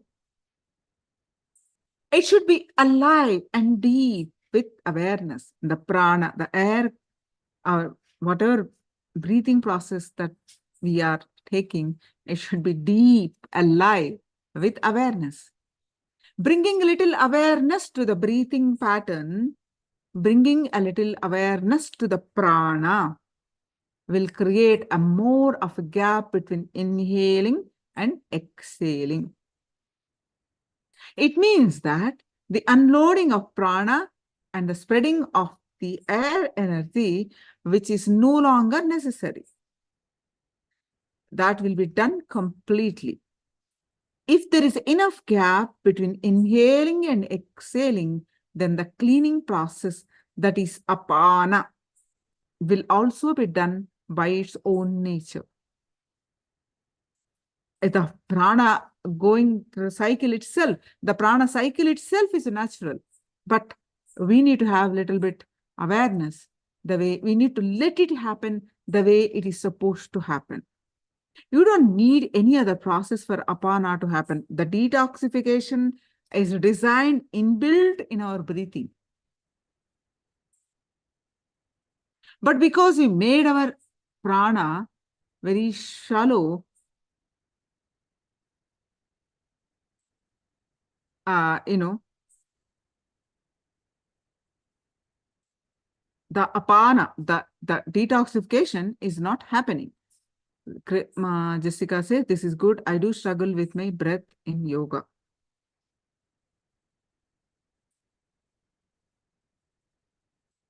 You don't even need to do exercise. Generally, working out until you sweat is considered a big thing. If you create a gap between inhaling and exhaling consciously, you don't even have to do any physical exercise or make yourself sweat. What can be achieved through a workout can very well be achieved through just this. These are the basic secrets of pranayama.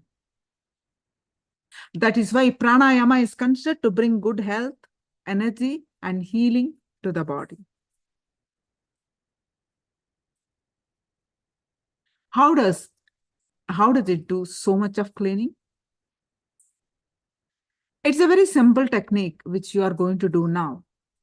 It is just bringing awareness to all the 5 processes. That's all. You have become completely aware, especially of the process in which prana is spreading all over your body. Every second, the pranic energy is spreading from your head to toe. That's why you're still alive, but you're not aware of it. Not only that, the impulses in our bodies, which travel from the body to the brain and back from the brain to the body, are physical manifestations of prana. It is the prana that coordinates the activities of the body and mind. Understand? We exist not just the physical body. We exist in our breath layer, we exist in our mental layer, and the other 2. But we're talking about only 3, first 3. The prana that coordinates the activities of the body and the mind. So, with the breath, we can take charge of our body and our mind. That means what? Our emotions are under control. basically all aspects of our personality can be controlled by pranayama. In the yoga system, they say that when you add awareness to your prana process, you will experience the immortal nectar throughout the body. When you become aware of this pranic energy flowing throughout your body, only then you do experience the nectar, the joy, and the bliss. And this automatically leads to longevity. Your breathing should be very deep with deep awareness. Forcefully, you can change only for 2 or 3 minutes. But if you change the pattern consciously through deep awareness, you can change it once and for all.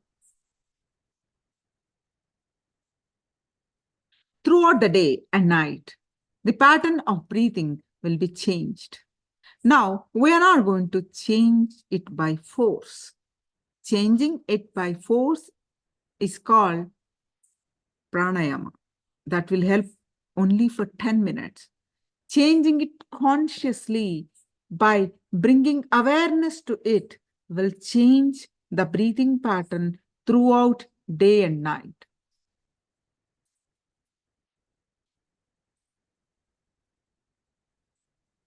As the duration for which the prana stays inside increases, you will become aware of the nectar. Nectar means the sweet feeling. Naturally, having awareness and unloading more prana shakti will increase your longevity. That is why we call it Amrit, which means nectar. In many Upanishads, they say when the prana reaches the Sahasrara Chakra, the crown center, on the top of your head, it flows all over your body like Amrita Dhara, the nectarine flow, mean the flow of nectar. When you bring awareness to the 5 processes, inhaling, staying, spreading all over the body, exhaling, and cleaning, all the 5 processes happen beautifully. The sensitivity towards the experience of these 5 processes can add more prana and more energy to your system. You will be able to experience the life energy flowing throughout the body.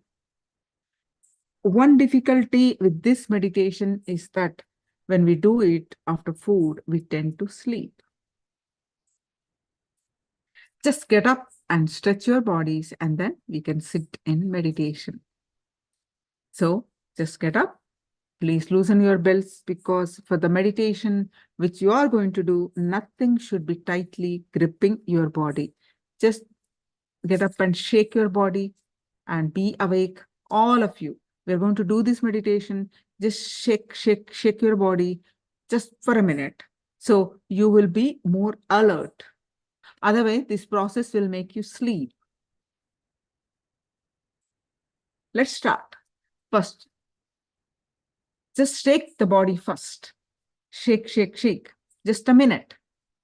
Just become more alert, more aware, more alive within your body.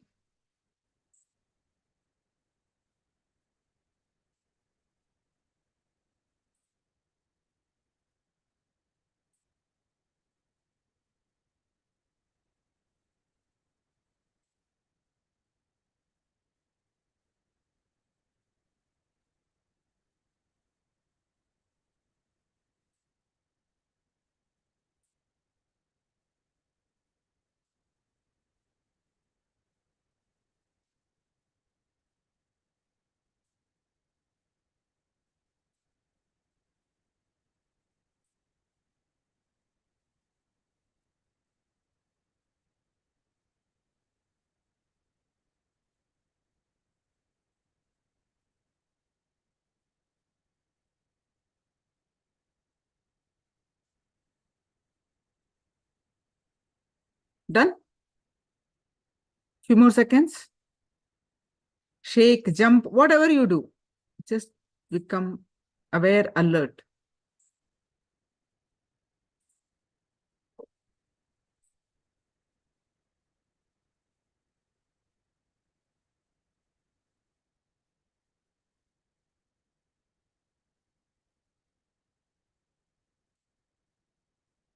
All right, so now let's start. Let's start. First, we will take few moments and become aware of all these 5 activities so that we can work on them. Working on this pranamaya kosha is more like a bridge to connect yourself to the manomaya kosha, mental layer, which is the next layer. First thing, for the next half an hour, do not be civilized. Don't bother about social conditioning. It means you may have the cleaning process happening here. So if you feel shy, just sit and distance from everyone. See, if you have been civilized all these years and what you have lost because of that, you do not know.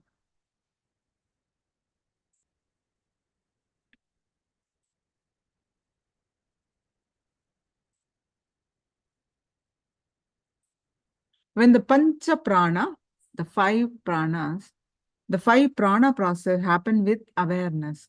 Consciously, your whole body will get cleansed automatically. Not only your nose, your fingertips will start breathing.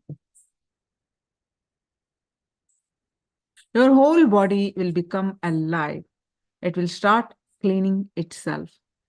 How he would tie a thread in front of your eyes, blow it through his eyes.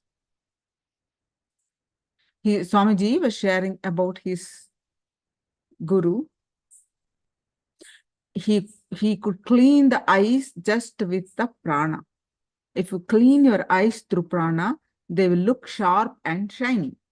First, understand at least how the natural ways of prana can be cleaned and healed. Your pranic layer can be healed and cleaned. Now, you're going to inhale, hold, exhale with deep awareness. You will be doing all these 5 processes with deep awareness. You don't have to put any pressure or force. Don't change the breathing pattern by force. Let it happen as it is happening. Only bring awareness to it acutely.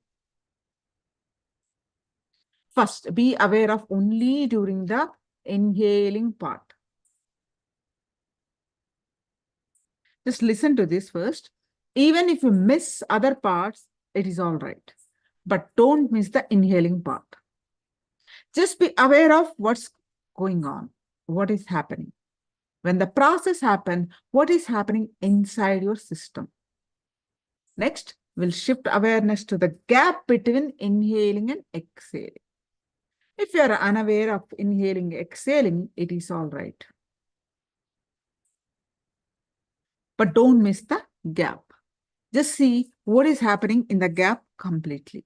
To that distance, to what distance you are able to feel the flow of prana inside your body at that time.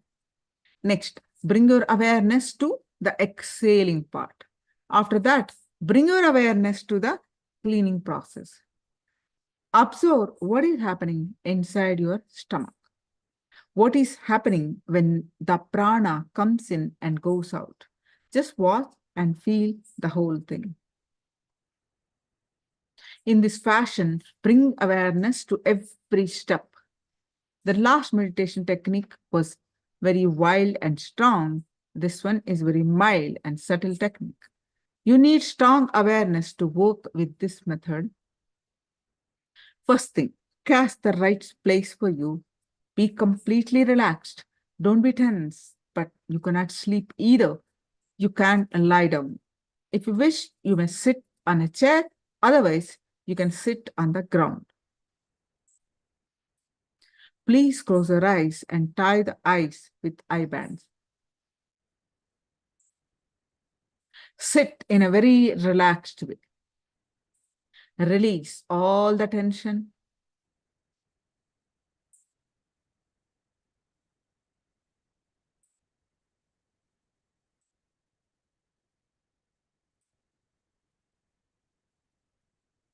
There should be no tension around the navel area. Let your navel region be completely relaxed. Don't change the pattern of the breathing by force or by will. Just bring awareness, that's all. By being aware, if it changes by itself, it is all right. But don't change it by will or by force. First step we are doing, bring awareness to the inhalation. Do not lie down, just sit. Bring awareness to the inhalation only.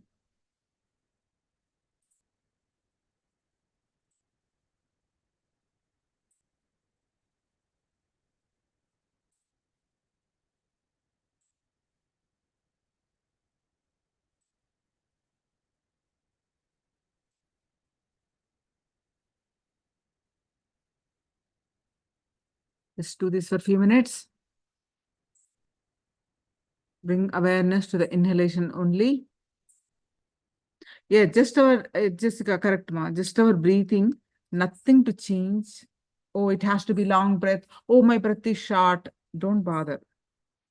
Whatever breathing you are doing, just become aware. Bring awareness. Watch how you are breathing. Complete awareness of your first step, inhalation. Other process also happening, but you are aware, you are bringing awareness to your inhalation only for now.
Now, be aware of the gap between the inhalation and exhalation.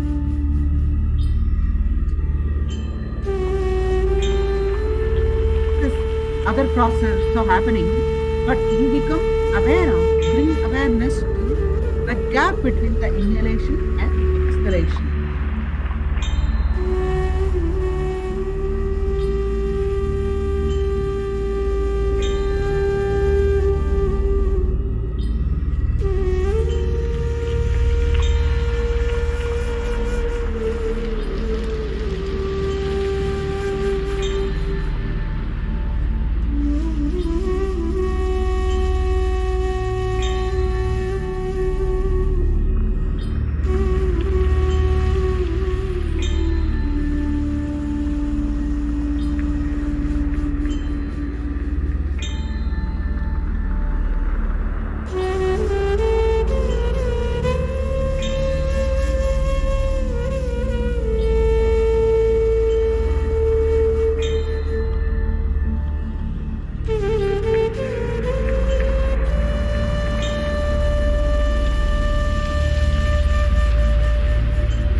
your awareness to the exhalation.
Now slowly bring your awareness to the space between inhaling and exhaling and feel the spreading of prana all over your body.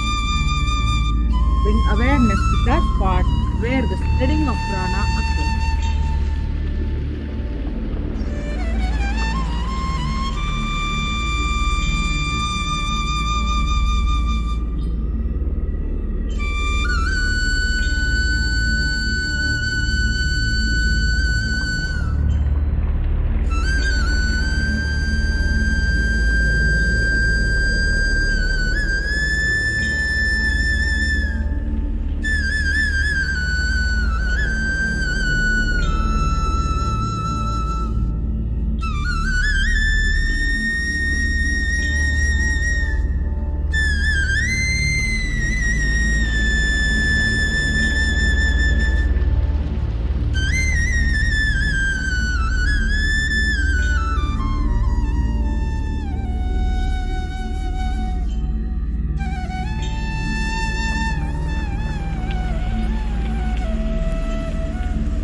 Now bring your awareness to all the four processes: inhaling, staying, spreading all over the body, and exhaling. Bring awareness to all the four states.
Now bring awareness to the navel center. Bring awareness to the navel center.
Yes. Now relax. So Ma Jessica posted a beautiful testimonial. Ma, this was so profound for me. On the inhale focus, I felt like I couldn't get enough breath. And as I adjusted more, could flow, but still need to practice on this. Yes. And on the gap, I immediately felt sleepy and peace. And I was so immediately wanting to sleep. On the exhale, I was experiencing emotion and lack. I can't wait to incorporate this into my completions. On the second gap, I felt completeness and the space of peace. Incorporated all into awareness gave me a massive energy change.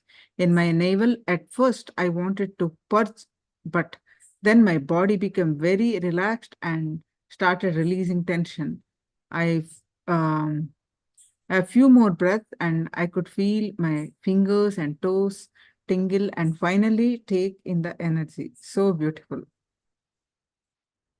So all others, please share your experience, whatever you felt. Feel fresh and awake, Ma Sangeeta.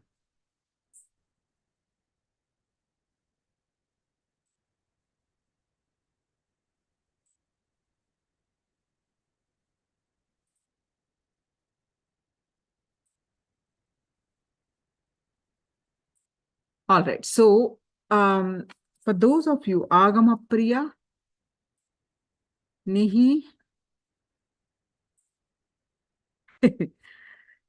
Elizabeth Ma, that's, yeah, got it.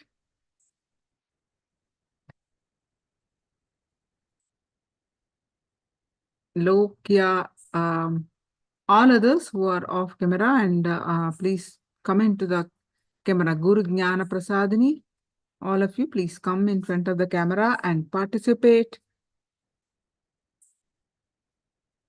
Yes. Now,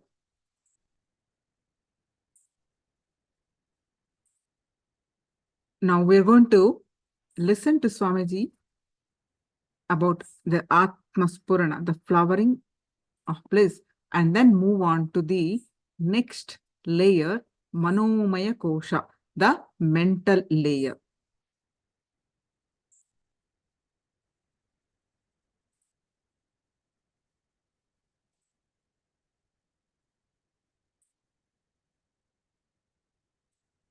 So let's listen to Swamiji for a few minutes.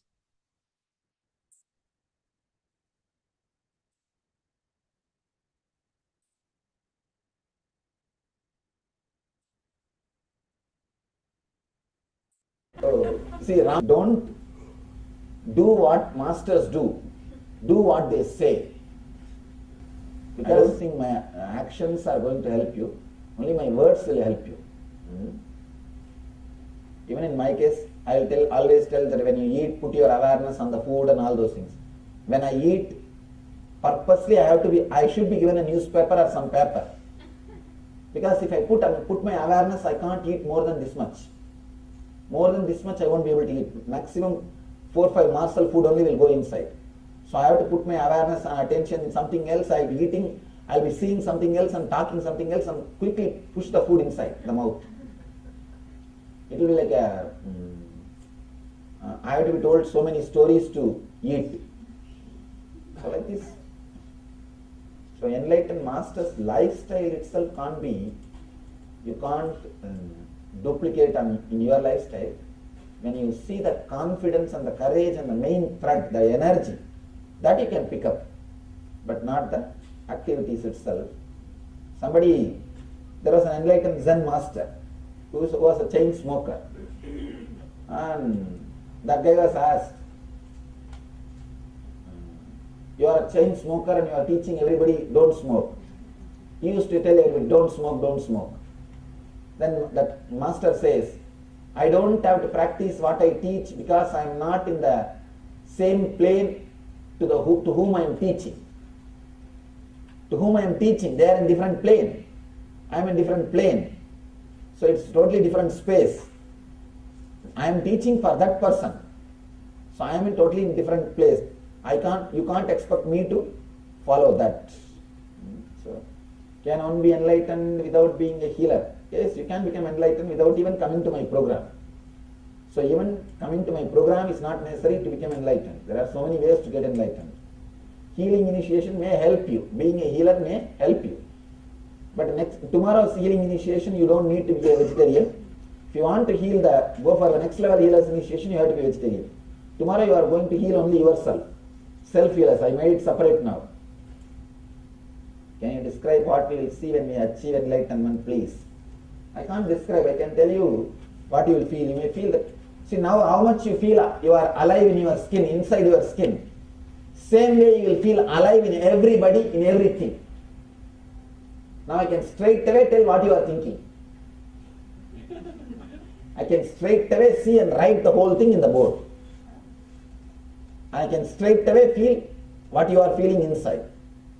How I feel strongly alive inside this skin. Same way I feel in everybody, every skin, including this pillow or this plant, everything. This is the exact feeling you will have. It will be an intense joy and excitement and bliss. You will know that the whole world is nothing but the energy wave in energy wave. That's all. It is just raising, jumping, dancing, and it will just disappear. It's a beautiful energy wave. Because of this courage and confidence, the death fear will disappear. You are never going to die actually. You are always going to exist. Always you are going to exist in much better form. That is the truth. In much more better form than how you exist now. So you are only expanding.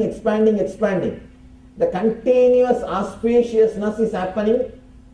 That is what is called life in the planet Earth or in the cosmos.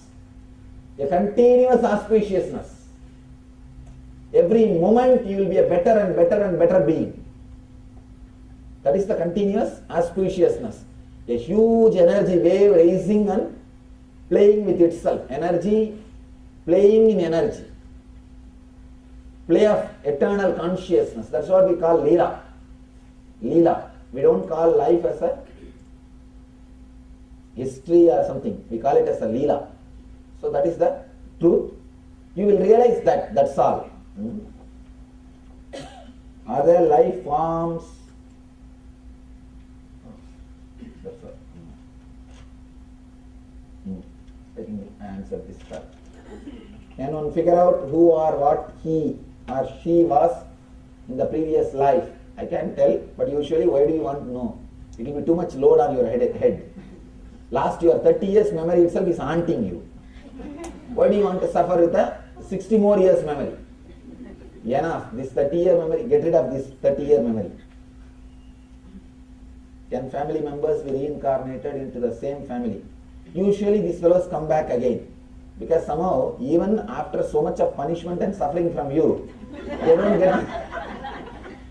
get the intelligence. They come back to suffer with you. Many times I have seen these family members, if they are too attached, they come back. They get back to the same family. Are there life forms in other galaxies? Yes, there are life forms in other galaxies. I myself have related with few of them. But their size and the volume and all is too big. I can't even give you some example or imagination to think about them. Their power and the proportion, the definition and all is totally different. Those guys doesn't need any weapon or instrument to travel anywhere or to do anything. All they need is just one thought. Any thought they can manifest and make it reality in 1 second. We call them Gandharvas and Rishis. What is there after enlightenment? Don't think it's like a end. Enlightenment. Enlightenment is ultimate experience but not final. Means that ultimate will be happening every moment. That is enlightenment. It is not even enlightenment. Enlightening.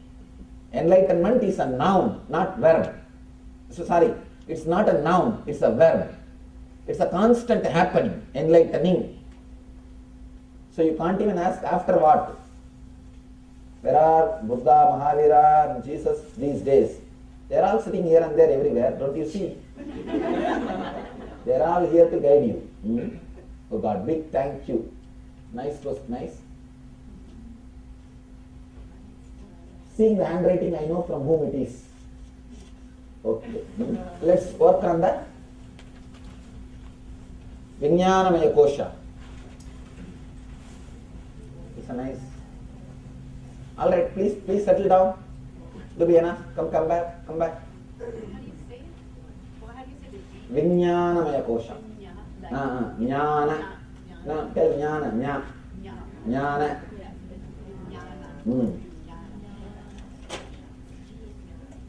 Means Vijnanamaya kosha. Okay?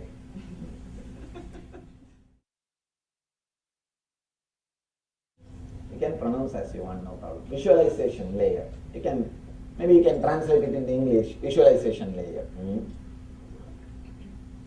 Understand, before even you give the instruction, people start tying it. Hurry, first understand about that and let's learn the meditation, then we can. This is a beautiful process. Now you are supposed to go beyond your visualization. Only then the whole visualization layer will be cleaned. How to go beyond visualization? Because anything you visualize will be visualization. How to go beyond visualization? Anyhow, that's my responsibility. I'll do that. You can just understand these few things and do the process. The result itself is my responsibility.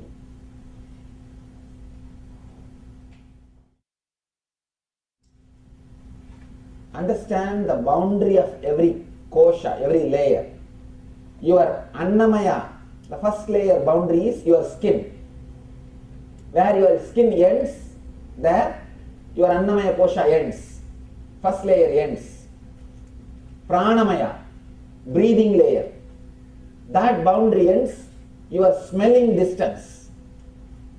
If you can smell 6 feet, that is around you. That is the pranamaya kosha boundary.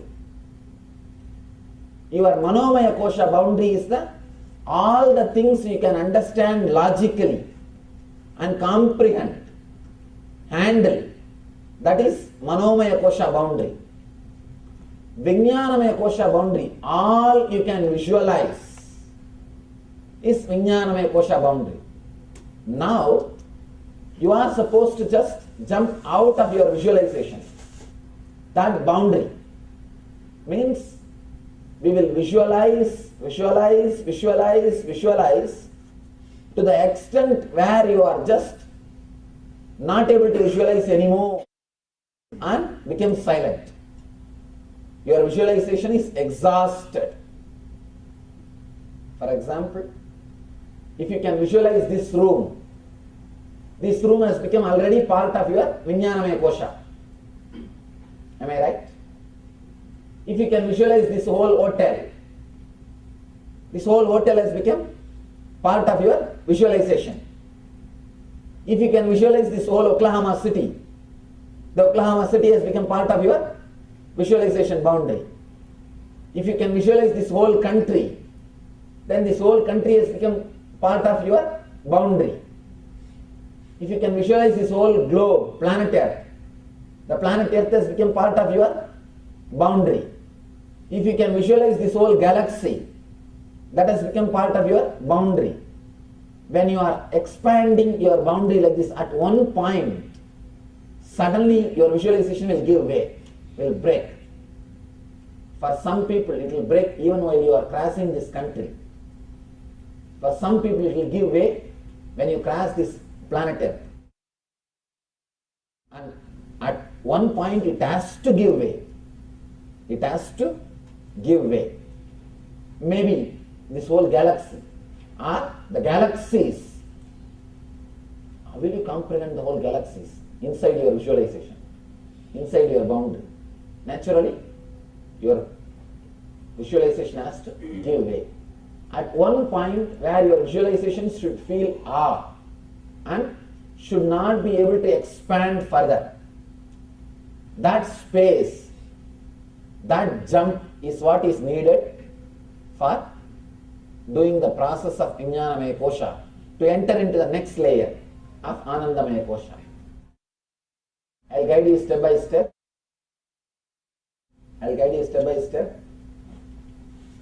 Please see that. First, you expand your boundary to this room and clearly feel this whole room is inside you. Anything you can visualize inside you. Because Vijnanamaya Kosha boundary. Maybe inside your Vijnanamaya Kosha boundary. You can even visualize, anything you visualize is inside your body. You can see the whole planet Earth moving around inside your body. Means that is what you think as your boundary. So the whole thing is inside your boundary. Just try to expand you step by step. Visualize this whole thing is inside you. And this whole area is inside you. Then this whole city is inside you. All the traffic and traveling, everything is going inside you. Just expand your boundary step by step, where your visualization gives way to the truth, to the reality. Please close your eyes, tie the ribbon.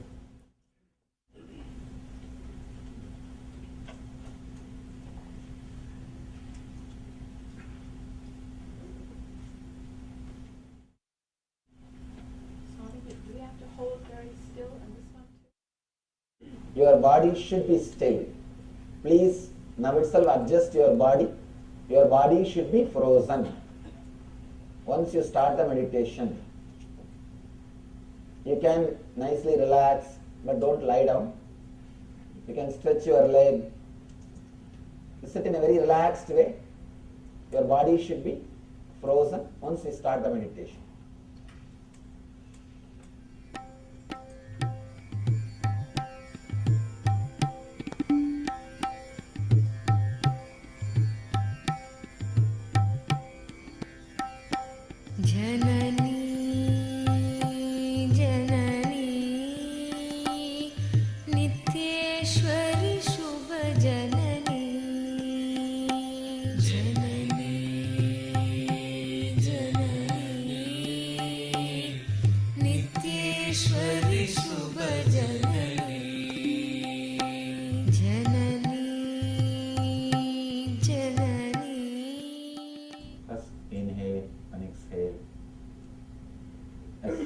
Slowly as possible.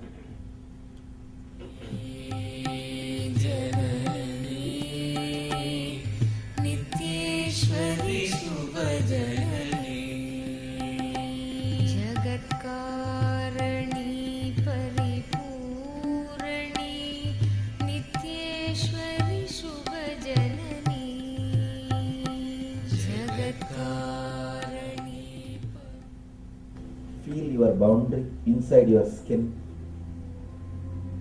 Just feel you are filling your whole body. Let you be filled inside your skin.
Expand. Let this whole city be filled by you. Remember all the corners of this city. Let this whole city be filled by you. All the traffic, all the movements, the whole city. Let it function inside you. Inside you are bound. Expand. Let this whole globe, planet Earth, be inside you. Whatever you know as planet Earth, let you fill it. Remember everything you know about planet Earth. Let all those places be filled by you.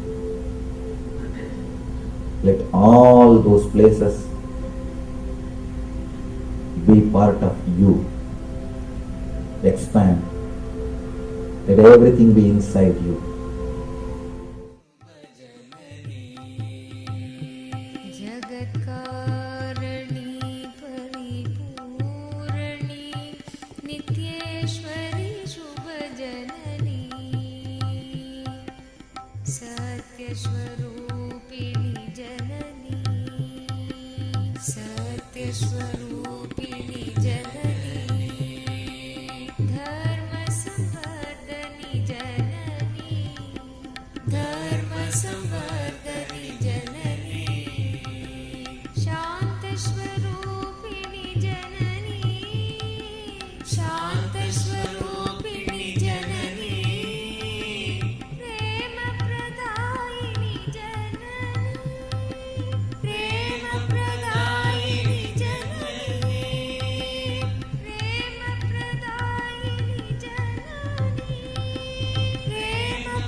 is inside you. Go beyond, beyond, beyond. The whole cosmos is filled by you. The whole cosmos is inside your inner space. Expand, expand, expand. Continue to expand.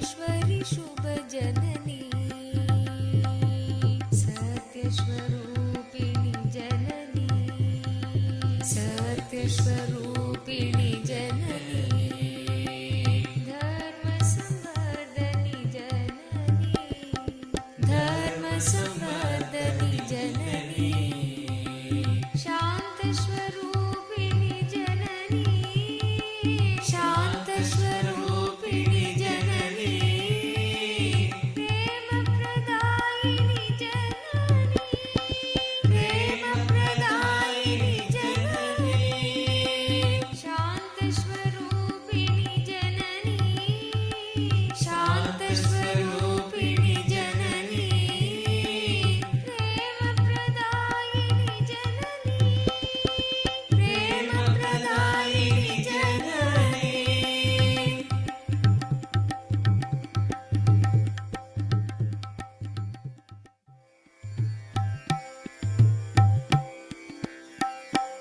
Janani Janani नित्येश्वरी Shubh Janani Janani Janani नित्येश्वरी Shubh Janani Janani Janani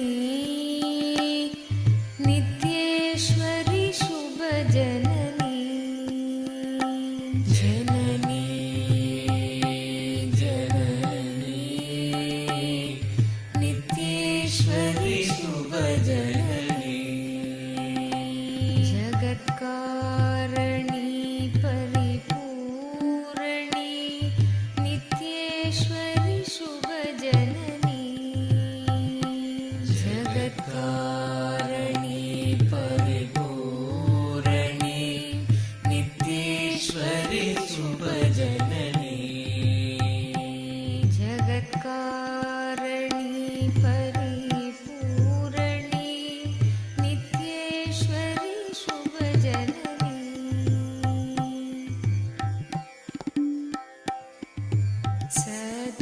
सत्यस्वरूपिणी Janani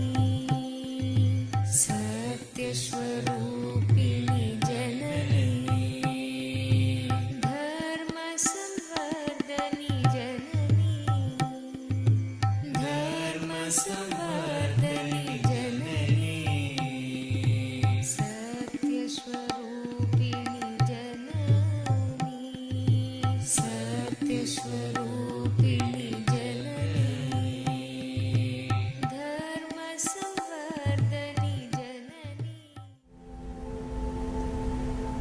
Expand to the space where darkness is covered by darkness, light is covered by light. Beyond light and darkness, expand.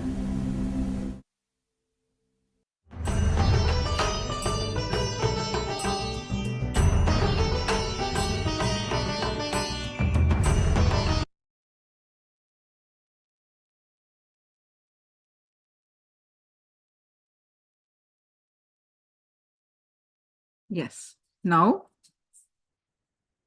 we'll move on to the power manifestation. Today we're going to do the new power manifestation of remote vision. All right. That means Dura Drishti in Sanskrit, meaning with the power of your third eye, you'll be able to do the, you'll be able to see anything at a distant vision.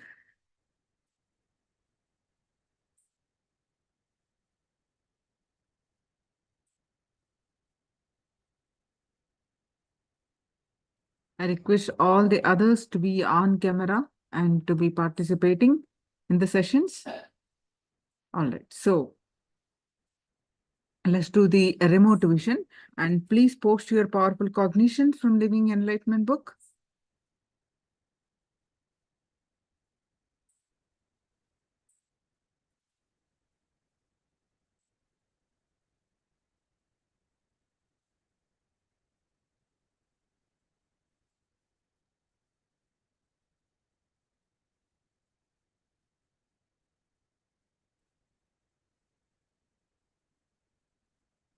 Quickly go ahead and post your powerful cognitions from Living Enlightenment book.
All right, so now life and death depends on the direction of prana.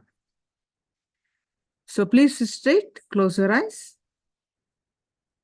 Now, how we are going to manifest this power is, I'm going to keep some 5 objects on my right side.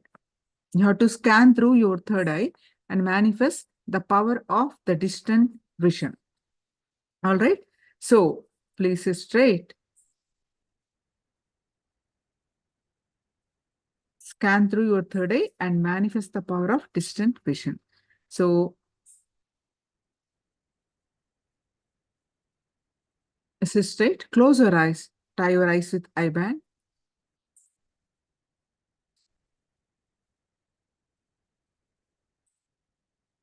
Bring your awareness to your third eye.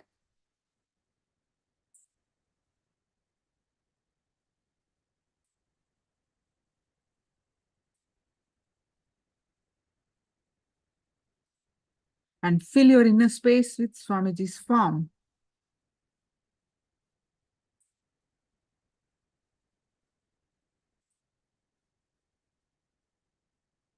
Any thoughts that are coming, just let it come, let it go.